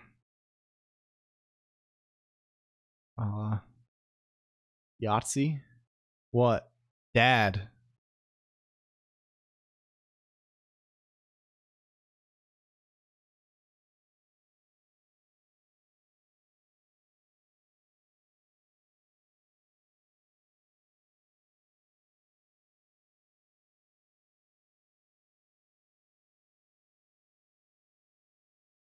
Dad. Yeah, we're okay. That's it. That's the joke. I think Cycle Gizmos is being broken constantly on account of the when I you see when I do this, when I swap between window configurations, when I do this is actually making new windows. So these are it removes the thing where I'm tagging them. We need to find a way to save that. I think you can preserve that somehow, but it's aggravating. It's aggravating the way I'm saving it currently. Hello Oasis, welcome. I am out. I don't know. I think like the very idea of a dad joke, it demands a certain sort of cleverness that I think I don't possess so much. I don't have this kind of rhetorical thing. You could have multiple Emaxes. Oh, just have them in frames on top or something. I don't know. We could do that. We could make it happen. I've thought about doing Klitzcord the Kame. This is a rerun. I feel like we've already done Klitzcord the Kame. Machka 6. This is repetition. Maybe it was different though. Maybe the former one was hello Machka 6. Welcome. I hope you are well. We did Titscord the Kame before. I see. The best dad joke when people groan, sigh, or just want to walk away. I mean, like, I don't know. There's still like some cleverness involved. It's just a different kind of. I don't know. Can we prove that this is a dad joke or that it is funny? Can we prove XOR is funny? I think some of these maybe this is a consequence of aging, but I think these sorts of things are funny. I don't know. Like what is the titular dad joke? Like I can't even think of a single example. Dad joke. I need to start looking at these things because I have a I don't know how much I'm supposed to say about this project, so I won't say very much of it, but I need to this weekend I need to record a bunch of stuff basically for a future event thing. We have from the pioneerwoman.com 200 best dad jokes to keep in your back pocket. How do you throw a party in outer space? You plan it. Did you hear about the circus fire? It was intense. How do you catch a squirrel? Climb a tree and act like a nut. Did you hear about the guy who invented lifesavers? They say he made a mint. I told my we got a wife joke too. I told my wife she should embrace her mistakes. She gave me a hug. I went to buy some camouflage pants, but I couldn't find. That's not even a joke. That's a sentence. I went to buy some camouflage pants, but I couldn't find any. The concept, of course, is that you can't see the camouflage pants because they're camouflaged. But like, what possible context are you saying this? I guess you have to pause. You have to pause for great effect at the comma. I went to buy some camouflage pants. You wait for your interlocutor to say, "Oh yeah," and then you say, "I couldn't find any." I guess that is the mode of its telling. I don't know. These are just jokes. These are good, I think. There's like pictures of this page is covered in pictures of cowboys. Why did they put so many cowboys on it? Look at this. Come look at this. It's covered in hello Ravlin. It's covered in cowboys on it. They just put 1,000 cowboys in on the pioneerwoman.com. I guess that's what it's for. But everyone has like a 20-gallon hat here. Hello LCOLONQ. Hello Ravlin. They think cowboys are sexy. I don't know if sex kind of comes into this. what even is? Well, we're gonna move we're gonna move onward here. Okay, these are good.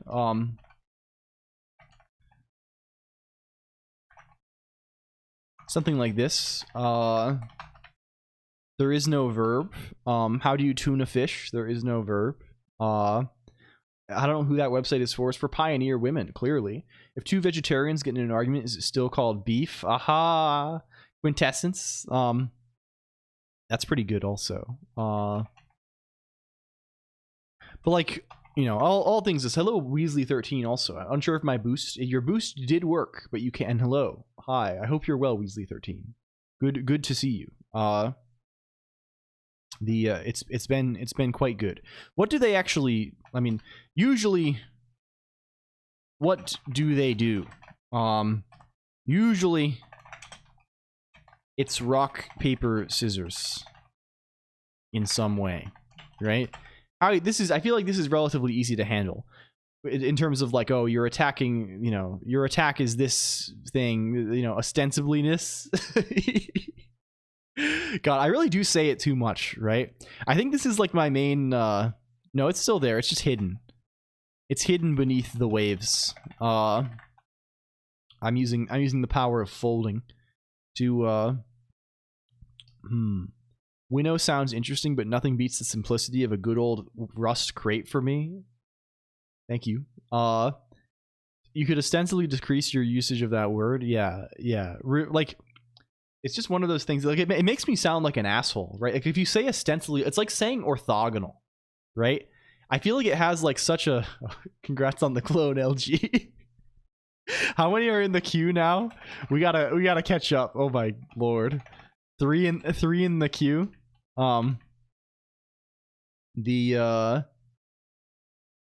Bud VT, the newly renamed Bud VT. Also, welcome in. Bud VT, formerly known as Snorlax Bud, now called Bud VT for purposes of recognizability and or copyright, I think. Hello, Bud. And Goose Poppy, I asked my fisherman friend to tune my guitar. He said he can't because he can only tune a fish. Yeah. And how does that make any sense? There is no verb. What does it mean to only tune a fish? There is no verb. It's a broken joke. To make me oh, I see. I hope you're well, Bud. The do not the fish. Yeah.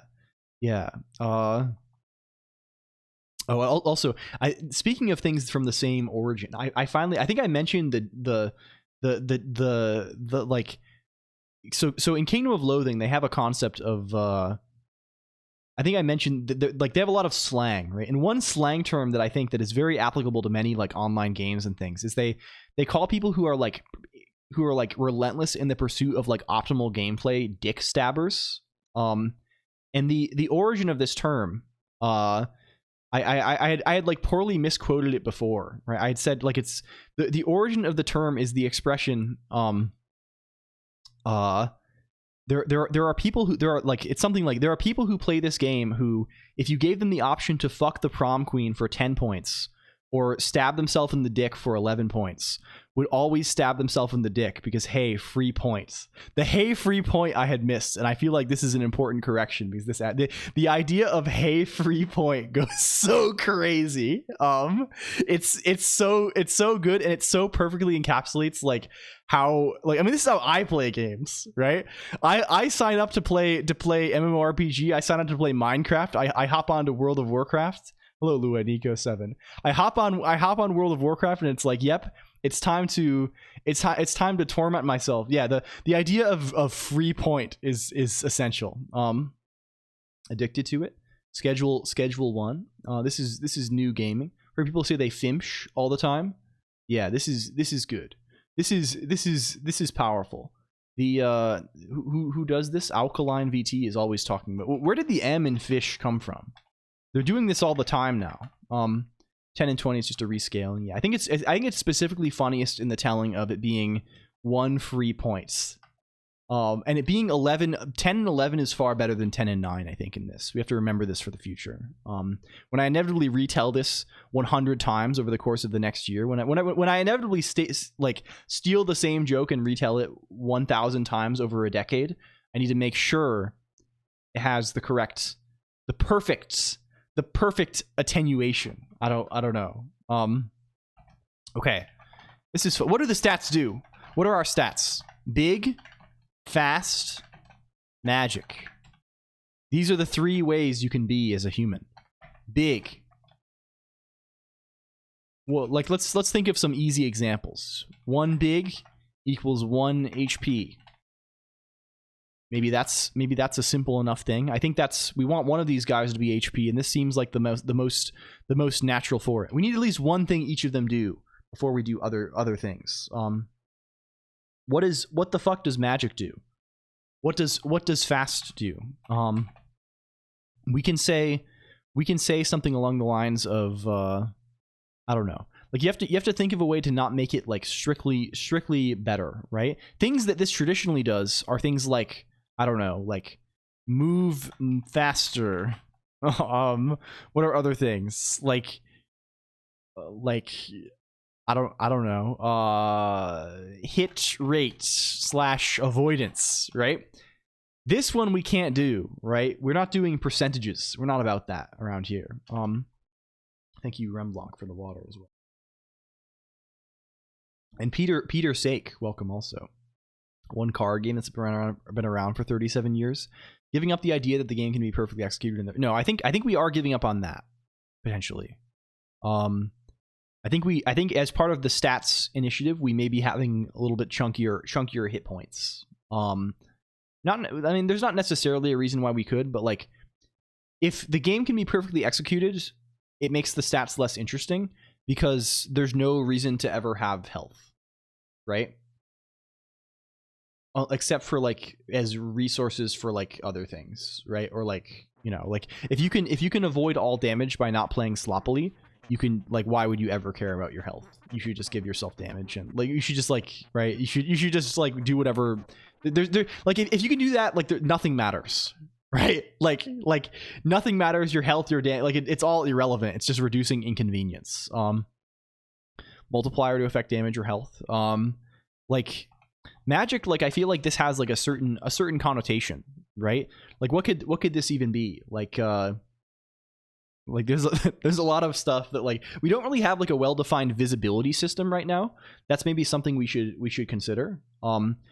The VTuber model is way too cool. Thank you. I appreciate that, Snooze6214. Thank you for the follow. Hi. Thanks. Thanks. I made it myself. Hey, no, I didn't. Yeah, I made the render. I didn't make the model. To be sharper eyed, yeah, like you would think like expanding your torch radius or something, expanding your vision, better lighting. But this is like, these are not really like, I don't know, sensible gameplay, I guess. They don't really provide much actual utility, I think. Unless we really change, like we could make it so dark that you could barely see, and like have light radius increase. But like I don't know how like viable that is. I mean, we could just say reveal traps at greater distances. Yeah, maybe so. Telekinesis. We could do something like just like 1 magic equals holy fuck oob. Yeah, we're going.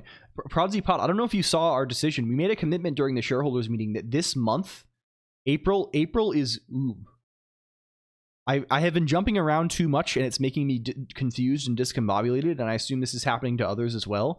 April is for oob. We're seeing what it feels like to work on a game for a whole month. Did Lumi finally get you? I don't think so. I think it was actually failure. But the blind but hearing and smell go hard. Yeah, this is Oopril. We are making an attempt to be, you know, I'm sure you understand as well. Who knows how successful it will be? Slime Girl Caverns ? When is, I mean, I won't put any pressure on you about Star Tellers because I know you've been extremely busy lately. I hope everything is going well, Proudzy Pod. I hope you know that we are rooting for you. I should stream Slime Girl Caverns on live. I mean, eventually it's going to happen. Someone is going to stream Slime Girl Caverns. And it's going to be, I think it's a text game actually. It might be Twitch safe. Can I see this? Firefox, bring up. Hello, Z-Mint. Firefox, bring up Slime Girl Caverns. It's 100% text. It's on itch.io. I am 18 or older. It is entirely text. I don't actually know. It's probably not Twitch safe actually, but I don't know. I wouldn't risk it. But like, an entry in the changelog is oof, ow, oof, owie, my legs. So what's wrong with text? Oh, I mean, it's I think the content of the text can sometimes present difficulties. Nothing. Yeah, I don't know. I don't know what the exact regulations are. I don't think you're allowed to be. I mean, you can certainly be lascivious or I wouldn't stream it, of course. That's not my style. But I mean, we're speaking hypothetically, of course, right? Certain text ERPG games that were in Flash. Oh, for certain. If it's possible for text to fall afoul, I would be surprised if this does not. Yeah, like if it does, right? And like I am one of the greatest advocates of text on here, right? You know I am. You know I love words and phrases and things, the paragraphs even. But I don't know if this text could TOS, nothing would be safe. I mean, text can TOS, right? If you're playing a game, an online game, and someone types a slur in the chat room, like, you can be banned for that, right? So like there is like, text on screen can lead to you being banned. What text it is though, and whether this text is bannable, like, you know, you never know. And I'm not in the business of pushing any boundaries. I think you don't do anything about it. Yeah. I mean, we already have, like, I don't think we want to introduce, like, I mean, we could have MP, but I don't think we want to introduce additional resource systems on top of what we already have. Maybe this is like, maybe if you have magic, you have, like, maybe we do have, oh, you know what? I love this. Okay, this is a good guy, right? We already have this notion of, like, doing magic by using your health as a resource. I like this a lot. During the item generation stream, magic was more heads, fast was more leg, and presumably big was more arms. Yeah, like actually giving you more components. What if this is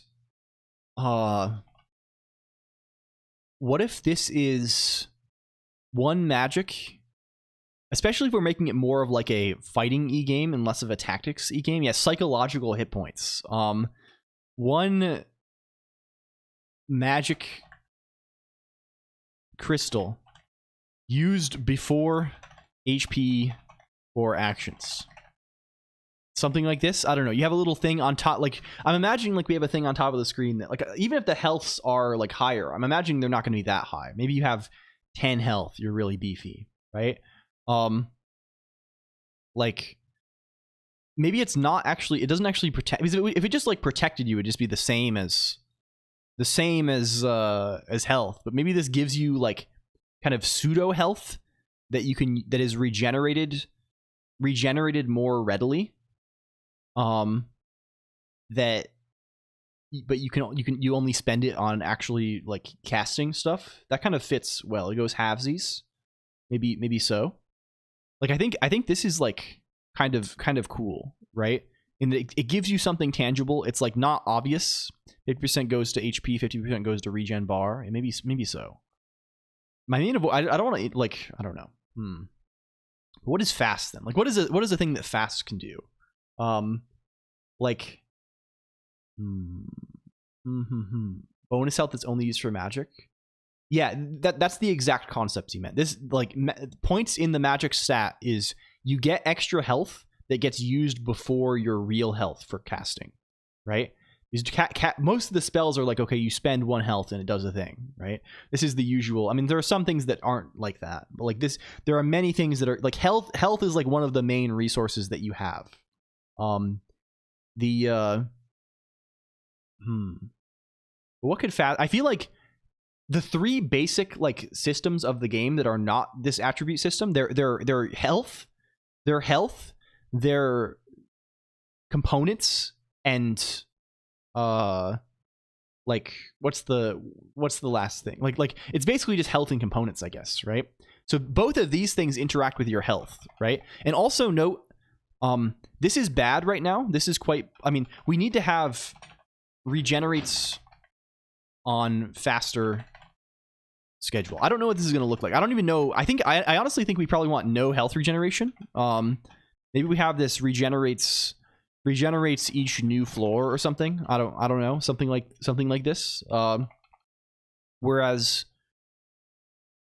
this is like not regenerating at all, because otherwise this is just strictly better, because it's the same thing, but it gives you more utility.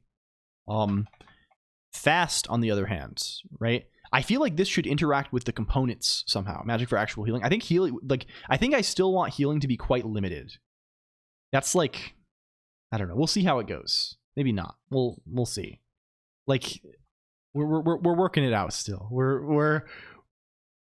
I think I naturally want that, but I think I've already established that some of my natural inclinations for these things do not lead to a good game. Yeah, hence the questions. Yeah, exactly. These are good. These are good ass questions. What could fast do? Gives you more attacks per turn. Yeah, like it could just like straight up give you more arms. Yeah, it's definitely. It's definitely not a Twitch thing you want to be doing. Probably if you're going if you're venturing into the Slime Girl caverns for real. Do we have I mean, I wouldn't do it anyway. I'm like, this is speculation regarding prod announcement. You can read and just don't read the bad parts. Yeah, fast accumulates points per turn, gives you an extra turn special ability when you accumulate enough points. Equals plus 0.1 points per turn. Think maybe so. It could just like straight up give you way more movement. Like movement speed is like too strong though. Like being able to move a lot more is just like crazy good in any game like this, and there'd be no reason to do anything else.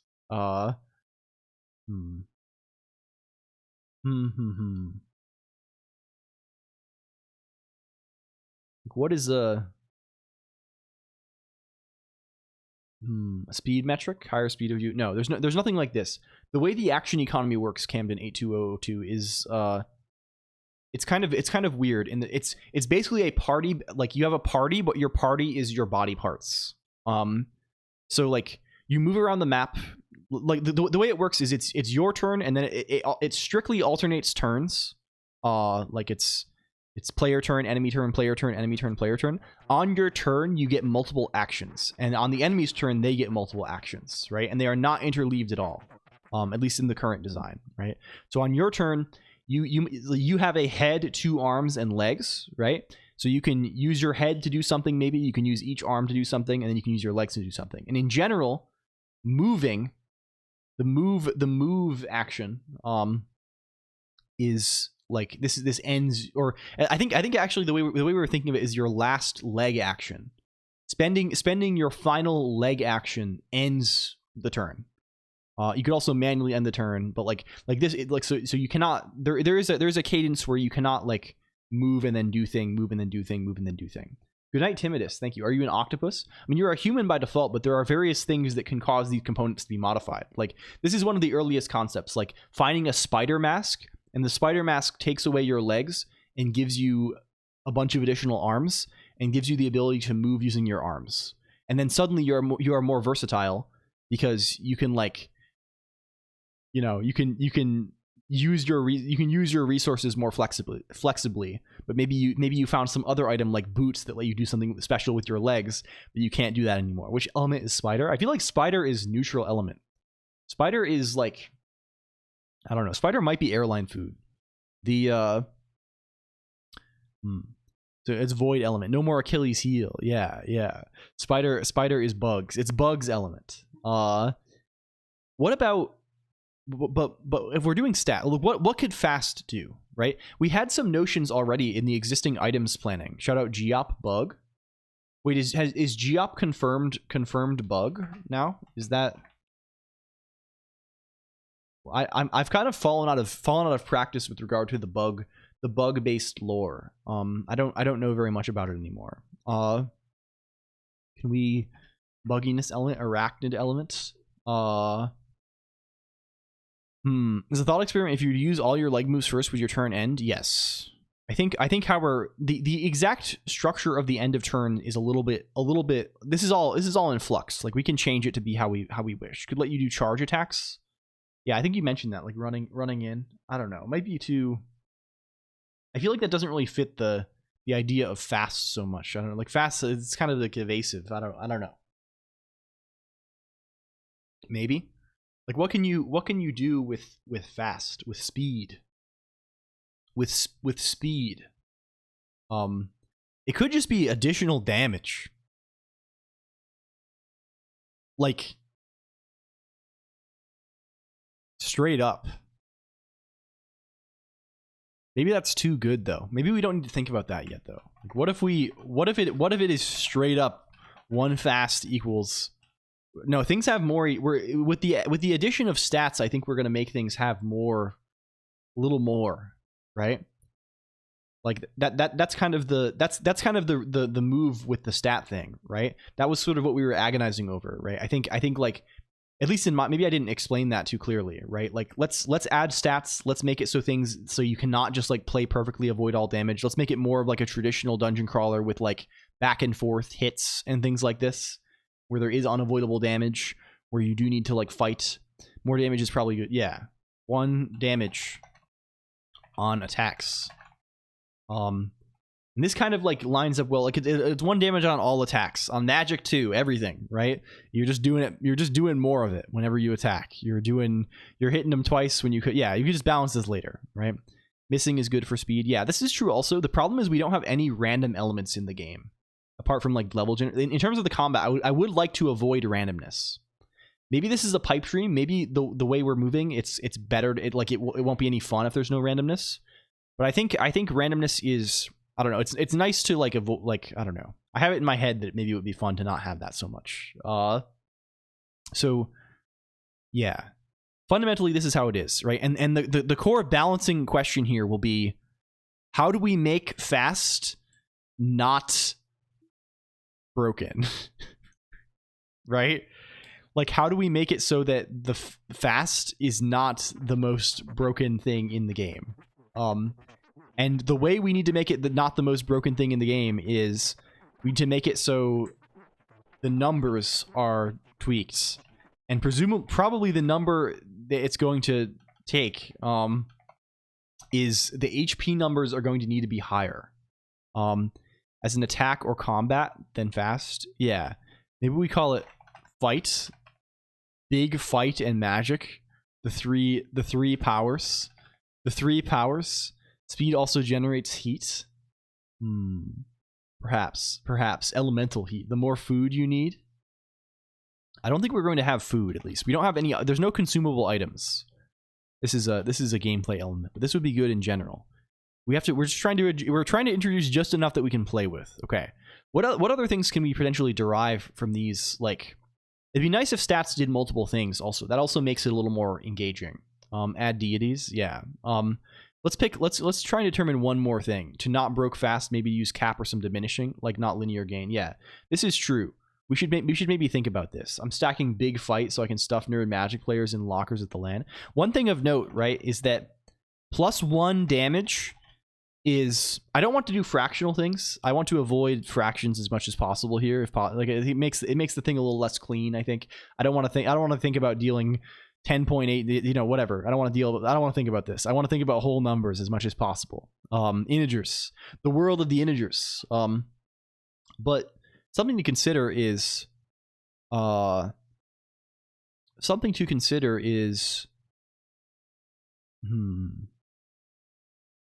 like, yeah, thresholds to get a bonus are interesting for balancing a strategy. That's true for sure. Maybe every 3 fast you get a thing, right?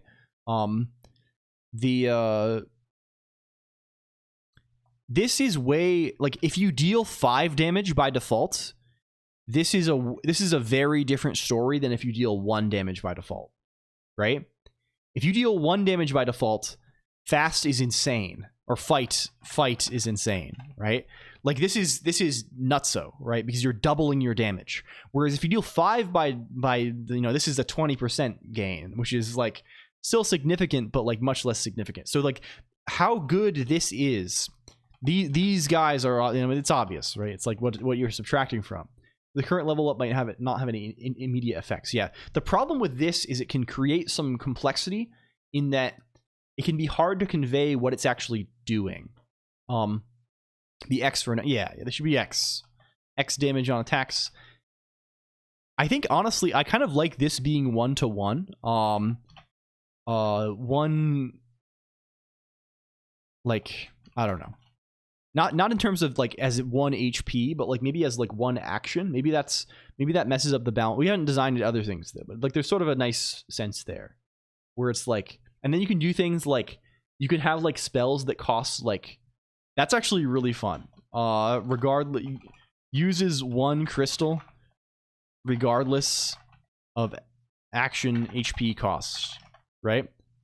Good night, Piet290106. Thank you for hanging out. It's good to see you. Thank you for chatting about stuff earlier about cock and rust and these things. It was fun.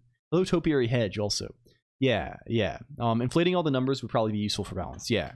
100 HP default gives you a lot of room. Yeah. It's much, there's much more space. Hello, Party Cat Law. Welcome. We just have to think about how to display that in a nice way. Probably we need to move towards gauges. Gauges are probably the way of it. Nice little meters and things like this. We'll figure that out though. This is kind of cool, right? Lets us do cool things like big spell that costs 999 HP, right? 2 weeks ago, and it's really fun. I'm glad. That's awesome. It is extremely fun. Like, that's cool, right? Like that, it's sort of like something that can kind of like limit you to like you can only use the thing if you have magic points, right? I think I figured it out. Let's see, what are you digging into? 0x539. We should have other things that these can do, right? The bevy thing. Oh, the off-screen. Oh, do you know if you can explain what was it? What is your current hypothesis at least? What are you thinking? They figured it all out. Everything. It's all over. Are they Minecrafting over there? I have to mute the. Are they? No, they're not. It's other people. Just receiving. Oh, it's this one. I see. It's this one over here. I mute everything. That. Okay. I think we've arrived. I'm just receiving the Discord ping, and you can't hear it, but I'm receiving the Discord ping noise in my ear like every 0.5 seconds. It's fine though. It's good even. When something became on screen, something gets spawned and then stays spawned. Sorry, no, don't be sorry. Don't you be sorry. This is inappropriate. Oh, it also like well, I'll talk about it afterward. Spawned in the render world. I see. Time for me to hibernate. Good night, Remblanc. Thank you. We shout out Remblanc too if we didn't do that. Sorry. Remblanc, good, cool. Weather report today, Fridays. Remblanc, good activities. It wasn't me. Maybe these all give you, maybe we, like another thing that I've been thinking about a lot is like maybe there should be more actions by default, right? Like if you're starting off and all you can do is like bonk things to attack them and like walk around, like this is like not incredibly interesting. Maybe we have some like innate stat-based actions in your menu so you can like open, like it's kind of fun when you open the menu for the actions at the first time and you're like, ooh, what are these, right? Ooh, I found some secrets. There's some secrets for me here. Ooh, redesign 3.3.5a, yes. This is what it is. We are somewhat committed to trying to get Oob in a state where I am satisfied with it. Party Cat Law, and we are working in this direction. Hello, Flyed. Also, thank you for 11 months, my friend. Thank you.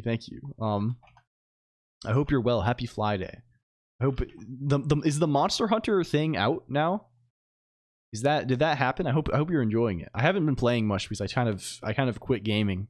I kind of quit gaming for a month or something, but I hope it's yeah, it's big fun. Hell yeah. I hope you're having a good time. The game exists. Yeah, we are beyond gaming now. We're in a world of pure ideas. there are good ideas. It's no, we're finishing it, Party Cat Law. We're finishing this game. We're getting it out there. I'm getting feedback from it, and I'm working on the next game using the same. We're like, the next game will be much easier because we will build it on the same tools. We know how to do things now. We know how to like. We have some thoughts about how to make the video game. But this one's getting done. It will be finished. And maybe even be moderately fun. Like maybe this is something like innate action. Permanently spend 1 big to restore 1 HP. Reporting our tools to Elis. I have thought about that. Like if I like a level editor in Elis would be very good. I just don't know how the best way to do it. It's hard to do. I really need a thing. I need like a Emacs guide that lets me just like have a like a OpenGL like what I need is I need a way to like write an OpenGL renderer for a buffer. So like a function from buffer contents to perform OpenGL operations. And then like just like represent like the state of like my little editor thing in the buffer's data, so I can still like read it from other things in Emacs, but I can like visualize it and like do script WebKit with Elis. This is probably possible currently, and it's definitely possible with like it's Emacs is open source. Like you can definitely do it, but it's just like how easy it would be to get into a form that is useful for anything other than like being like, aha, yeah, that was cool. That's fair, right? That's like what we're about around here, right? I think like I'm perfectly happy with that, but maybe these are all permanently burn. I kind of like that. Permanently spend 1 fight to I don't know, dodge next hits, maybe. I don't know. Innate action. Permanently spend 1 magic. Like what do we do here? What is this? Maybe they shouldn't all be like this. Maybe this should be healing to restore 1 HP. Maybe this should be like 1 big to hit all nearby enemies. I don't know. Like there's like some extent, like I don't know. I kind of like them being different in each thing. Healing is dangerous. Yeah. In this context, it maybe be limited by the fact that like it's certainly a powerful effect probably, but the way we're currently thinking about these things. But maybe it's limited by the fact that it's like you're spending a resource that is probably hard earned, difficult to gain. I don't know. Maybe that's good. I don't know. Either way, let's think of it. It doesn't actually matter that much. Let's just implement some stuff and like think of it. We can cross these bridges when we get to them. Heal 1 at the start of the room or something. Yeah. The I don't know how much we're gonna delineate like room versus. I kind of hope like most of the timing related things I would like to do, just because it's nicer to keep track of, is like either this expires either permanent, this expires at the end of the floor, or this lasts until like something happens, or like the next turn or something. I don't really want to do like durations that are like 5 turns or something, just because it's like the bookkeeping and logistics for this becomes very annoying, right? You have to suddenly start like displaying that to the player somehow, right? You have to like, they have to have some way to keep track of what's going on, and it's tricky. Okay. But we can maybe try and implement these guys. Let's I mean, we really need a way to like test them too. Like we need like we got to think of like how we actually like implement this. Like what is like the actual like Because I mean, sure, we can do this. Like we can make a little just like thing that tracks how many magic crystals you have or whatever, that shows you like, you know, here's this on the UI somewhere. But like, we need a way to actually like utilize this, right? We need to have some kind of interaction. Run around for 5 turns while the thing is on. Yeah, like anything related to the passing of time is tricky.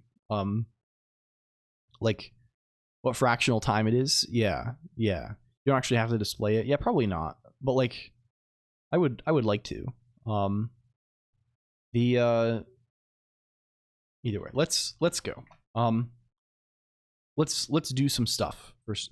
Let's make a little playground where we can actually like start messing with this stuff. One thing we wanted to do for a little while was having like a display for things like poison anyway. Yeah, probably true. Yeah, and I guess poison or something like that. I mean, there are ways to do it without it being time based, but like it's probably like this is the exact trap I fall into a lot, where it's like I'm too quick to like be like, oh, that's awkward to do, so let's just not do it. And I think that impulse is good in some contexts, but like here, like we should probably just have timed things, right? Like everything has things that have like turn-based timers. It's probably fine to have that. People understand that intuitively. Like let's not get like we're just limiting ourselves. Yeah, let's be awkward. Yeah. Hello, Purecoin. We shout out Flyan too. It was on CD. There it goes. Something in Crawl has changed since I hacked on it. No, I don't think so. I think Crawl is. I mean, it's certainly, they have the same design philosophy, I think.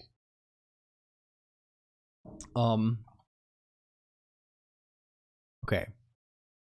We kind of came up with this notion of movement behavior the other day, right? This is something we were kind of considering a lot, right? This is one of the last times we worked on OOP, right? We built this notion of movement behavior to dictate the game's, like the AI of enemies, right?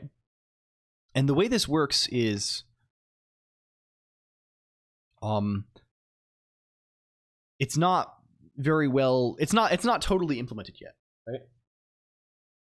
Right now, all we're ever saying is, look, okay, every entity has this chase movement behavior and always act according to that. And also, every enemy move as if they had a bow, right? Like, so you'll notice if we go into the game right now, if I QC here, all the enemies are trying to stay, they're trying to stay one tile away, right? You see? And they're trying to do that because we have told them to chase us, but attempt to be in bow range. That's the concept here, right? They're all trying to stay in range bow. So how could we possibly make that better? Like how can we improve this? How can we produce an outcome where they behave in an interesting? Because I want to have enemies that like behave somewhat in a kind of interesting way, so that we can like test like how our character interacts with them. In terms of like, okay, is it like, because there's a lot of like traps here, right? It's like, oh, maybe we design this in such a way that like you can just always just like run away and shoot them or something like this. Let's build this system out so that they actually try to run away according to the range of a weapon that they have. Let's give the enemies different weapons, and enemy that copies your actions. Yeah, I think probably, at least like once it sees you, tries to mirror you, or tries to like mirror you, tries to like, there's like different ways you can try, like you can do a kind of thing where like if like it tries to match you exactly vertically, but mirrors you horizontally or something like that kind of thing. So like you always end up running into it. They move out of range ever.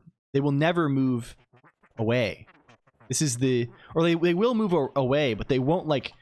There's a bunch of problems with the pathfinding right now. Like you'll notice like this. You see, this is awkward. The thing about this is it's awkward is that the enemies don't take each other into account pathfinding, right? Which makes them kind of dumb. They are a little bit foolish in this regard. They will never they will never like see, I cannot go back now. I can no longer go back because I have no way to get behind these fellows, but I can if I do this, right? They just don't respect each other's positions. We can fix this, right? But it's like, I don't know the exact way we're going to fix it. I did it this way because it's kind of cheap, right? This way we only need to update like the pathfinding map when the player moves, or I guess if the level changes, which we might want to do. So like, we probably want to build out support for that rather than when every enemy moves. And also there's a question of like, I guess you just do it in order. Just make it one enemy per room. This might be too much, right? I do think we want the level generation to be substantially different. Like, we want there to be like the thing Failure was talking about, where we want like some kind of like pre-made vault system to place these guys. But that's again for the future. So let's start by making the enemies do interesting stuff. Let's make them do different fucking things for once, and let's design them in different ways. So we have a bunch of enemy templates here, right? A wall comes. They do pathfind naturally, right? Like they're not just like kind of simple, right? They do like Dijkstra search over the map. They will pathfind around walls and will reach you optimally. Barring interference from other enemies. So right now we've given everything a creature body, but this isn't quite right. Let's give some of the enemies different kind of attributes, right? Like, how do we want them to behave? Like, we have some basic guys here, right? Like, what do we want them to do? What's their fucking deal? If you throw a flask and they get drunk, like, so for example, what is a bat? What is the essence of a bat? Also, I should say, I haven't been doing this enough. I've been slacking in my duty. Everyone probably knows already, but if you're new here, we have a place. The chances are we have a place for you. A batch file. Yeah, like, can we let's say faster than player moves twice per turn through three tiles or something. Maybe so. I'm kind of thinking they just like I don't know, like, doesn't touch ground. How does crawl handle dudes blocking each other? I don't know how crawls like group pathfinding works. Presumably decently, right? I mean, the way you want to do it, I think in general, is you want to have the thing closest to the player move first. You want to order the moves, or you want to like take permutations. Like, it's a hard problem potentially. Handling like this sort of, like, if you have like a swarm of orcs following you, like, how do you make sure they don't like the ones in the back don't try and move first and then not make any progress than the one in the front? Like, I think you probably need to like try and like, probably it's something like try and move them all, right?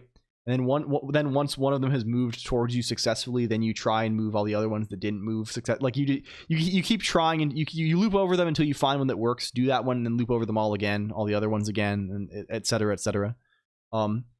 Maybe they can this is kind of a quadratic solution, but it's not too bad probably. It'd be interesting that each enemy type does not consider other types as friends and will attack to reach their goals. Yeah, we definitely want like attack interactions between enemies. That's like half the reason why like the player is also an entity. So I think we'll want to take that into account. And that's like half the fun. So let's like make a bat. Like, what if the bat is faster than the player, moves twice per turn, weak attack? Something like this? I don't know. Attack if they stand in the way. Yeah.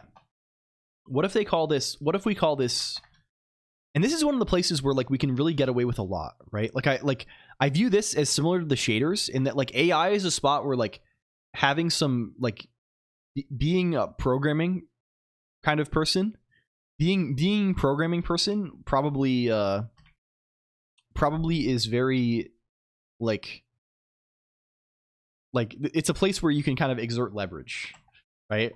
Compared to like, yeah, enemy bases. Let's call this bat body. What does bat body do for us? Well, there's this, it's called bat body if you ever manage to pick it up. We hope you don't.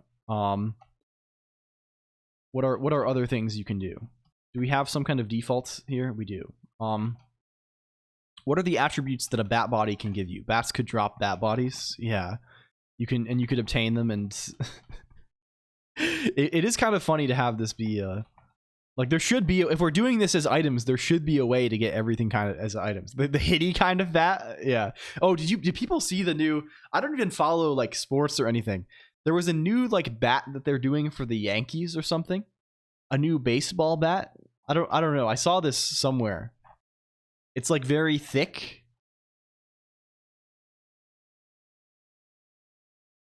No, it's like thicker though. Torpedo bats, swinging revolution, or torpedo bats. Like, it looks very like, it's not just the writing. Like, it's thicker. It's I don't know. It looks like a bowling pin or something. It's anyway. Let's see. Let's call this bat body then. What does a bat have to it? What is the nature of a bat in the world? Maybe it has some health. I don't know if we want to give it big in all of this. Lurk, thank you for the lurk, Airzy the Witch. I think this is I think it's telling me it's the double, because this could have been an unintentional up arrow key press, perhaps. Also, I don't know if you saw the thing. I think I added you to the guy, which is probably long overdue. Oh yes, it did work. Hell yeah!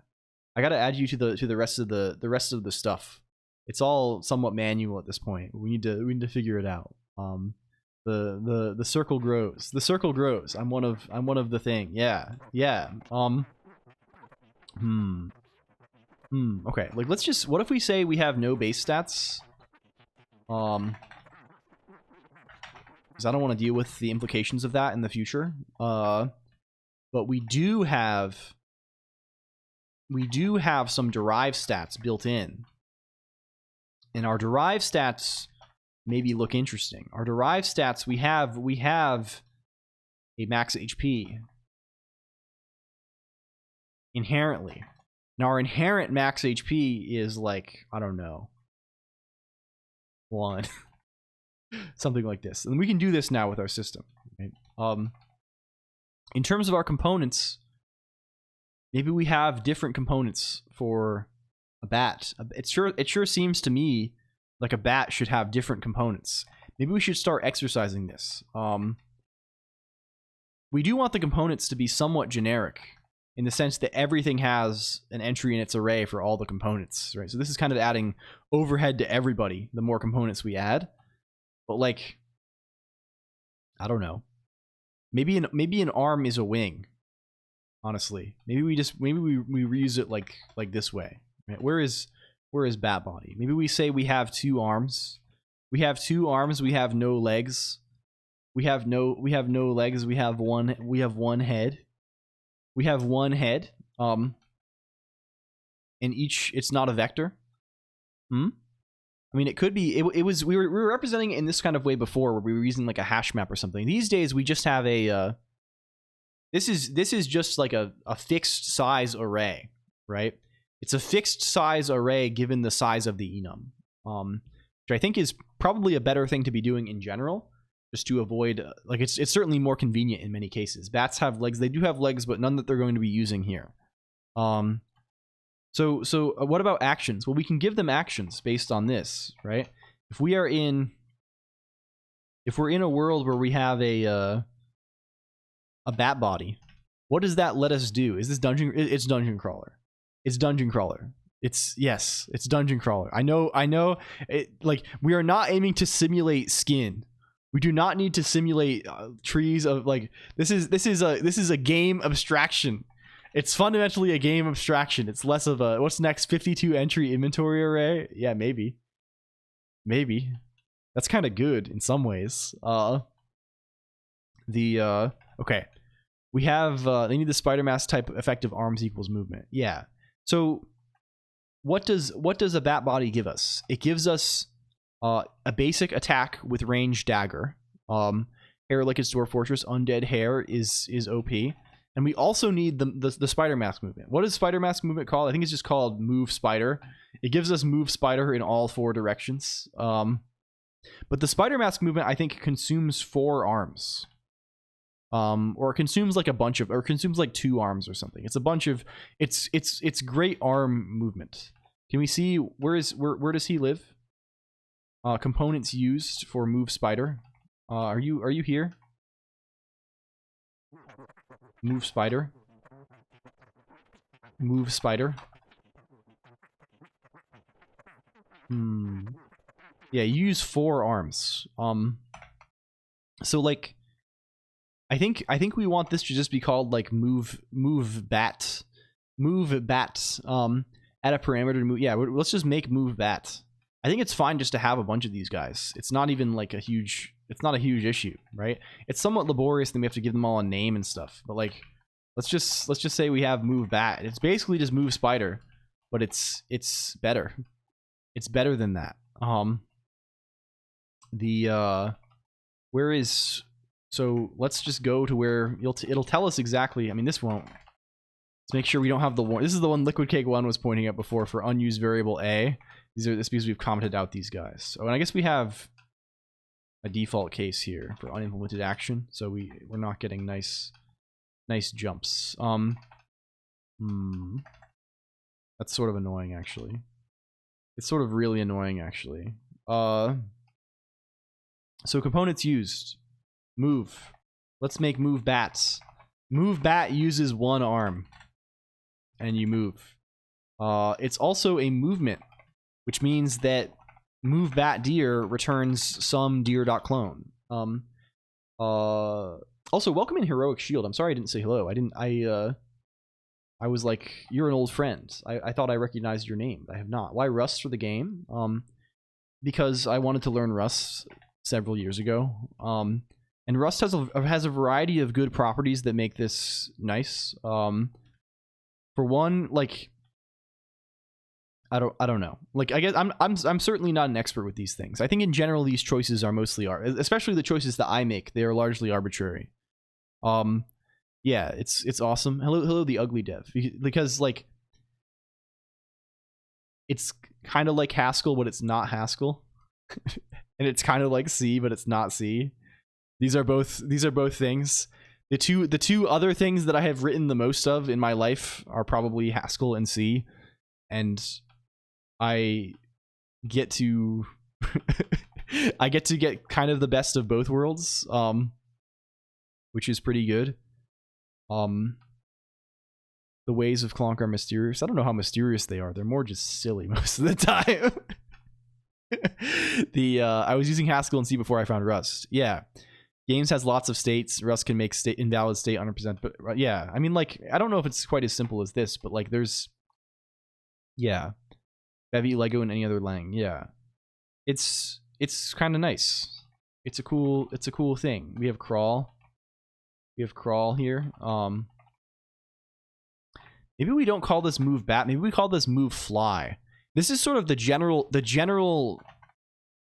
sort of setting of flying movement, right? Can I QIR you?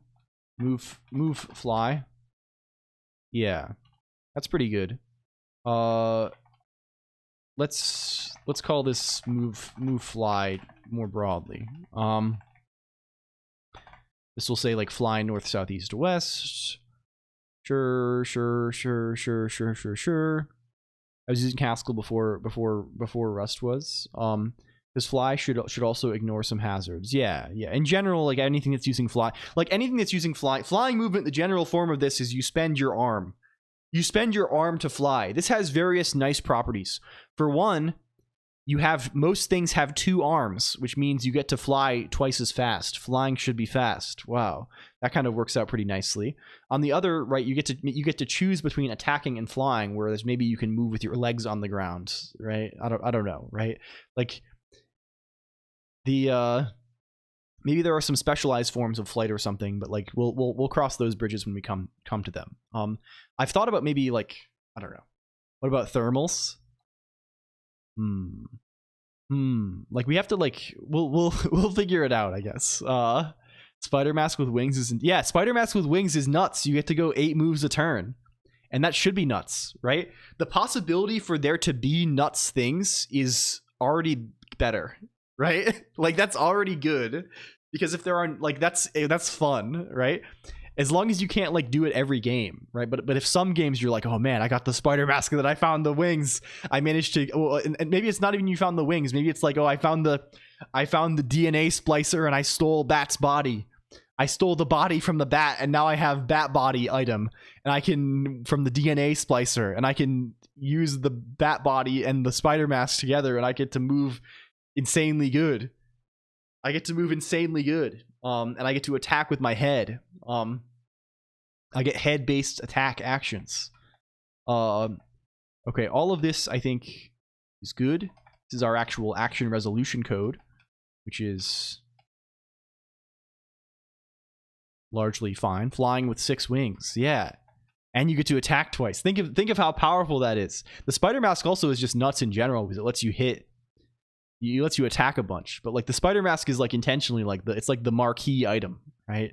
It's like it's like almost the thing that has shaped the design of the whole thing, of thinking like, damn, how cool would it be to pick up a spider mask and have 6 additional arms? You get, if you pick up the spider mask, you lose your legs and you get 6 arms additional. The effect of the item is it grants you -1 legs, and legs plural, and it grants you +6 arms. Wind shear. Yes. Okay, you'd have 8 wings. Yeah, or you could, you can interpret it how you wish. No way to land. Wouldn't that make you short? Probably. Any word on artists? I have contacted a few people. I have been very bad and not gotten back to many of them. I need to do this. There were quite a few people who reached out. There's one who is very promising, who I think I will go with. I don't know. Yeah. The -1. No, because arms are not plural, which is maybe weird, but I think it kind of makes sense. Like, I think it's easier to use like the way they are, the way it is right now. We've thought about this. Hang on, right? It's head, arm, and then legs. Your legs are like one unit, right? Think about this. You can't really use your leg, like you can't, like using your legs independently is you can't really do that. Hello goofy system, welcome in. It's funny logically, yeah, it is. Like if you have, assuming they're still available, I'm gonna go stream part of a 2.4 hours of ZZT game jam. Well, please enjoy, Jake Out. Thank you. I hope it's good. Good luck. Have fun. I can skip on 1 leg. Yeah, I can hop and kick. Yeah, I just think this is a level of good luck on Rust. Thank you. We're trying our best. Welcome goofy system though. I think I don't know. You have 2 arm. The default configuration of a human being in this setting. Yeah, the default layout. Your default spec. Your default spec has 1 head, 2 arms, and 1 legs. Some of the players, I mean, like, we can change this in general. Like the general idea is that there are going to be like basically 3 playable characters for creature, monster, and undead. And I think probably it's going to be something like, I don't know, the creature is like some kind of slime character, the monster is some sort of demon character, and the undead is some sort of, it's an undead kind of guy. It might be interesting to have them have different default configurations of these things also, or like extra parts, right? Like we could have them, like we could have I don't know. Maybe we do want wings. Like maybe it's worthwhile having a distinction between wings and arms. Is this relevant? Twitch create poll. Is a wing different from an arm? Yes. No. What? Red Bull this? Is a wing different from an arm? Yes. Apparently the people are thinking yes on this contentious issue. It would also be good to have something that lets you use arms. Yeah, and we can just introduce additional items. Designed by committee? Yeah, I mean... fundamentally. Yeah, okay. We need wings. this reduces the spider mask interaction, but maybe makes it more interesting otherwise in terms of the design of this. Okay, we have wings components. We have secret wings components. As a biologist, wings are arms. It's probably shout out biologists. Is this a salad for rest moment? The 3 item interaction, but I think it's so powerful. You can shout out biologists if you want to. It's so powerful that that's a good thing. Yeah. I think so. And in general, I was thinking of this because if we have like a demon character, it might be cool to give them wings, but they don't have maybe they don't have the full flight action, and or they don't have they don't have like they can't use this to attack like 4 times a turn or something, right? Or maybe they just have flight. I don't know. Like I don't know how we do this. The people say yes, but the people also say what? Are pincers different from arms or claws? I mean, my general feeling is the more we can consolidate, the better. Right? The more consolidation we can perform, the better. The more, like, even if it's sometimes awkward, the more we can make things fit into similar molds, the better, because it improves the interaction between things, right? Like the more components we have, the less like overlap there's going to be. Goblin can hold weapon, but crab can't. I think a crab can. I mean, like maybe in the real world, right? But like you can imagine a pincer holding a knife or something. Their exoskeleton with flesh can hold small weapons like knives. Yeah, a crab could hold a gun, I think. I want to imagine a world where one can at least. Okay, I think no wings. I think this wins. I think what we would do in the absence of wings is if we had a starting character that has quote unquote wings, we would give them the flight action, but we would not give them legs. We would theme them as like a gargoyle or something, and their legs are all withered or something. They can only they have to choose between using flight, which is superior. I mean, they can use one of their arms to move instead, but then that kind of limits them compared to other characters, which might that's really good, right? Like if you have legs and 2 arms, you can move and potentially attack twice based on your arms. Whereas if you only have 2 arms but you have the ability to fly, you could choose to move twice instead, which you cannot do with only 1 legs. But you're limited; you can only attack once per turn. I think that's an interesting enough trade-off that I kind of like that a lot. Does a bat get to fly if it loses a wing? Yes, but only once. And in general, I don't think we're going to focus on like component destruction as much, right? Like so this is not Dwarf Fortress. It's not really a zone where it's like you're like targeting it's not Parasite Eve, right? You're not like, oh, I'm going to shoot him in the wing and destroy the wing or whatever, right?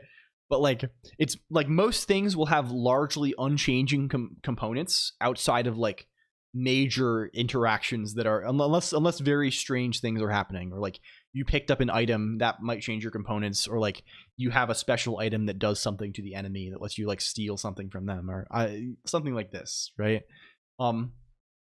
Other than that, I think we largely don't want like mid-combat component tomfoolery, because it does create absurd situations. Like, why can a bat fly? Right? Why even have them? Because they're not changed in the small, but they are changed in the large, right? Like it's not like over the course of like one fight you're like knocking off a bat's wings, right? However, like as you progress through the game, you can like pick up an item that gives you a second head, right? I think we actually have an item that gives you a second head that's just called head ? Right now, which I think does kind of go crazy. So it's just like a matter of like it's not like a part of like the regular combat of the game, like the moment to moment gameplay, but like in terms of like your long-term resource management, like this is like something you have to care about, and like it's something that like affects your gameplay, and like it can be affected by items and some effects. Drop from double-headed ogres. I don't know. I don't know how we're going to do item attainment still. This is a question for the future though. So we have Bat Body. We've decided that Bat Body gets 2 arms and a head, and we've decided that it has, you get move, fly, and in fact you get all of them. we have to give them individually all of the moves. You can move fly in every direction. If you are a bat. What is the difference between item that gives second head versus item that gives an effect that a second head would give? I think it's more so, it's just a merging point for interact, right? Like it makes it less bespoke, right? Like a second head doesn't give you an effect itself. It's more like a resource that can be used each turn by a variety of other actions that other things give you, right? So like, for example, like it doesn't just like let you do something. It's just like a generic thing that you can use elsewhere. So you might have a magic spell that like uses your head for the turn to like do something, or like, you know, something that refreshes one of your heads by spending an arm or something, right? Like yeah, I mean, it's more so, I think it's more so just like your head action in a given turn like represents like thinking about stuff, right? So you might use your head action to like cast a spell, or like for example, I don't know. Yeah, it might be overgeneralizing without having a use case. Yeah, maybe so, but I think like much of the thing is about this. Is there lore and canon and stuff? Not really. It's ostensibly a fan game, but like, yeah. We have a lot of like item designs kind of based around this thing, right?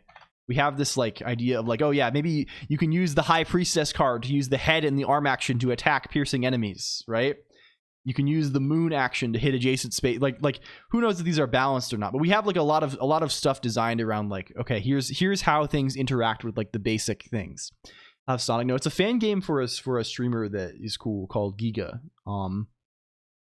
Yes, yeah, and that for sure is true. Like we want things that, yeah, it's like this. Like you can think of this as less like a simulation of your character, and more so like these are like, it's basically like mana. It's like your mana for the turn. I mean, it's exactly this in like magic, in a magic sense, right? At the beginning of all of your turns, like as your player turn or all the enemy turns, you have like a bunch of like you have a bunch of resources, right, that like untap at the start of each turn. And those resources are like how I'm going to use my arms this turn, how I'm going to use my legs this turn, how I'm going to use my head this turn, right? And then like different actions that you get, which are given to you by having items. Items give you actions and sometimes have passive effects also. And those actions use like your like the components you have that turn, and also like maybe your health and other things as resources to have some effects, right? This is like the basic economy of, so it's less like Dwarf Fortress, more like a bonus action in D&D 5e, right? Like your head action is maybe like there are certain actions that consume like the head action slot, right? Kind of like there are certain things you can do in D&D 5e that's like, this is a bonus action I can do this turn in addition to my normal action, my arm action, you know, right? That's like this. It's the action economy. Ramping one head mana. Yeah. And you can find items that it's like this gives me a head question mark. You get an extra head, right? Like and the enemies all behave the same way. The enemies have certain like some combination of components given to them by their items, right? It's basically like the way we're structuring it now is that everything is downstream from items. All like a character is like all like the player or the enemy, they all they are is like inherently is they have a name, they have like some rendering information, they have some flags for like, you know, metadata stuff, but really all of their gameplay characteristics are defined by a vector of items. That's all they are. They just have a big bag of items, and items give you stats. There are stats associated with items. They have like names and stuff, but basically what they do is they give you attributes, right? So they give you like the big fast. Let's rename this to fight when we can. They give you some attributes, and they also give you like components are part of your attributes. They give you heads and arms and legs and things like this potentially. Most things, like if you pick up a sword, it probably doesn't give you a sword. Probably doesn't give you a head, right? But it could. Maybe you have a cool talking sword, right? Like that's an effect we can do now, right? You pick up the cursed magic talking sword, and the talking sword like can like help. It has some like cursed effect that harms you somehow, but it also can help think for you. So the sword can like cast your spells. It gives you an extra head, right? It turns one of your arms into itself. Yeah. Or like maybe you have like a super cool sword that gives you an extra arm, so you can like attack and like, right, like this kind of thing is like possible. This is how it is, right? So these items, they give you these stats, and they also give you a set of actions. And these actions are the things you can actually do. What are attributes? Attributes are just like stats on your character. There are like and those attributes are, there's like base attributes. So we have like this idea of like we're trying to come up with this. Like we have like how big you are, how fast you are, how magical you are. I guess this is like, I don't know, maybe generic, but we're going in this. What do they do?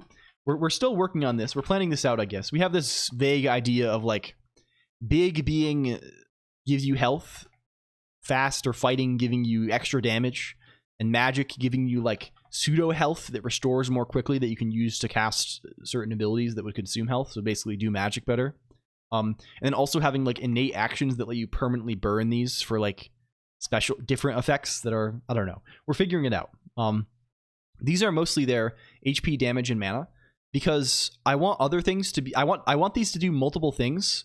And I want other things to be able to, like, we have stats that are derived from them. I want things to be able to directly give the derived stats without giving the base stats, so that we can give things health without like the other connotations potentially of having the big stat. And I want this specifically to make the game more complicated, because I want there to be more give to it, I guess. We were talking about this last time a lot.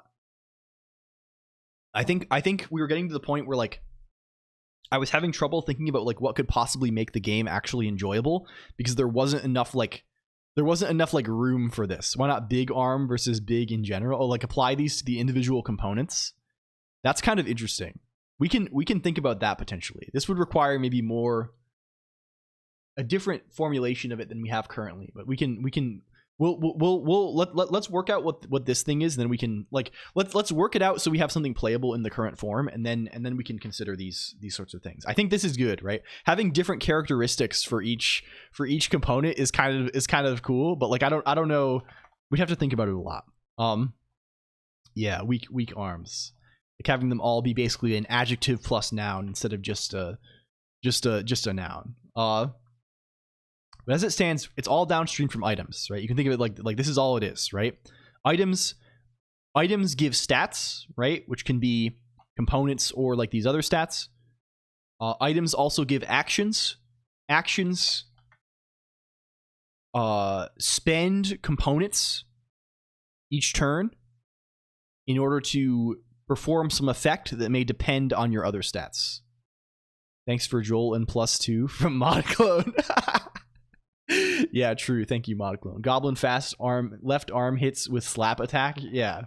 So where were we? Where were we? We were making this bat guy. We were making Jonathan Bat. And we've given him bat body now. Let's make all of the enemies be bats, please. Is that possible? How do we actually spawn anything? I think it's here.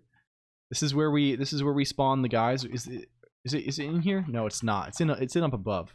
It's been so long since I've touched. I think it's been since the wave function collapse stuff that I've touched any of the level generation.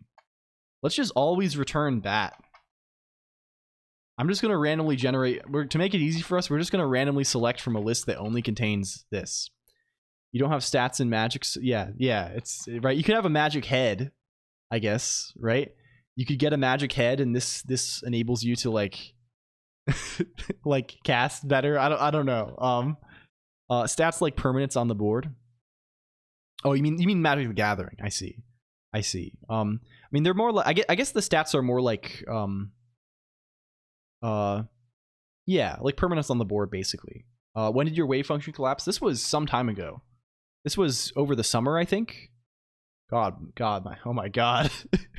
It's hard. Like, oh my god. How is it April? How is it fucking April? This is time goes too fast, friends. It goes too fast. It's hard to even believe. Okay, let's find the bats. There's a bat. The bat does not move. The question now is, why does the bat move? Well, why does the bat not move? Well, it's obvious. The bat is not trying to move normal. The bat is trying to move with its legs. It needs to move with its arms. It forgot how to fly. It only knows about its legs now. How do we teach the bat about its arms? How is this even possible for us to do? There's an unexplained gap in our records. Yeah. How do we teach it to fly? I think we're going to have to do some work over here, right? This guy here, we have this whole movement behavior thing going on. That relates to this thing here. I think it's this fucker. I think, no, it isn't. What are we? No, we should be returning the proper moves. This is tricky business. This is tricky business here. Get bat to read Nagel's seminal essay about the limits of understanding consciousness from an objective perspective. So we would think the way this is supposed to work is that this best move forward thing, this allows us to pass a function, right? This allows us to pass a function that I think what this is this callback here is like extracts a pathfinding yeah, basically we're doing pathfinding on a specific pathfinding map computed from trying to pathfind to this range's distance from the player, which is kind of a mouthful to say, but it's like we're trying to pathfind to positions such that this weapon could hit the player. This is irrelevant, but what this returns is just a direction, right? And I think that what we're trying to do here is we're trying to iterate over all available actions that we have and find anywhere this move deer thing matches that direction, right? And move deer is just like that, like it should be returning the direct, like if the thing is a move, return the direction that you move in. Because we have multiple move types and things like this. This is what set, yeah, move deer, yeah, true. Shout out soy milk. Shout out to soy milk for real. They're coming out with a new Switch. We were discussing this earlier, Mickey New. It seems it's a little bit, I don't know about that. I don't know about the whole thing. It seems like a far cry to spend 530 United States dollars, potentially more, to obtain Bloodborne 2 PvPvE edition. But for me, I don't know. It's I don't think it's in the cards for me in the future. Is it late enough in the game that we can talk about video game pricing? I think this is fine, actually. I think it's honestly really fine that it costs this much. I think it probably should cost more. They have prices. Yeah, we're talking about, yeah, you wait to get Switch 2, but also getting release hardware guarantees. You're more likely to be able to modify it later. This is the other thing, right? If you want to like homebrew the thing, you probably want to put it in you probably want to buy one and put it in a box and never update it, never connect it to the internet. But yeah. Give me a number. What are we talking in terms of pricing? I think the Switch 2 guy is like $450, which is acceptable. But the thing people are talking about is that the games now, they're doing $80, $90 games, right? Like the physical copy of the games are $90, I think. Mario Kart Switch 2 price. They've leapfrogged the other thing, right? I don't know. Like it's 80. Yeah, I think the physical copies are 90. The idea is $90 games will multi-year support, which existing games kind of have. I don't see as a big deal. Yeah, in broadly, like these things are, like, speaking frankly, these things they've probably been too cheap for a long time. Given, like, I don't know all the details, but it seems to me like they've been $60 forever, right? Like games have been they've been $60 for a long time, like probably at least like I don't know when this has been standard. And there's been a lot of inflation since then, and also like they're not getting cheaper to make. Right, like these AAA things that are the thing. Yeah, some SNES games cost $70 30 years ago, right? Which inflation adjusted, like, what is this? This is probably like $200, right? Like, I don't know, maybe less than this, but like it's pricey. So like either they got to make the games cheaper, like in terms of the cost to produce. Either they have to stop like making these $300 million blockbuster games, or they gotta cost more. Yeah, I think they just jumped to $70, so people were like, oh my god, now everything's gonna be $70. And Nintendo just like leapfrogged that and just was like, yeah, they're $90 now. After tariffs, maybe so. I don't know how much this will affect something like that. I think like it's like, I don't know, like, is it really? I don't know. People attach, like, I understand why people attach so much to this, right? Because like it matters, like the pricing matters a whole lot for people, right? People are like super price sensitive to this, right? But I find a lot of the discussion to be sort of aggravating. Also, hello Archibald, hi, right? Like indie games, like this is one of my real pet peeves, right? Like you go on Steam and the Steam reviews are all like negative review. I really like this game. The gameplay was okay. Imagine this in your mind's eye. Okay, close your eyes. Don't close them if you're like driving or something, but like close your eyes. Imagine big thumbs down, red screen, negative review. I really like this game. I found the gameplay was really good. I thought it was a fun game, but it just really wasn't worth the money. This game, it costs $15. I think this is really more of a $10 game. This makes me want to so like I don't know what just makes this is maddening when you see this. And if you go to any indie game, you will see this. You will see this is really more of a $7 game. I don't think this is a $10 game. This might really be more of a $15 game versus a $20 game, right? Prices spiral higher. Yeah, it does make a big difference, right? Like, I don't know. This whole yeah, it's a challenging, isn't what Humble Bundle is for. And in general, if you're price sensitive enough that spending $10 versus $15 on a video game makes a difference, right? I mean this in the least horrible way possible. You probably shouldn't be buying video games too, right? Like it should not matter. The you got bigger fish to fry. The like in the least like gross elitist way, like you like, it's not the thing, right? Like you should steal it instead, right? Like if I release a game and $5 makes the difference, you gotta steal it. I promise you gotta steal it. Okay, back to lurking. Thank you. Had a problem with some actual functional aspect. Yeah, maybe so. Sale full price basically forever. Yeah. The I don't know. Like I guess I'm just like, I'm pretty outside of the, like, I don't play very many AAA games. The most of the, like, I play like maybe one or two of these a year. So for me, like even like, you know, I don't think my, like, I don't know, my annual AAA game spending going from $100 to $150 is not going to crush me. But I, like, people do play a lot more. I don't know, who knows? Like there's probably like if you're buying a $90 game every week, this is probably not excellent, right? That probably is adding up pretty quick. But I feel like if you're doing that, it's time to, like, if you're really playing so many games, like there's probably like there's still like GameSpy things, right? There's like Game Pass, right? There's rental-ish services or whatever, right? Like you can do stuff. At least in theory now you can sell digital games. Yeah, with their new like code thing. Buying GTA 6 instead of rent. Yeah. I'm going to make a prediction here, right? Grand Theft Auto 6, no chance it's less than $100. And I bet it's a bit more than $100 now that the waters have been tested, right? Like the first party to test the waters is going to get the backlash, right?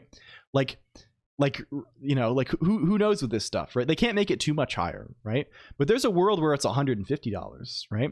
There's a world where these things are $250, right? That's probably a sensible world if they want to keep making them bigger and bigger, right? And cost more and more, and like these things continue to inflate, and like right, like I don't know.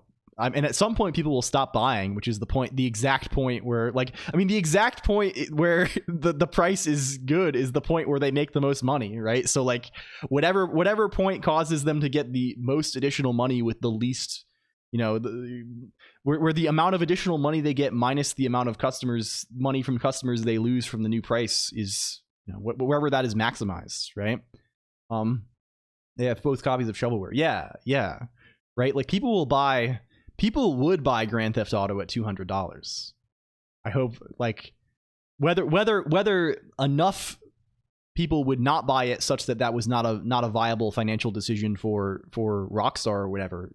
Who knows, right? I'm sure they have the numbers on that, and I don't. I'm sure they have estimates on them. They don't have the numbers, right? They can't predict the future, right? But like, yeah, and who knows, right? And ultimately, like these numbers are just arbitrary at the end of the day, right? Like. Yeah, people can buy what they want. Yeah, for sure. When it's on sale for $15, yeah, I'll buy it never because I don't really care very much. I've fully solved it. You found the phantom entity. The Phantom of the Opera has been discovered. More hype for, yeah. I mean, it's been almost 15 years since Skyrim, Henrik Mark, which is unbelievable, right? I was like. Like, holy shit. I was in 9th grade, I think, when Skyrim came out. That was it was 11/11/11, right? I was like straight up like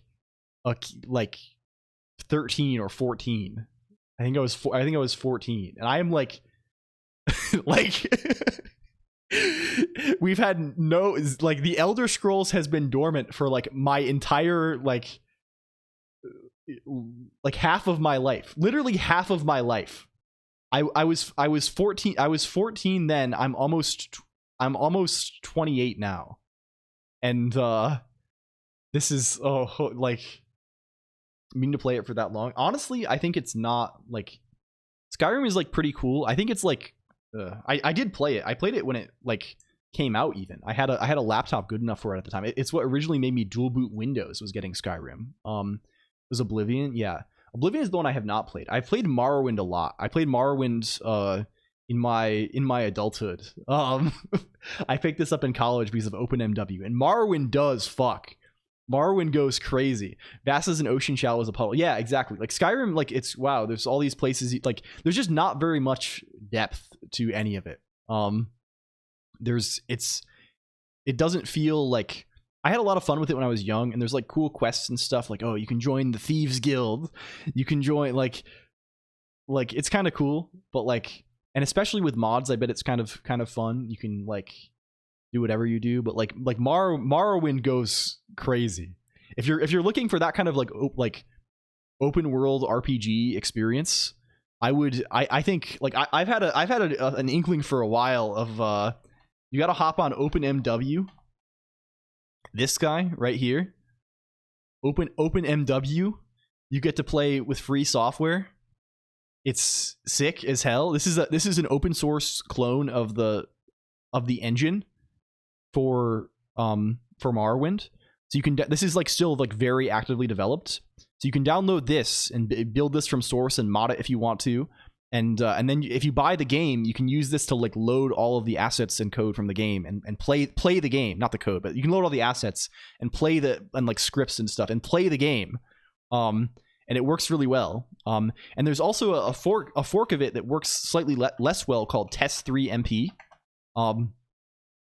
It's a fork of OpenMW that adds multiplayer, and this is a little jankier. At least it was when I tried it years ago. I suspect it's probably better now. But you can play Morrowind with your friends too. It's very, very fucking cool. And also the other component of this whole thing that has me like, damn, I want to dive into this is there's this thing called, I think it's called, is it Tamriel Rebuilt? Is that the guy? TamrielRebuilt.org. I think this is him. Yeah. Yeah. This one does fuck. This is like for like 20 years or something.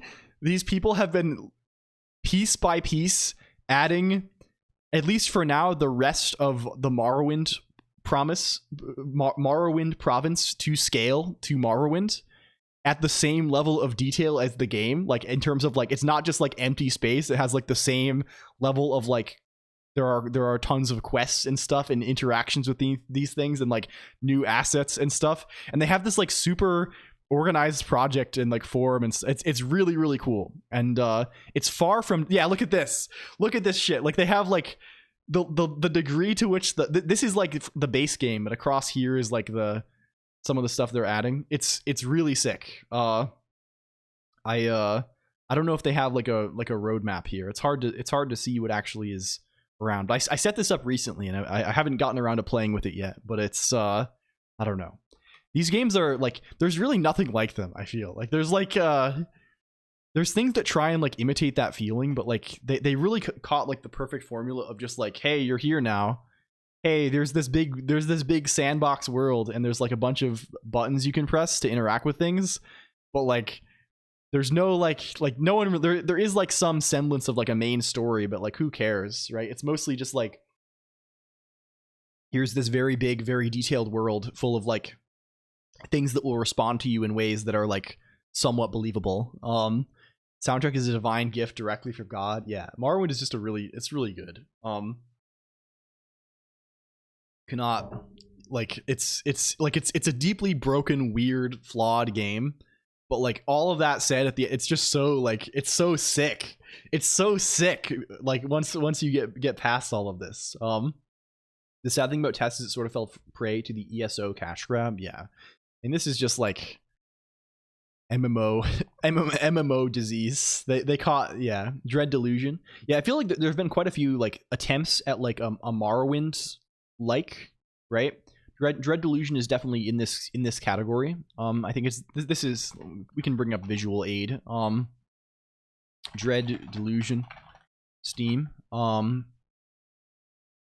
Obsession. Yeah, it's real. It's real. Is this the guy? Like, this is very much trying to be. I've not played this. I've watched some people play. I feel like the thing everyone focuses on with these things, though, is like the weird stuff. I feel like there's a little too like these like, I think a lot of people see Morrowind and they're like, oh whoa, this game has this like crazy ass setting. I'm gonna make like an open world RPG that also has like crazy like yeah, rich coming from me, of course, right? It's true. I am a consummate hipster, right? I love freak shit, and this game does rock, right? From what little I've seen, but like I want a game that captures the other half of it, right? Like the fact that like you have like NPC schedules and like like scroll interactions and stuff, right? Like I want, like, part of what makes it fun is like the presence of so much like banal stuff. After Elflands, yeah, maybe something like this. I don't know. There's too many games to make. Too little time if we continue at this rate, which is why we have to accelerate. We have to increase our speed. Why are we not finding this in the available actions set? Why is this not found in the available actions set? What is going on with this? We have Move Fly, allegedly. Move Fly allegedly is present on Bat Body. How many arms does an orca have? 2 fins. We don't have swimming though, so this problem will remain purely hypothetical. Maybe it has 3 fins. Maybe it has 2 fins and 1 leg. I mean, an orca is a mammal, right? Every mammal has 2 legs and 2 arms. Are there any mammals that have more than two legs or more than 2 arms? And don't say a dog. A dog has 2 arms and 2 legs. They just have the front legs are arms. Are there any mammals with more or less than 4 limbs? They're all 4 limb style, right? This is important game design. Do any mammals have more than 4 legs? No mammal can naturally have more than 4 legs, according to whatever Google AI thing they have thrown at us. Monkey tail. Yeah, this is not a limb, I think. But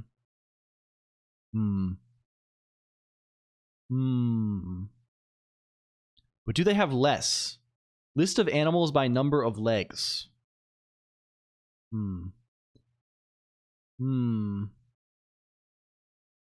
Oh, they even list on Wikipedia. What makes it not a limb? List of animals by number of legs. Look at this. Look at this here. Look at this right here. Snake has 0 legs, leg pairs. Bird has 1 leg pairs. Mammal has 2 legs, 2 pairs of legs. They even include they singularize, right? They have 2 pairs of legs. Human beings have 2 arms and 2 legs. An orca also has 2 arms and 2 legs, I think. This starts going crazy after a certain point. They're talking about velvet worms and stuff. They're talking about flat-backed millipedes and other such guys. They're talking about camphor millipedes with 653 pairs of legs. I don't know if I'm about that personally. I don't know if that's what I'm all about. We're trying to establish, Mod, whether any mammals have anything other than 2 arms and a pair of legs. Yeah. No, dolphins have 2 arms and a pair of legs. They have 2 flippers and they have a back type flipper. Yeah, and whales. Yeah. Mammals. Wings count as arms, but no mammals have wings, I think. Bats have wings, but they're fake wings, right? Do bats really fly, or are they false? Do bats fly? Yes! That's crazy. Is that real? No way that's real. Only a bird can fly. Bats absolutely fly. Yeah. What else do they have?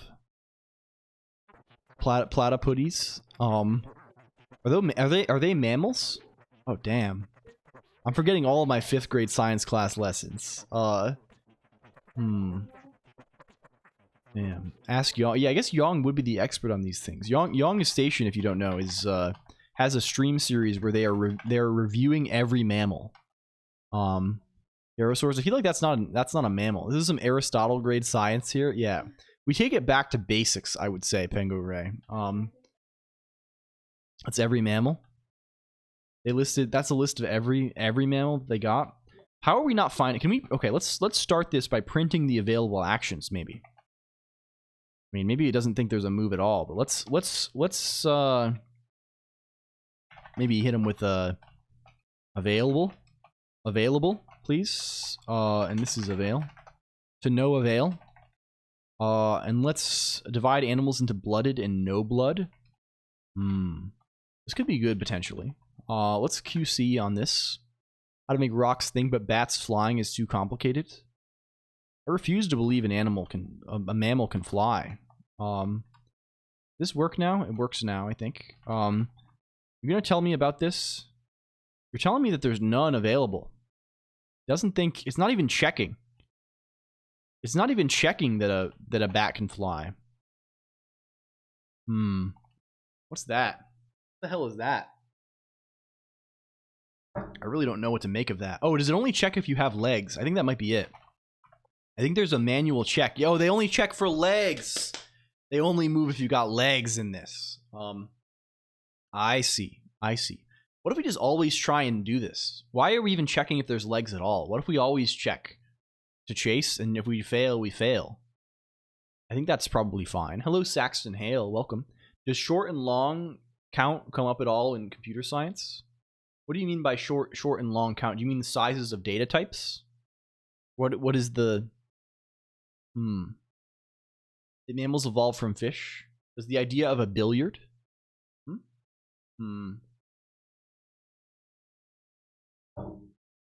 Oh, like this, like billiard, milliard, etc.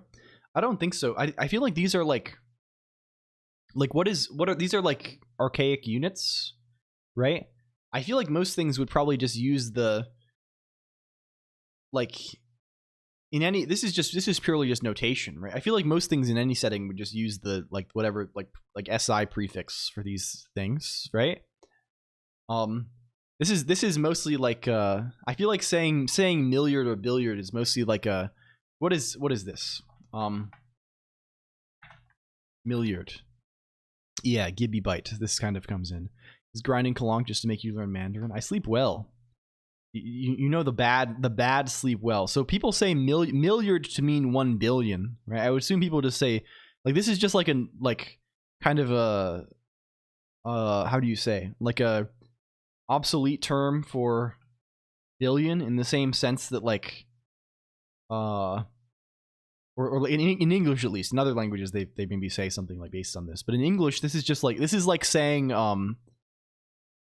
what's the one they do in Final Fantasy all the time? It's like saying starboard and larboard instead of starboard and port, right?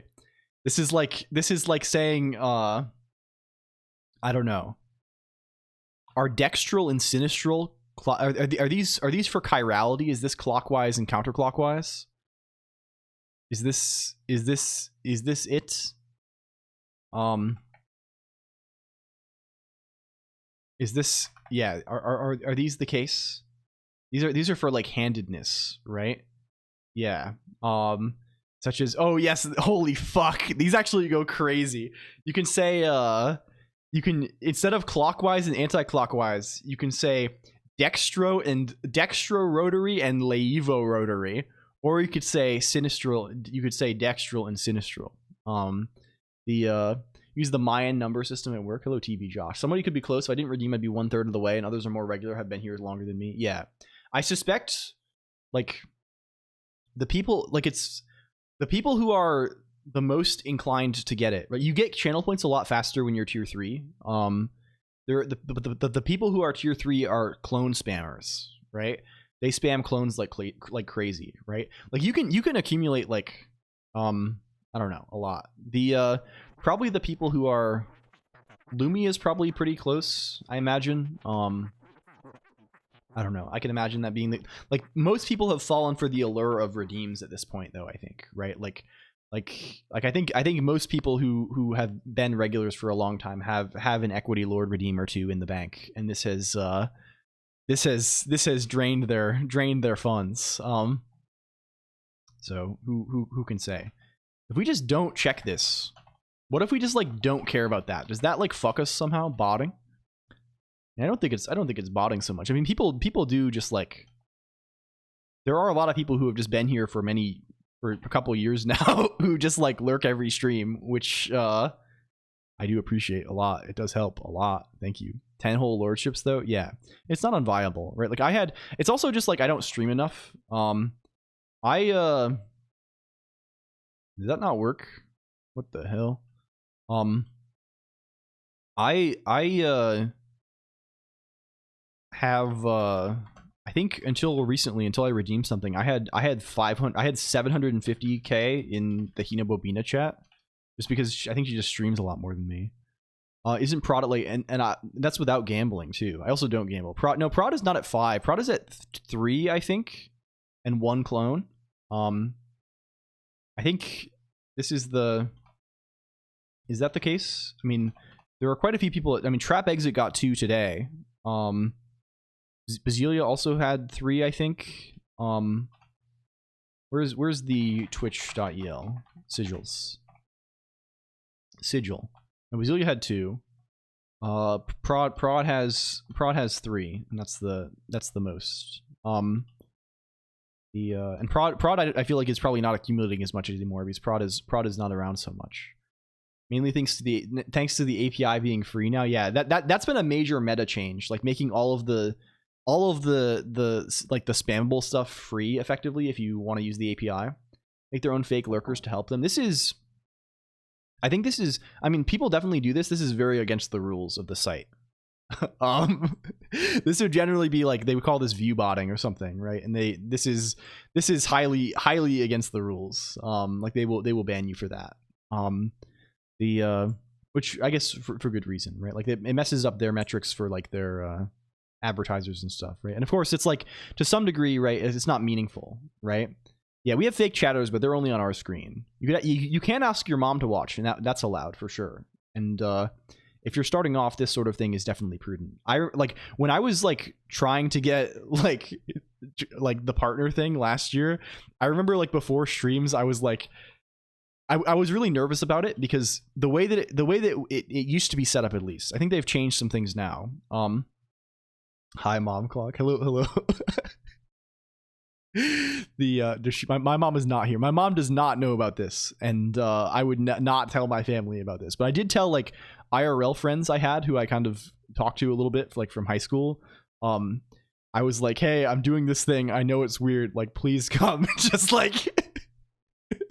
I did yeah, they were nice about it. I did demean myself to this, but like I don't know, it was worthwhile.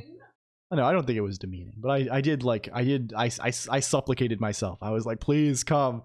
I really can't, because the way that the Twitch partner thing used to work, at least, was this is like for like the checkmark guy, right?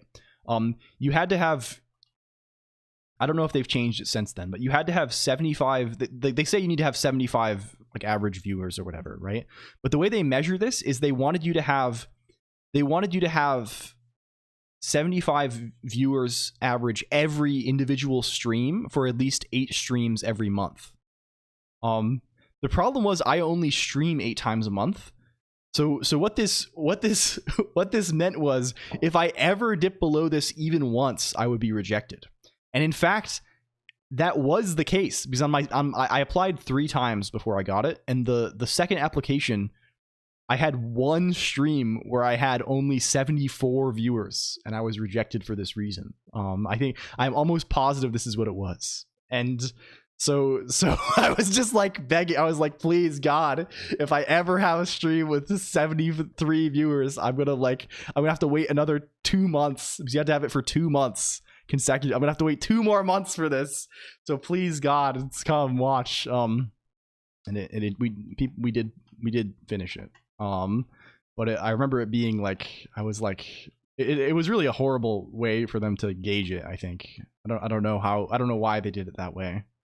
I guess they just want people to stream more than I do, but like, nah. I don't know if I don't want to do that, so we'll stick with this. Can we print this here? Is this even running at all? Are they aggroing? Are they not aggroing to us? What is this? Oh. Do they not even have the ability to aggro? Did we remove that entirely? Look for yeah. Yeah, they used to not say that. They say it now. It used to be like a thing they didn't. A rat race I will never join. Yeah. They really should have let you squeak. Yeah, I assume it was entirely automated. I don't know the lore of these things, but like, I would be shocked if it wasn't, or at least like primarily, which is fine. I don't know. I don't have any angst about it, certainly, but it was. I remember at the time I was like, oh yeah. So they're not even aggroing to us, which is interesting, because they were aggroing to us before, right? Like, shouldn't that happen? Shouldn't that like happen? We're not even logging the available actions here. Why are we not doing anything? Why are we not doing anything? Can we print? Can we just print bats? Log info bats API. What are you looking for API wise, Lucky Bear thing? Our docs are limited, but we have examples in some places. The bat has become the friend, yeah. Let's rerun this guy and see what happens. Oh, is this hot reload fuck? Possible that this is hot reload fuck. That we have not, these bats may not have bat bodies. They may be bats in form, but not in function. We are printing bat, but perhaps they do not have any available actions, or they are never aggroing, or something with the can see. Like, we are printing this. The fact that we are printing this seems to indicate that we are here. So either they should be aggro, or they should be aggroing, right? Aggroing should be happening kind of naturally based on... Does aggroing just not work right now? Oh, I forgot oh, yes. This guy. Herculean trouble to maintain save compatibility? Yeah. I mean, it should be... I mean, let's restart. Let's wipe our save just to be certain. Can we hit him with the cargo run, please? Cargo. Let's find a bat. Where's a bat? Get this bat over here. There's a bat. They're not aggroing to us, clearly. It's very odd because they were aggroing when we gave them all creature bodies. Weren't they? They totally were, right? Is it possible that the aggro action costs legs? And so therefore they are unable to aggro on account of their aggro action costing legs? I think that is potentially possible. Where does that happen? What does action aggro look like? Aggro costs legs. Aggro costs legs. Why does aggro cost legs? Okay, that's not correct. It's probably not correct for aggro to cost legs. What aggro should do is it should cost nothing, but then as part of the effect, it should exhaust all of your other components, so you can't do anything that turn. Good morning. How's it deving? It's deving quite well, Lyrodon. Welcome in. Thank you for asking. I hope you're doing well. It's good. It's very good to see you. I'm glad to hear Lyrodon. If you weren't informed on !Discord IRC, wink wink nudge, Lyrodon got approved for Steam. Yeah, the Steam's hell yeah.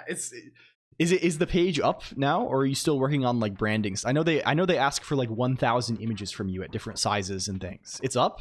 Please link it if you have it, Lyrodon. This is more than welcome. Convalescent Codex and Alchemist Story. Hello, Super Vinci. Also welcome in. Good day. Hello. This is okay. Can we get this? Bring it up, computer. Where are you? Bring this up, please. Yeah. Yo, no video yet, but this is very, we love a roguelike. We love a roguelike. Hell yeah. Hello, VG Mark D. Welcome. This is sick. I am very excited to play this whenever you end up releasing it. These words, this appeals to me. The mining of reagents and I'm a sucker at the end of the day for some open world survival and crafting. And furthermore, we do love smoking pipeweed as integral feature and consumption of potentially lethal substances. This is very good. And you're planning to release it soon, I see. The 25th. I mean, of course, you have to go. We won't hold you to this too closely, but I hope you get there. This is really awesome. I'm very like, I don't know, hell yeah. Maybe I hope I'm not trying to like ham it up or anything, but it is exciting just to, like, see. I think you are the first the first person from around here that we know, I think, who has done this, maybe, who has the video game. Like, I mean, there are people like Kuju has a game that's pretty far along on Steam and stuff like this, but like from our immediate circle, I think this is maybe the first person, which is very, very awesome. I'm extremely excited. Had the Epert post show up on Google? This means friend is friends with other bots now. Wait, what the fuck? What did you search for to get? Hello, Chlorgal. Okay, so if we were to make this not cost legs, where does aggro? Where do you live? We should wipe the components then, if that's the case. We gotta wipe the components. That's what we gotta do. Yeah. My username with GitHub. Oh my god. I won't Google it on stream because Google will be like, "Did you mean this local pizza place called Chlorgal?" Did you mean this? I'm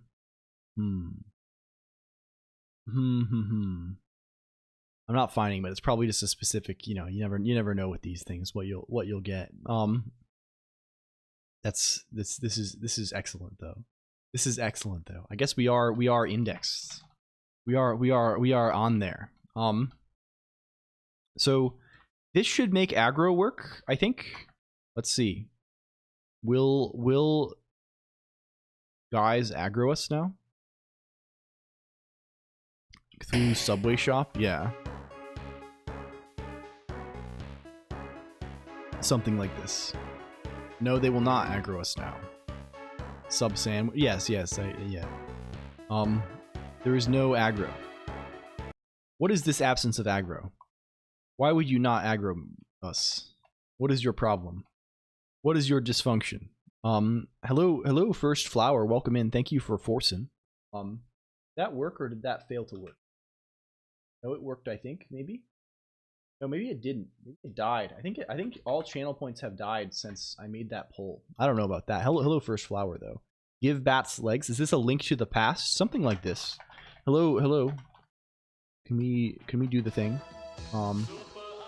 There it goes. There it goes. So why are we failing to aggro? What are things related to aggro that... Oh, we didn't change this. Why did we not... Yeah, the reason it doesn't work is because we found the reason why it didn't work and then just like didn't do anything about it and thought we did and imagined that we did. We had a bit of an imaginary situation going on there. Okay. Bat should aggro now. Okay, cool. The bat aggros. They're printing like 100 things per frame now, which we should stop doing. But they do chase us, and they chase us using their arms. They're using their little arms to flap around and chase us now, which is pretty neat. Wow. Hi. They're trying to stay too far away. We need to make them become closer. How do we make them become closer? Well, let's, instead of just arbitrarily pathfinding everything using the bow range, let's try and actually make them pathfind into the range of an attack that they can perform.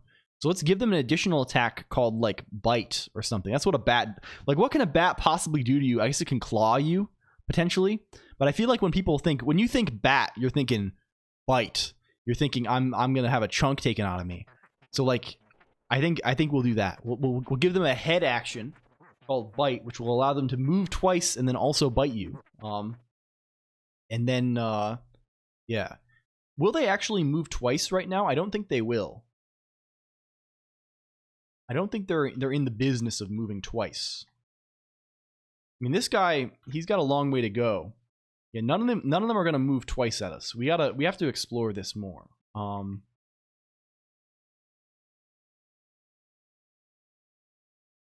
We need to improve their chasing capabilities. Scream silently. They can squeak loudly in your ear. Yeah, maybe so. Maybe so, actually. They do try and chase us quite adeptly. But they will move. Okay, we gotta figure this out. So where's entity RS? Where are we printing this availability thing? This is an update. This is over here. This guy here. Very threatening if you're a moth. Yeah, something like that. Should heal them too, because vampire bats. We could have upgraded bats that do that are red. That's even better. We can color shift these fuck. We can hue shift, so we can make them scary. We can. What are you saying? What can you? What shift? Granny shift? Can I granny shift? I don't think I can actually. I don't know if I want to. I think my granny shift performance is pretty low overall. Granny shifting instead of double clutching. True, Mr. Sizzo. True. I don't know. I know about what are my main. I know about hitting the boost. I know about nitrous. Amateurs don't. Well, I don't know, something like this. I know about. What do they have in that? Fast and Furious. I've only seen the one you showed me. You opened my eyes to Tokyo Drift. I've only seen Tokyo Drift. Tokyo Drift was badass. It was freaking badass, mostly. It did have everything you need in a movie, and none of the things you don't. It had driving fast, drifting, epic drifts. It had babes in it. Doesn't matter if you win by an inch or a mile. Winning is winning. True. True. Mr. Sizzo knows. They're with it. No one comes here for the tuna sandwich. How do you tune a sandwich? There is no verb. The movie's just bangers. Yeah, probably. Okay. Well, we've established we can aggro. We're gonna keep hard coding the chase action, but let's go over to the fucker and let's make some modifications, shall we? I mean, if we just change this mauve Colonq, if we just change this obviously to dagger, right? It just works for free, right? They'll just chase us closer. They'll chase us. Have you seen a bat swim? Can they swim? Is this, what was that thing? I have this concept stuck in my head of, oh, do they not chase us at all now? Have they become evil? They've become evil, I think. Oh, perhaps we're not initializing in that ranges to player thing. Perhaps we're not computing a bow range, so they don't know how to get to us anymore. Maybe we should be computing a bow range also. I remember, I have these vague memories of, I never watched this myself, but I remember, like, some relatives of mine watching, like, in the background at, like, a family event, watching something on the History Channel that was about mermaids. Like, one of those crazy-ass things. You know, they always love doing these. It's part of History Channel. And the thing about mermaids, the thing that they kept bringing up was, I think it was the aquatic ape theory. This was the phrase that they used. They were talking repeatedly about the aquatic ape theory. And I've had this like stuck in my head in recent weeks. Like we got to get into the, but I don't know the best way to bring it up without it sounding like nuts. One of these, of course, history is about things. It's about things that are, I mean, it's about things that are totally true. Sea monkeys. I mean, this is about mermaids. It's about like mer kind of stuff. They cannot drown, not necessarily swim. I see. Okay. I think this is due to the fact that we are not properly updating ranges to player. It was yes. I know you were being sarcastic. I know you would never impugn the study of the good name of the study of of the aquatic ape theory in this manner. Real nice, then. Can we go, what do we press on this? We press QI refs. Go to refs, please. We're generating this for here. What are we doing with that? We're calling refresh range. Where do we call that? We call refresh. Oh, I see. We do it manually. That's foolish. That's slightly foolish. I mean, we really should just be refreshing a lot of, like, what if we just refresh this for like all the common ranges? How many ranges even are there in this? There's not many, right? We need to use debug. I think we're okay. We just gotta like refresh a bunch of these guys now. What are the ranges? We have dagger, spear, sword, bow, blunderbuss. There could potentially be more. What is the difference between, what is the, and there really aren't going to be that many ranges. Should we make this? We should probably use our new enum map functionality. Good night, Co. Good night, 0x539. Thank you. I'm glad you figured out your bevy thing. I hope you are having fun with it. I'm gonna have to pick your brain more about this at some point. I really want to know. I keep thinking of, like, when you posted it last, I was like, I wonder where the geometry for the bricks comes from. And like, I will not bother you now, but in the future I will pick your mind about this, I think. Sleep well though. JSON saves. We had JSON saves, and we have converted them to binary format, but we could have them again quite easily. LDraw is a good answer. LDraw Lego. Open standard for Lego CAD programs. Oh damn. Okay. Hell yeah. And they have a core library of parts files. That's pretty sick. That is pretty sick. Hell yeah. That kind of rocks. I assumed it must have been something like this, like some kind of open database, but I assume they probably have their. I don't know. I won't keep asking questions. Let's see. Can we rob some of these guys from over here? Can we commit paper crime? Can we commit web crime in order to obtain ill-gotten gains? This is the mode of my speech. It's like the I think we probably made this exact same joke in the past, but you know how there's the image saying like use less violent language or whatever, and there's the corresponding parody of like use ultra instead of saying kill 2 birds with 1 stone, say explode 1,000 birds with 1 missile or something, right? Like as parody. I feel like I sort of swerve into the realm of using like criminalized language, right? Instead of saying like instead of saying like, oh, let me go get a bagel from the kitchen really quick, I say like, let me go commit kitchen larceny and burgle a bagel. Like this has become my burgle a bagel. This has become my speech pattern. Okay, we can call this fellow enum. He can derive enum. Do Lego bats have legs? I assume if there are Lego bats, I assume they are one piece. I think there probably are little bat kind of characters. I remember these from like Lego, I don't know, Ancient. Eldraw is timeless, and so is Soy Milk's content. Let's build some cool things. True 0x539 robot. True. One Piece mentioned.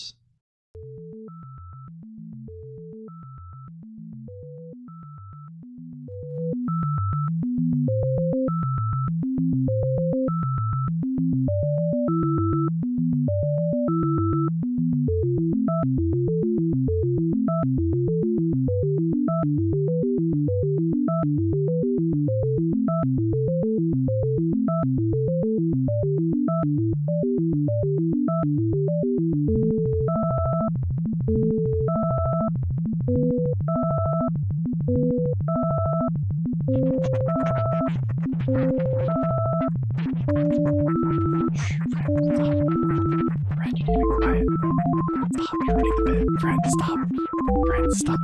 Please stop. Stop. Oh, thank you.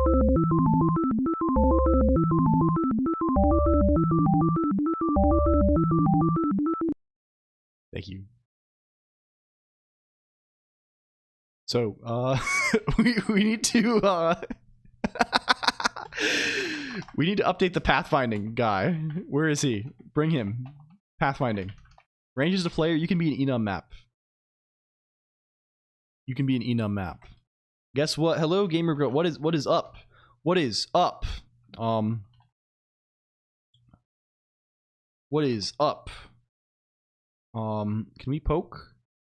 Can we poke? Enum imports? Poke? Poke? What's error? Poke? Poke? Defaults? Poke? Please? Good. Failure bot, no. Hey, what's up, gamer? Spill the tea. Excited by code all the time, especially when it involves Rust and Legos. That, man. The elite bot is notoriously bad. We gotta update this one. Yeah, some of the bots really are. We have to do a tune-up. I mean, I feel like I have to turn it into like an event because we have so many to make now.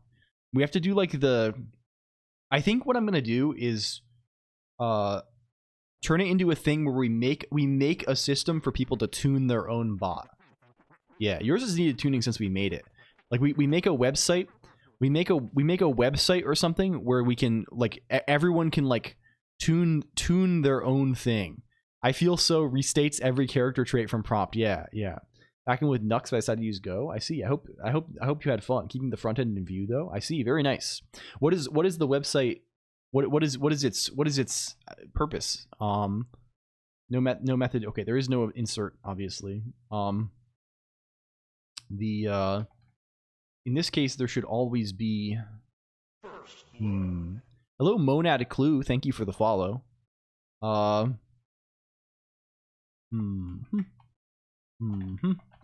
can just say R probably. Welcome in, Monad Clue. It's good to see you. Are you a Haskell enjoyer? Is this part of your nature? Is this an element of your nature that you're willing to share with us? I'm a Haskell enjoyer too. Maybe too much. Maybe too much, in fact. But we don't dwell in those realms at the moment. Found range. Is there a reason why we are passing this by reference, given that it is an enum that can fit in a single byte? Is that a prospect that is promising to us? I will not use JavaScript on the server ever again. New version of Rockfic. Oh yes, it's. I see. This is a realm I know little of. I do know about fan fiction. I didn't realize there were I know there is what do they call this? They call this RPF or something, real person fiction. I have not delved very much in this world myself, but I know people enjoy it. I remember this is what they do on, what is this, Wattpad, I think I've seen this. It sounds fearsome. It is a little bit fearsome. But also, you know, to each their own. Bot tuning site would be on our, yeah, like I want to do more with them, right? And if we have a way to like tune, like give people more control over their own thing, ideally they would be somewhat scriptable as well. I kind of have a vague idea of like, yeah, actually it's quality control. I have a vague idea in the future of doing something along the lines of like, kind of what Prod has done with the Guy system, but very, very different, right? Scriptable and bless, right? Having some way to battle. This has long been an objective to have PvPvE elements on the stream, and we have developed several mechanisms of battle, right? The main battles that we have right now, there's kind of a guild v guild battle system that looks like, you know, when some people spam audio redeems and other people spam clarity. This is like one form of battle. There's another form of battle through the hexes. This is somewhat more obscure. But it would be cool if you could have like maybe it becomes debate. Maybe this is the reunification of the debate idea, where you can like tune your guy, you can tune your clone, and then in addition to this, there's also like maybe some custom scripting you can do for like certain reactions, certain like events that can happen, and you can like pitch your clone against another clone to like debate a top. I don't know. Well, and we can like there's like a spectator mode for this. This is like a larger project maybe. It'd be cool to have like some kind of like Ace Attorney like visualization thing, right? I think there's like a couple bots that do this, right? Morality, yeah, I don't know about this. Ad hominem attacks, yeah, you have to, that's like a certain spec you can do, right? All of the different spec, like me personally, I'm spec'd 100% into I don't even know what my what's my logical fallacy of choice. Mod, what would you say is my logical fallacy of choice? If I were to have a logical fallacy, no truth, red hair. I think like rejecting the question. Okay, bye. Yeah, rejecting the question is kind of my main logical fallacy. I love saying, well, yeah, why don't you have Rust in tags? Because I'm bad at tagging things in general, Monad Clue. I guess I don't know. I have Lisp in tags because we probably write Lisp like basically every stream. Everything else sort of changes. It's kind of mercurial. Talking but not coding. Yeah. And of course there are important tags like 7 wonders here. Yeah, also Rust is kind of a difficult tag. Well, I mean, people would probably find it if they're looking for this. The ethics is holding back scientific innovation and progress. I've seen that image. Yeah. Okay, can we sort this fucker out? Are you a Rust enjoyer, Monad Clue? I never know quite the proper way to like keep these things up, you know, what to put there best. So I kind of just put random things. I see, thanks. Yeah, hell yeah. I'm sort of learning to be. I've been using it for a little while. I'm not the most experienced yet, but we've been trying to make some little games and things. We have this little guy. We're trying to make the enemies, they've forgotten how to chase us, and we're trying to make them remember. I think the way that they've forgotten, are why I dislike Rust. Yeah. In general, I would say It's almost always probably a waste of time to argue about. I mean, especially one's own tastes, right? This is the end. It's a scourge. I quite like these things. I'm a fan of types. Can we go over to? Why do we have all of these guys anyway? I think we had this idea maybe in concept that we were going to refresh them all independently. Why don't we just refresh them all every frame? Like we're gonna be why not? Why would we not do that? Let's call this refresh ranges. When we say for r in, we're gonna have to use our little strum guy here, I think. I mean, or I guess we can just refresh over the existing self.ranges.iter, ranges to player.iter. Maybe he saves us. Rust in the Linux kernel. I think if it happens, it happens. I guess that's my main thought. What's your what are you complaining about? Ah, I see. Because you're borrowing. I see. What is the guy called? I don't want to into iter. I want to like copy iter, right? And in particular, I only want. This is kind of gross. Let's just do the thing with strum. I think strum will save us. Strum, save us, please. Where is your nature? We just say iter on it, and we need to derive. We need to derive enum iter on this guy, right? It should be slowly. Yeah. In general, these things are far, far too dramatized.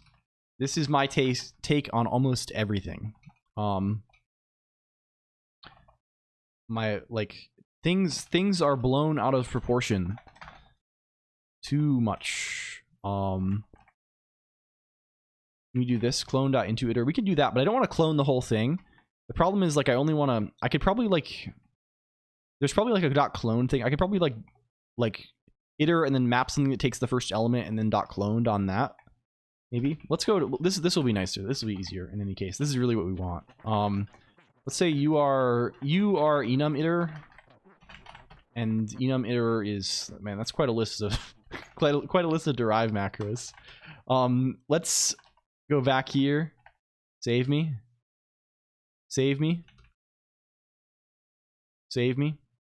Yeah, thank you. No, you're not. Are you there still? Do we need a trait for you? I think we might. We do.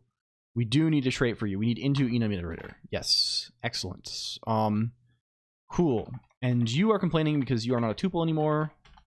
And all is well. And you can be called refresh ranges. Yeah. This is good. This is good, I think. Hello again, Kukupsi. I hope you're well. You can now just be called refresh ranges. We don't need to say anything about this. You should be refreshing ranges for every item on the enemy turn. I think that's probably good. Maybe this is costly. I don't think it's probably that costly though. We QC.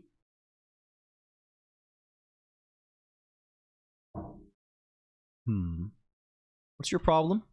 Complaining about something, aren't you? What's your complaint? Show me your complaints. Show me your complaints. Oh, I see. We're accessing this incorrectly. Where's entity? Here you are. Here you are. That should be fine though. But now you don't return. We gotta change you a little bit because now things have changed a little bit. Now we can always get one because we have one guaranteed for every range. We need to be a little more careful about sizes of things because some of them are maybe empty vectors. A lot of pushback.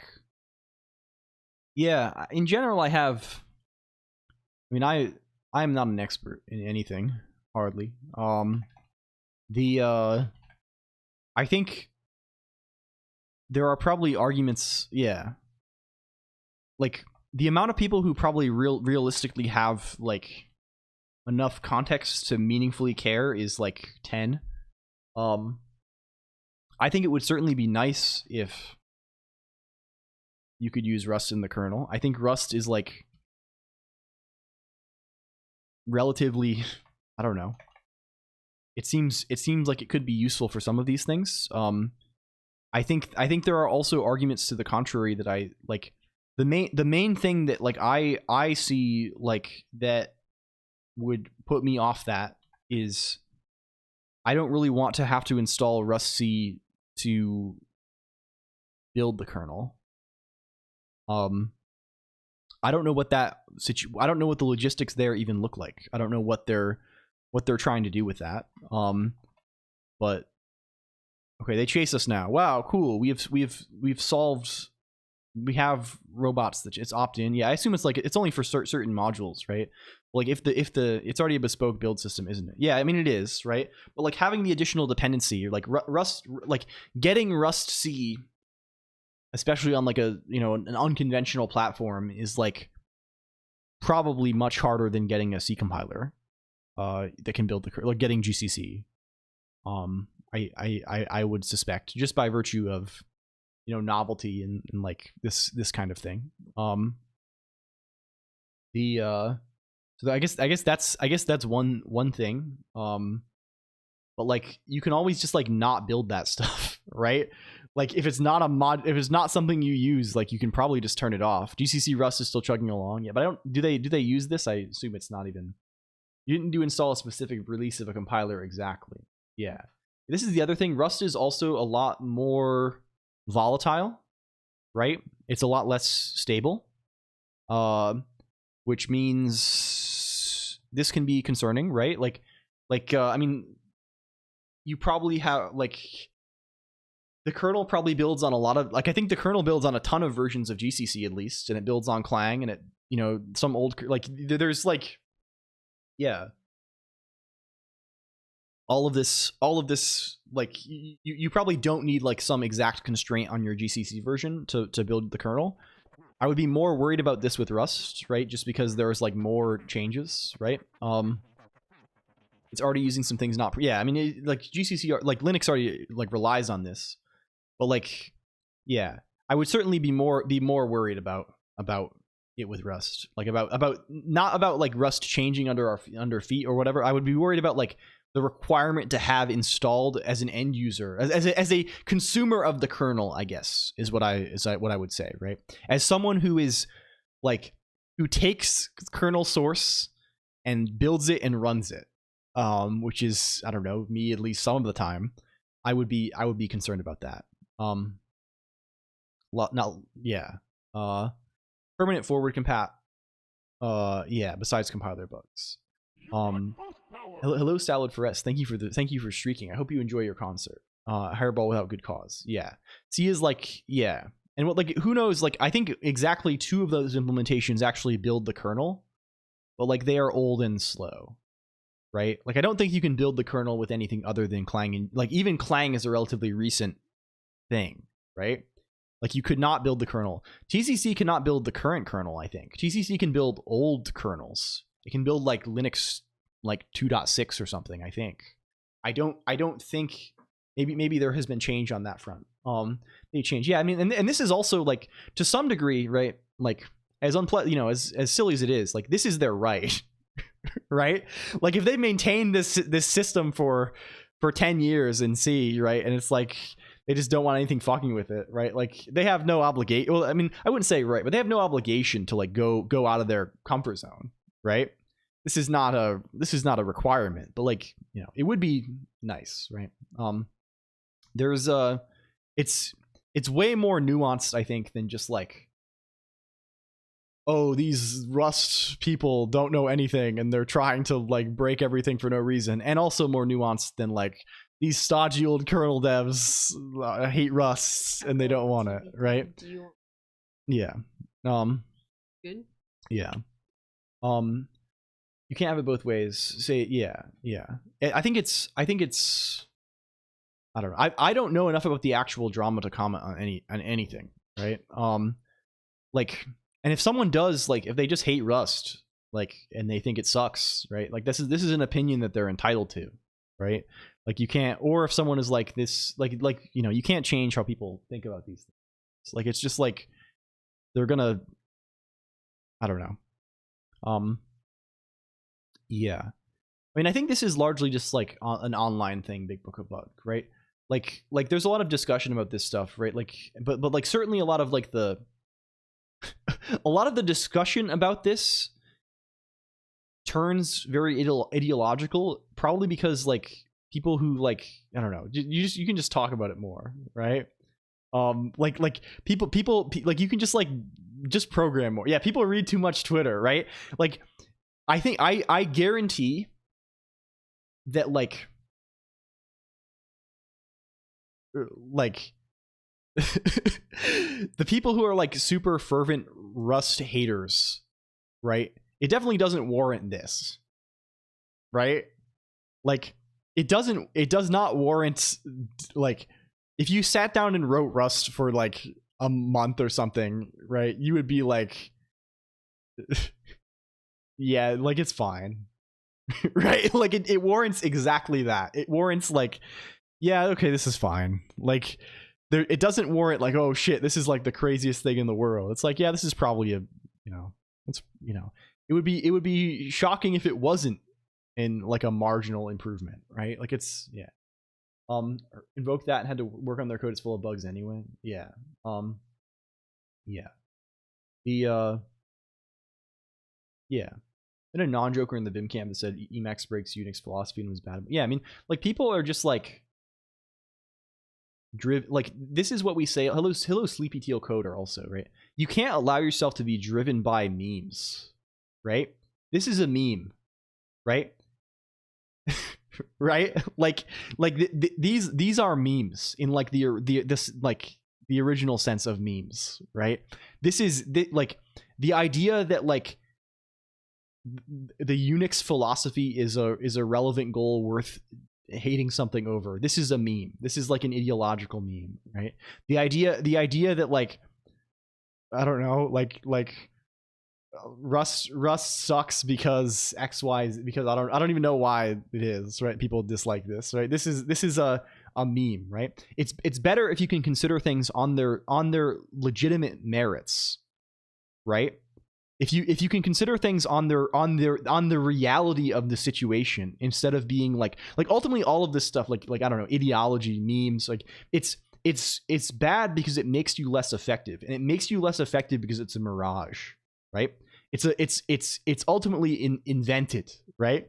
It's something that some random person said that you heard and you're like, oh, that sounds kind of good, I'm going to repeat it, right? It's, if you can, I do this all the time, right? I do it constantly. I constantly spout memes about things, right, that I don't know enough about, but I'm trying to avoid it more and more, because I think all it ultimately does is it makes you less effective, because you're driving your life based on like some made up shit that someone said versus like the actual reality of how things are. Or Emacs, yeah, like the Emacs Vim thing, I think everyone recognizes this for what it is. It's mostly a joke at this point, right? It's mostly silliness. But of course, like, as Big Book of Bugs says, like, some people, like, you fall for this. I fell for this, right? Before I got into Emacs, I remember thinking, oh man, I don't want to use this Emacs thing because I think it is aesthetically ugly that it does not adhere to the Unix philosophy, right? And I was not thinking hard about, like, okay, why is that a good thing or a bad thing? What are the merits of that? Like, what are the actual, like why why is that real? Yeah, motion. Yeah, I think motions usually is like, people say this to mean like how you move around, I guess, is what I would interpret this as, versus like key bindings. I don't know. Key bindings is probably the word I would use. Adhere to the Unix. Yeah, like what does that actually mean to anybody? I had an idea in my head of like, oh, this means something, I guess, and it's good, right? And you could probably justify it in post of like, oh, sure, there's some things I can come up with that, like, you know, like maybe there's reasons, and that's what you do. You think of that, you're like, okay, this is the goal, right? This is the goal, and here's some reasons in post about like how this is. Yeah, the key bindings are how you interact with it. Yeah, I don't know. It's probably roughly when I think of motions, I think of like just how you move around, but it is more than that, right? Like like a Vim motion being like pressing W to go forward a word or something. I don't know. Plan 9 to tears. Yeah, like why is that a goal that I care about? Why do I care? Right? Beyond the, yeah, just code shit. Just do what you got. Yeah, like it was mysterious and it looked cool. Yeah, and that rocks. I did too. I got into Vim because I thought it was what real programmers did when I was 12. And you know what? I was right. You know what? It was cool. I don't know. It's been cool. It's brought me to interesting things that I like a lot, and like I've had a lot of fun. And like why does it matter more than this? Like there's no like, I don't know, the cool things. Yeah, but no, for fun. Even this is a meme. Colonoscopy. Even the idea that just making cool things is the goal, that itself is a meme. But it's one I like, so I'm gonna keep saying it. These things are inescapable at the end of the day. Who drives our wants, right? I don't know. Why do you want the things that you want? The Vim is such a rabbit hole, but it feels rewarding when you get it right. This is a robot. What is this biblicality rating under the comments? Hello, hatred leet speak _ welcome in. This is the number of words. It's a measurement of how much in the Bible your message is. It's like how when the youths online, they say things like, when I'm going on Twitter, they say if I say oomphy popped off or something, people will reply and say things like, none of those words are in the Bible. And it's like that. I'm bad with aiming with my mouse. Yeah, I like it because it's comfy at this point. I like Emacs because it lets me write little programs that do things. It's really good. Still in Yap mode. We are, you know, it's kind of the mix. This is sort of the second wind we're taking. I should say also, if you're new, do here go yes. Do begin. Please fire away if you have something to talk about. I like Emacs because I can fuzzy find on a buffer list, which is 100% better than tabbed editors. I'm really out of touch with Twitter sphere stuff. Yeah, I am kind of too. We're sort of talking about this at the moment. I think it was just like a funny thing that I knew that people say. So we made it as a bit because it was amusing, and we've kind of had it for multiple years now, just because it's like really, I don't know. We've stuck with the thing. We do a lot of like bullshit around here, I guess. Hey, like this is like kind of the main theme of think of a weird thing and then do it and then live with the consequences for years. Check duplicated files and folders via watch. I want to run it in the background and then maybe query it via CLONQ. Oh, you were the one who was talking about like daemon stuff in Discord, right? I mean, this sort of thing, like if I had to do this kind of thing, I would just do it over the network like this. Just yeah, like there are different ways you can talk to each other, right? There's a thing called a Unix socket, but it's basically going to take the same shape at the end of the day. I would just do it over TCP because I'm a TCP enjoyer. Yeah. You can, like, TCP does a pretty good job at getting you a stream where you can read and write bytes. Yeah, shared memory and stuff, then no, I would not. Yeah. That's yeah. XOR's VMs talk over TCP. Yeah, all of my shit talks over TCP. Like everything, the message bus here, we're majored. We love sending UTF-8 texts delimited by new lines over TCP. And I have 3 tiles on my work monitor and then LibreWolf on the :3 monitor. I see. How the freak do I do a navigate to a window without clicking? Yeah, I guess you just like Alt Tab. What about your Emacs daemon? He's different. I don't actually know the Emacs server protocol at all. It's probably something I should know. Also, your I mean, these are different. I mean, like the things we've written for stream. We love doing them. The work monitor has 2 Emacs and 1 Qt browser for docs. Pretty sure they use Unix sockets. Yeah, I'm sure they yeah. I actually had to use I used a Unix socket for something recently. What was it? I've been using like things I don't. I think I told you about this is unrelated to that, but I think I mentioned my named pipe exploit.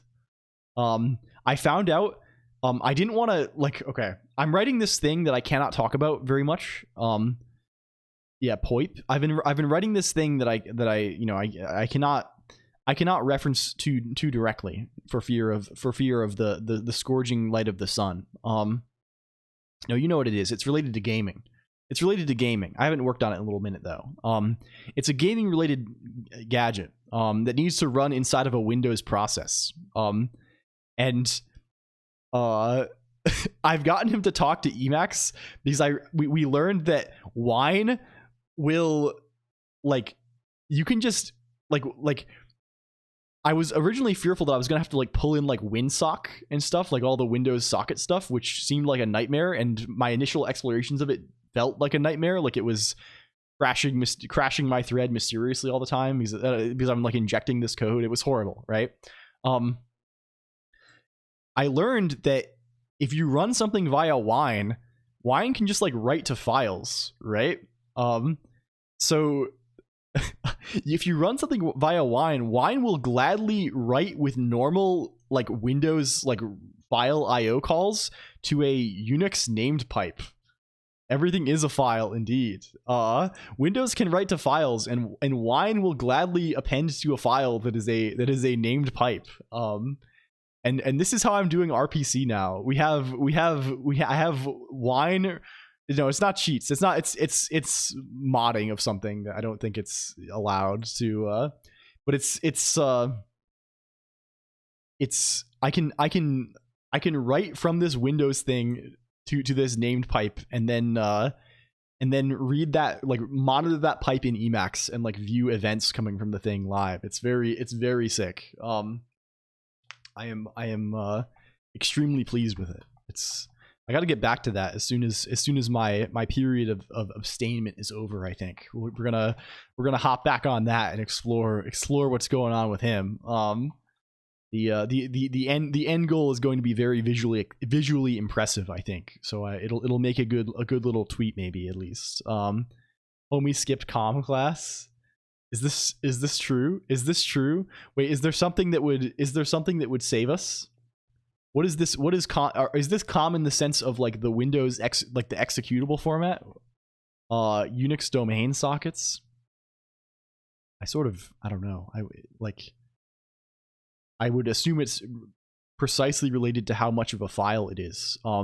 It's over for Colonq in the game. He's surrendered. Oh yeah, we have to die. They can't actually hit us. And I think we can pick up the High Priestess, and then the High Priestess will enable us to fight our way out. Is the High Priestess a piercing attack? It is. Can I kill them all? I can. There's no animation currently on the High Priestess, but it does allow you to blast them. RPC is what comm is all about. Oh, I see. Yeah. I mean, it's sort of awkward because I have to make a Windows process talk to under Wine talk to something on Linux, right? So it has to be either through like network or like other. Right? It can't just be like direct, probably. God forbid I'm not doing like Windows RPC in an Emacs module or something. Like this is horrifying. The AF Unix to Win32. Wait, what the fuck? The kids and we thought the game devs were automatically goated at their games. Yeah, some of them probably are. Like I think Sakurai actually is crazy at Smash. Wow, is this in support of like two Win32 processes can use the AF Unix address family over WinSock API to communicate with each other?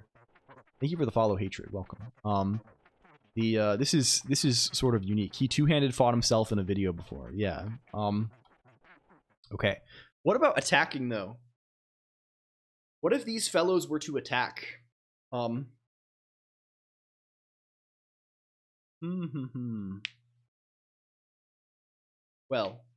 what do we do about that?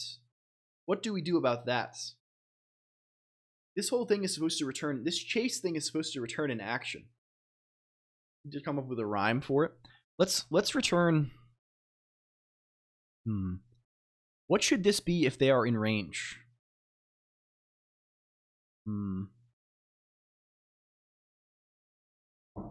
What should it be? They blank, they snack, but most importantly, they attack.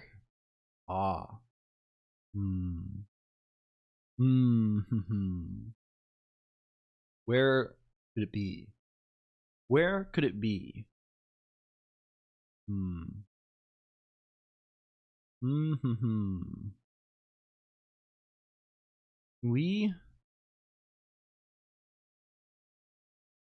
Sakurai talked about wave dashing something like that in a Japanese forum in like 2002.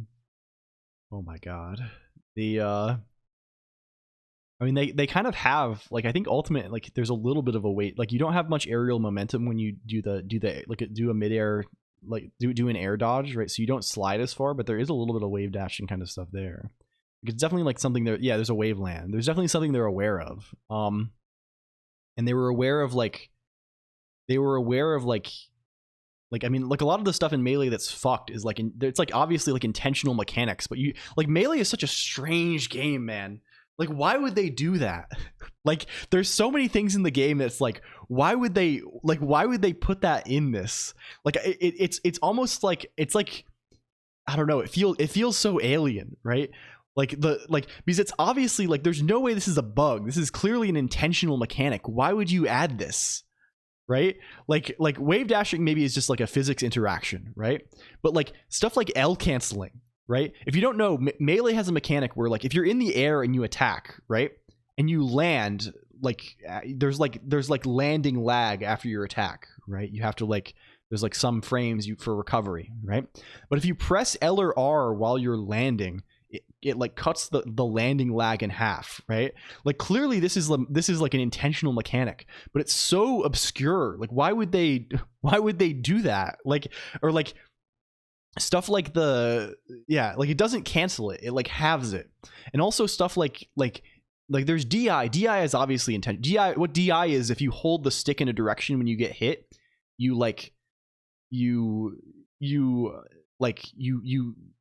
don't go as far in that direction, right? This is obviously a Nintendo mechanic. They've had this in all the games, right? But there's things like SDI, right? Where like if you like wiggle the stick really fast, like many inputs, like this can like reverse your momentum almost, right? I don't like, maybe this is a bug, but like it feels like I don't understand how they arrive at this mechanic without it like. I just don't understand. It's such a weird game. Or like teching off of surfaces. Like the instant you hit a surface, if you press L or R also, you like, if you press it at like a frame perfect timing, you can just stop your momentum entirely. Is how it works in Brawl and After. I mean, sure, like it's all like, I just don't know like why they did this. It's way weirder in Melee. Yeah, Melee has endless weird shit with this, right? Like I don't know, like or like how do they even, it's the kind of things you look at it and it's like, how did this possibly end up in the game? And how did it work like this? I mean, the brawl slipping is intentional too. Start unintentionally, then get codified. Yeah, it's for our gaming pleasure. It's literally like it was like it's like a miracle of a game, right? There's so many things that had to happen perfectly for it to be to end up with this precise combination of things that make it engaging, and like somehow it has. Like I don't understand like how this happens. Okay, S should be the score, right? S should be the score, and I think actually if we are next to the player, S should maybe be 0. This is perhaps possible. Can we verify this assumption by logging S? A lot of it is kind of not great low key, but we've come to love it. Yeah, I mean, this is true. Are we implying it has ribs? Oh, for a oh my god. Oh my lord. I mean, maybe so. LOL probably got more mechanics than old school. I mean, I feel like Melee has more mechanics than just like straight up almost anything. It's hard to even like, I don't know. People like, if you have not like, I don't know. It's like a game designed to test the limits of the human spirit somehow. I don't. We got Failure Bodius. I know it did. I'm doing it intentionally now. I know you would never say something like that. You would never. The thing about the bots that really is the thing, right, is that they're so non-responsive, right? Okay, S is 1. Okay, we got some guys here. Can we get surrounded totally? They're 0 now. S is 0. They're next to us. It's 1 and then 0 here. Now they're if I just get in a corner here, if I just end my turn, it's gonna be 1 and 0, right? How do I end my turn? We need better labels on these fuckers. Yeah, S0, S0, S0, S0, S0. The health bar just took over a decade to copy and still haven't done just right. There are games that are just as crazy, like StarCraft, Brood War, and Quake, but none as bizarre. Yeah, like the basic mechanics of Melee that people are like, if you're playing the game, you are like forced to interact with, they're just deeply strange. Like the things that it encourages you to get good at are just like, I don't know, like why, what a game. Why is that doing it so many times? Why is that printing this like 100 times?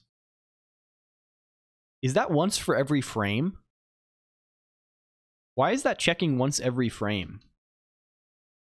1, 2, 3, 4, 5, 6, 7, 8, 9, 10, 11, 12, 13, 14, 15, 16, 17, 18. There's 17 of these. Maybe I miscounted by how many is this? Can we see?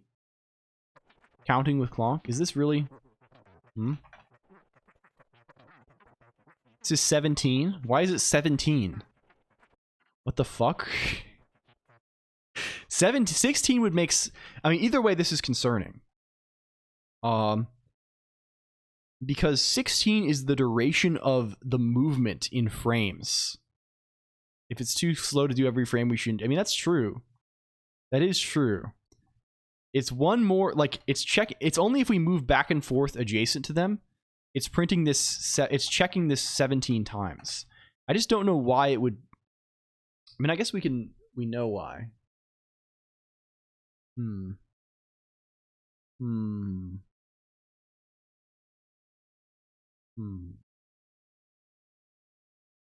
Like if we move like this, it doesn't.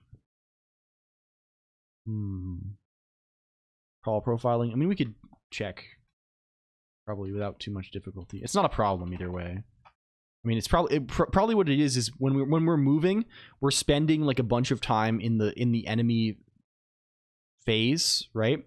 And they just check every frame, like, oh, can I move? It's the enemy turn, and I have stuff. I have components. Can I move? And they can't, so they don't. It probably should only do that once, but again, it doesn't matter if we're doing it every frame because, like, again, the performance thing, right? If it's too expensive to not do every frame, why are we? We can't do it. So, yeah, or at least like if the amortized cost of every as long as we could have different sorts of frame, but like if we're gonna do this every enemy phase, like we might as well do it every frame of the enemy phase. They don't. I mean, they do.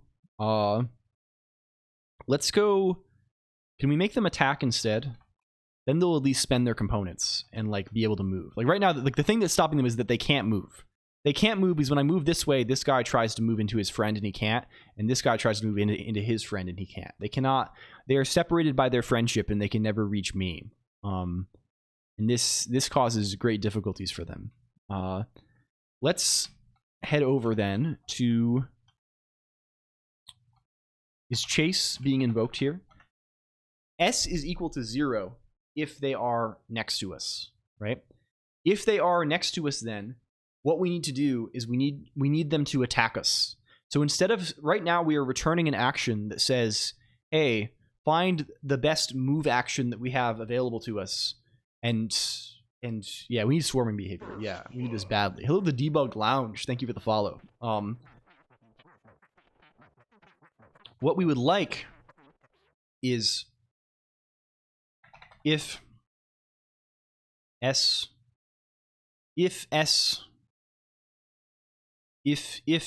greater than 0, do the move. Actually, let's just say this.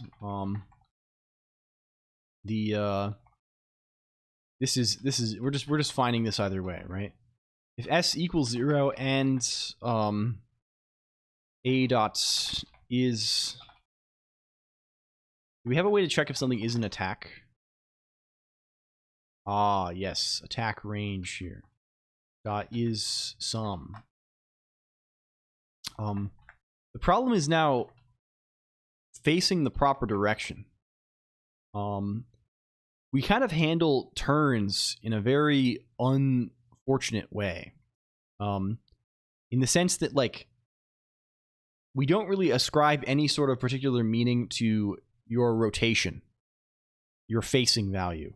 Facing is basically purely visual, but it's also used to determine the direction that the attack action will run, right?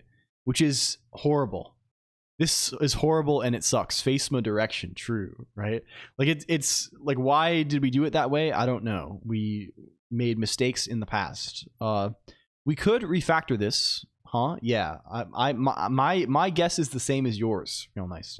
I think it is sort of a nice idea.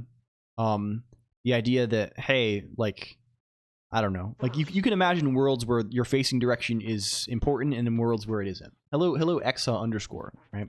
I think we are rapidly moving to a world where it is important. Just use numpad to choose attack direction. Nah, we're just gonna attack the way you face, right?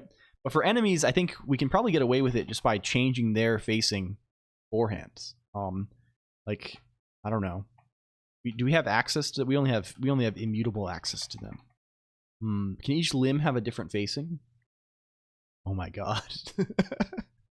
Please no. Also, if you're new, we have a hello, welcome. Hi, I'm LCOLONQ. I'm Guy. We have a Discord and an IRC where we hang out and talk about computers a lot. It may be of interest. If it isn't of interest, of course, no worries. That's what they say. But you know, it can be cool also. So if we just return this, this will make them attack, but they will attack each other also. They will have a false friend. I'm there too. Failure is in there, and Kokupsi too. Them has a different facing. Sounds like a Dota hero gimmick. Yeah, it sounds like something. There's the one guy from Heroes of the Storm or whatever. Yeah, you see, bat hits bats. We do support these sorts of interactions, but bat can in fact hit bats. And also, I believe bat is failing to hit us by virtue of trying to hit us before he can move. Bat hits bat sounds like a band name. He's trying to hit us, and poorly. If I end my turn in front of him like this, he will hit me. He will hit me in that case. No, he will not hit me in that case. He is unable to hit me in any sort of case, it seems. He is able to hit his friends, but he is unable to hit me. And that is a dilemma. That is a dilemma for us all. How do we resolve this dilemma? Hello, Joao Rus Zero. Thank you for the streak, my friend. Welcome in. One arm a different way and other arm a third way. That's scary. That's extremely scary. Perhaps our scoring... Like, what is the score actually? This is S0. Like, I move back at him, and he has no score. Like, huh? What does best move toward actually return?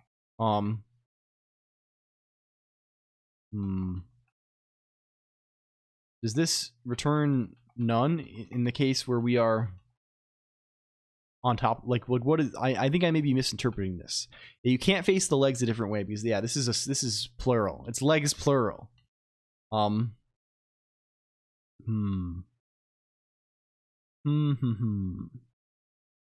wonder.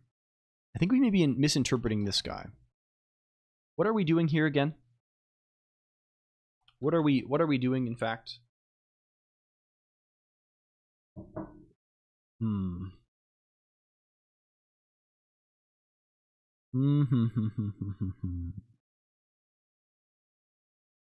Well, we're getting a bunch of scores for all of the directions, all of the positions adjacent to us.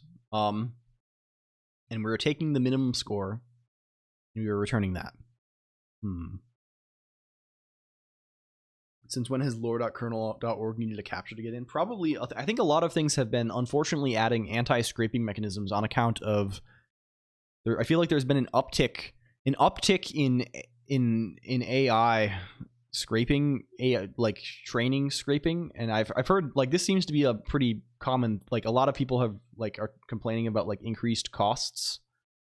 I think I don't know how real this is, but like it seems to be at least a topic of discussion. Okay. So we're finding all things that are less than ours, and okay. So if our score is already annoying. Anubis one having an anime character as a logo. Yes, this is they should. I don't know. Like I think it should have an anime character as a logo. Honestly, I think it probably should. I think it would be worse if it didn't. So how about that? End of an era. Say goodbye to email to text and text to oh my, it's over. It's over. Oh lord. Oh lord. I remember using that like maybe once or twice. People started getting phones to email them. Ad hoc alert stuff in side projects. Yeah, I guess you have to get you have to get a number now. What's the guy? We looked at him before.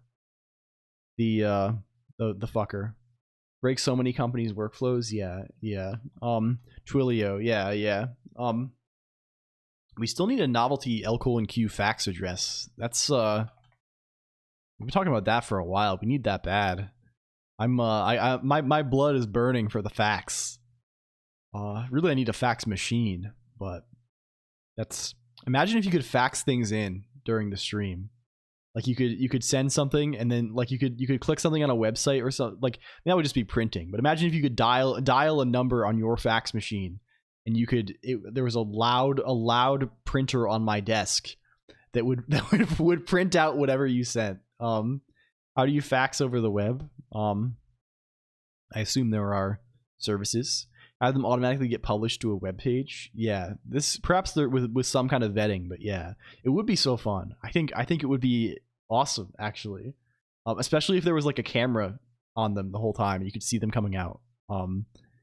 Twitch. I mean, this would be too. Like if I'm gonna bother setting up a fax machine, you have to set up a fax machine on the other end, or go to the local library or something to send the fax. Like this is it's a two-way street here, Buster. Who has an actual phone line? Yeah, not me. That would be the first problem. But we could do again. You could probably do virtual, right? This would probably be actually an off-the-shelf printer connected to virtual fax with a number I buy on, because Twilio offers this, right? Twilio fax. They have it. They have it on there. Send and track faxes with the Twilio fax API using Sinatra. Build a fax portal with Twilio, Python, and Flask. They have a fax API. A VoIP thingy? Yeah. You can do it. You can interact with it. We could get 1-800-LCOLONQ cool. The phone line is long gone. Yeah, I don't even have cell service. But like we have the web. We have the embrace of the spider, and that will save us. I think at least. The thinking of not renewing because the cordless phones are dying. I see. Yeah, like it's the end of the era of the phone line, probably to a large degree. It's probably the end of the era of the cable television as well, but it may be longer in dying. I mean, none of these things will have it. People will have these things in 30 years probably, but you can buy an SIP trunk. My printer via my computer. I mean, you can just printing things is quite easy, right? I know Jams Virtual had this for a while, right? Jams Virtual bought a receipt printer and had it hooked up to a Redeem. Colonq fax. Maybe so. I'll have to ask her. Had a direct copper line in the internet. I haven't had cable since 2011. Yeah, I haven't had. I don't even know. It's been a long time. Probably like there was a brief period when I had like satellite TV once we moved and had television at all, and I think this is basically the only time ever for like 2 years. It's what companies use here. SIP Trunk gets you access to a phone line over internet from a real phone provider. So I see. This is probably what Mod has actually been investigating a lot. Our real phone line got pulled out when we switched to RCN for net and phone. Yeah, I see.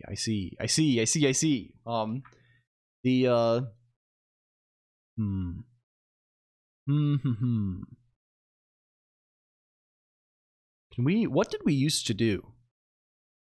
What was our prior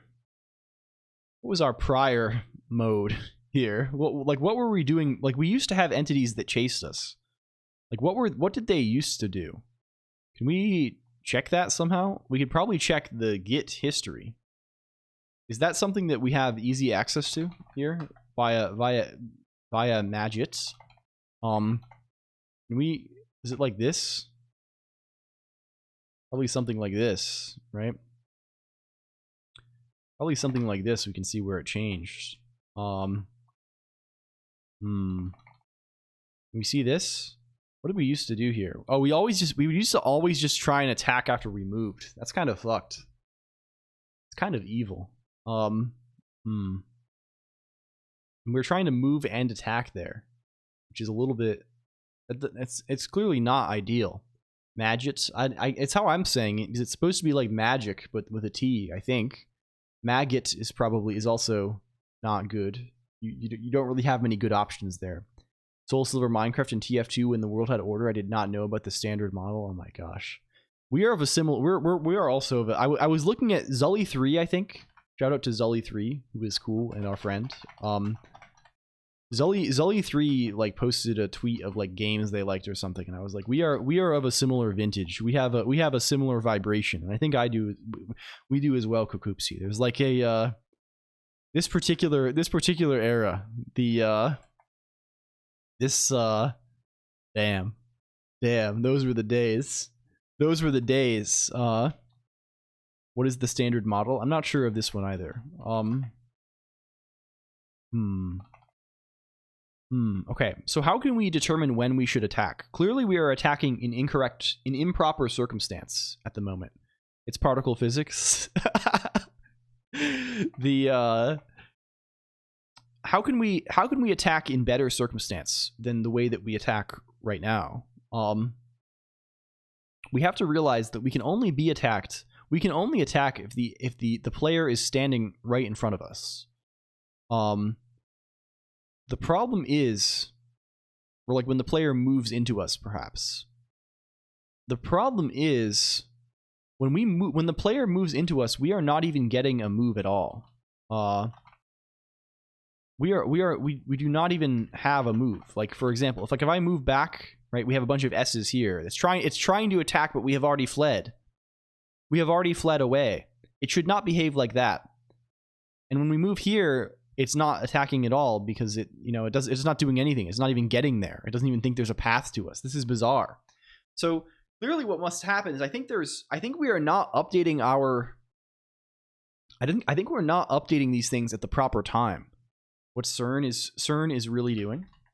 What is this? This is Steins Gate or something like this. Where are we actually calling that refresh? It's right here, right?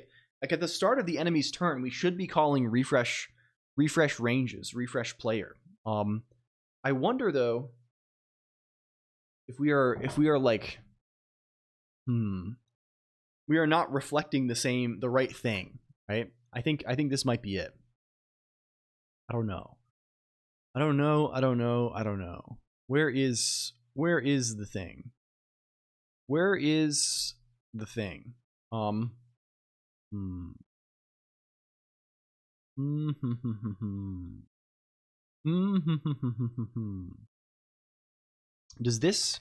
What does this guy do? He just generates the player pathfinding data. Refresh ranges also just calls get player and does a similar thing. Why does it not why would we have this data be weird, right? If we've already moved, if we are like, if we press left and we are in the if we are mid animation move, like as soon as we have moved, the player should have moved, and we should be like, oh, you're farther away now, we need to follow you. Why are we attacking? So like, what can we log what we're actually trying to do? Let's say decided to attack. Decided to move. Like this, maybe? I don't know. It also occurs to me that maybe there is no attack on, maybe we are never, we saw the attack, right? We know we can attack because we saw the bat kill the other bats. Yeah, Steins Gate is this same era. The era of the mythical early 2010s, and late 20 aughts. Okay, decided when we move away, we decide to attack. When we move toward, we don't do anything at all. We move away. It's like the opposite of what we should be doing right now. Why is it inversion? The era of Tutoru, yeah. Why is there inversion? There's inversion happening here. We are attacking when we are away, yet we are okay. I don't know what the deal is with him. I think I will debug him independently, perhaps. I think perhaps we will debug him independently of now. I think for now this has been good progress for the day. We have sorted out some details of our stats. We have made some things properly pursue us again. We have tweaked some guys. We have turned some knobs. We have turned some dials. Delouse and deworm him later. I think we will. Yes. Okay. For now, let's sign out for now. Who are we rating today? I think, in other words, it's been 7 hours. We go longer sometimes if it's. I just feel like this is going to require some thinking, and I need to put food in my body before I'm thinking. Let's raid Choco Jax. Choco Jax has raided us a bunch recently, and we have not gotten to raid her all that much. Animated on a JRPG. Let's raid over there. Choco Jax. Thank you for the stream, everybody. This has been very fun. Yeah, feel for the think. Yeah, I usually like I'll start whenever it hits 7 hours. I don't like always end there, but when I'll start thinking about it then. That's usually the play. I'll be like, am I feeling like I can continue for several hours without eating or like an hour without eating and do this thing? And I'm like, I don't think so. We you gotta play these things by ear.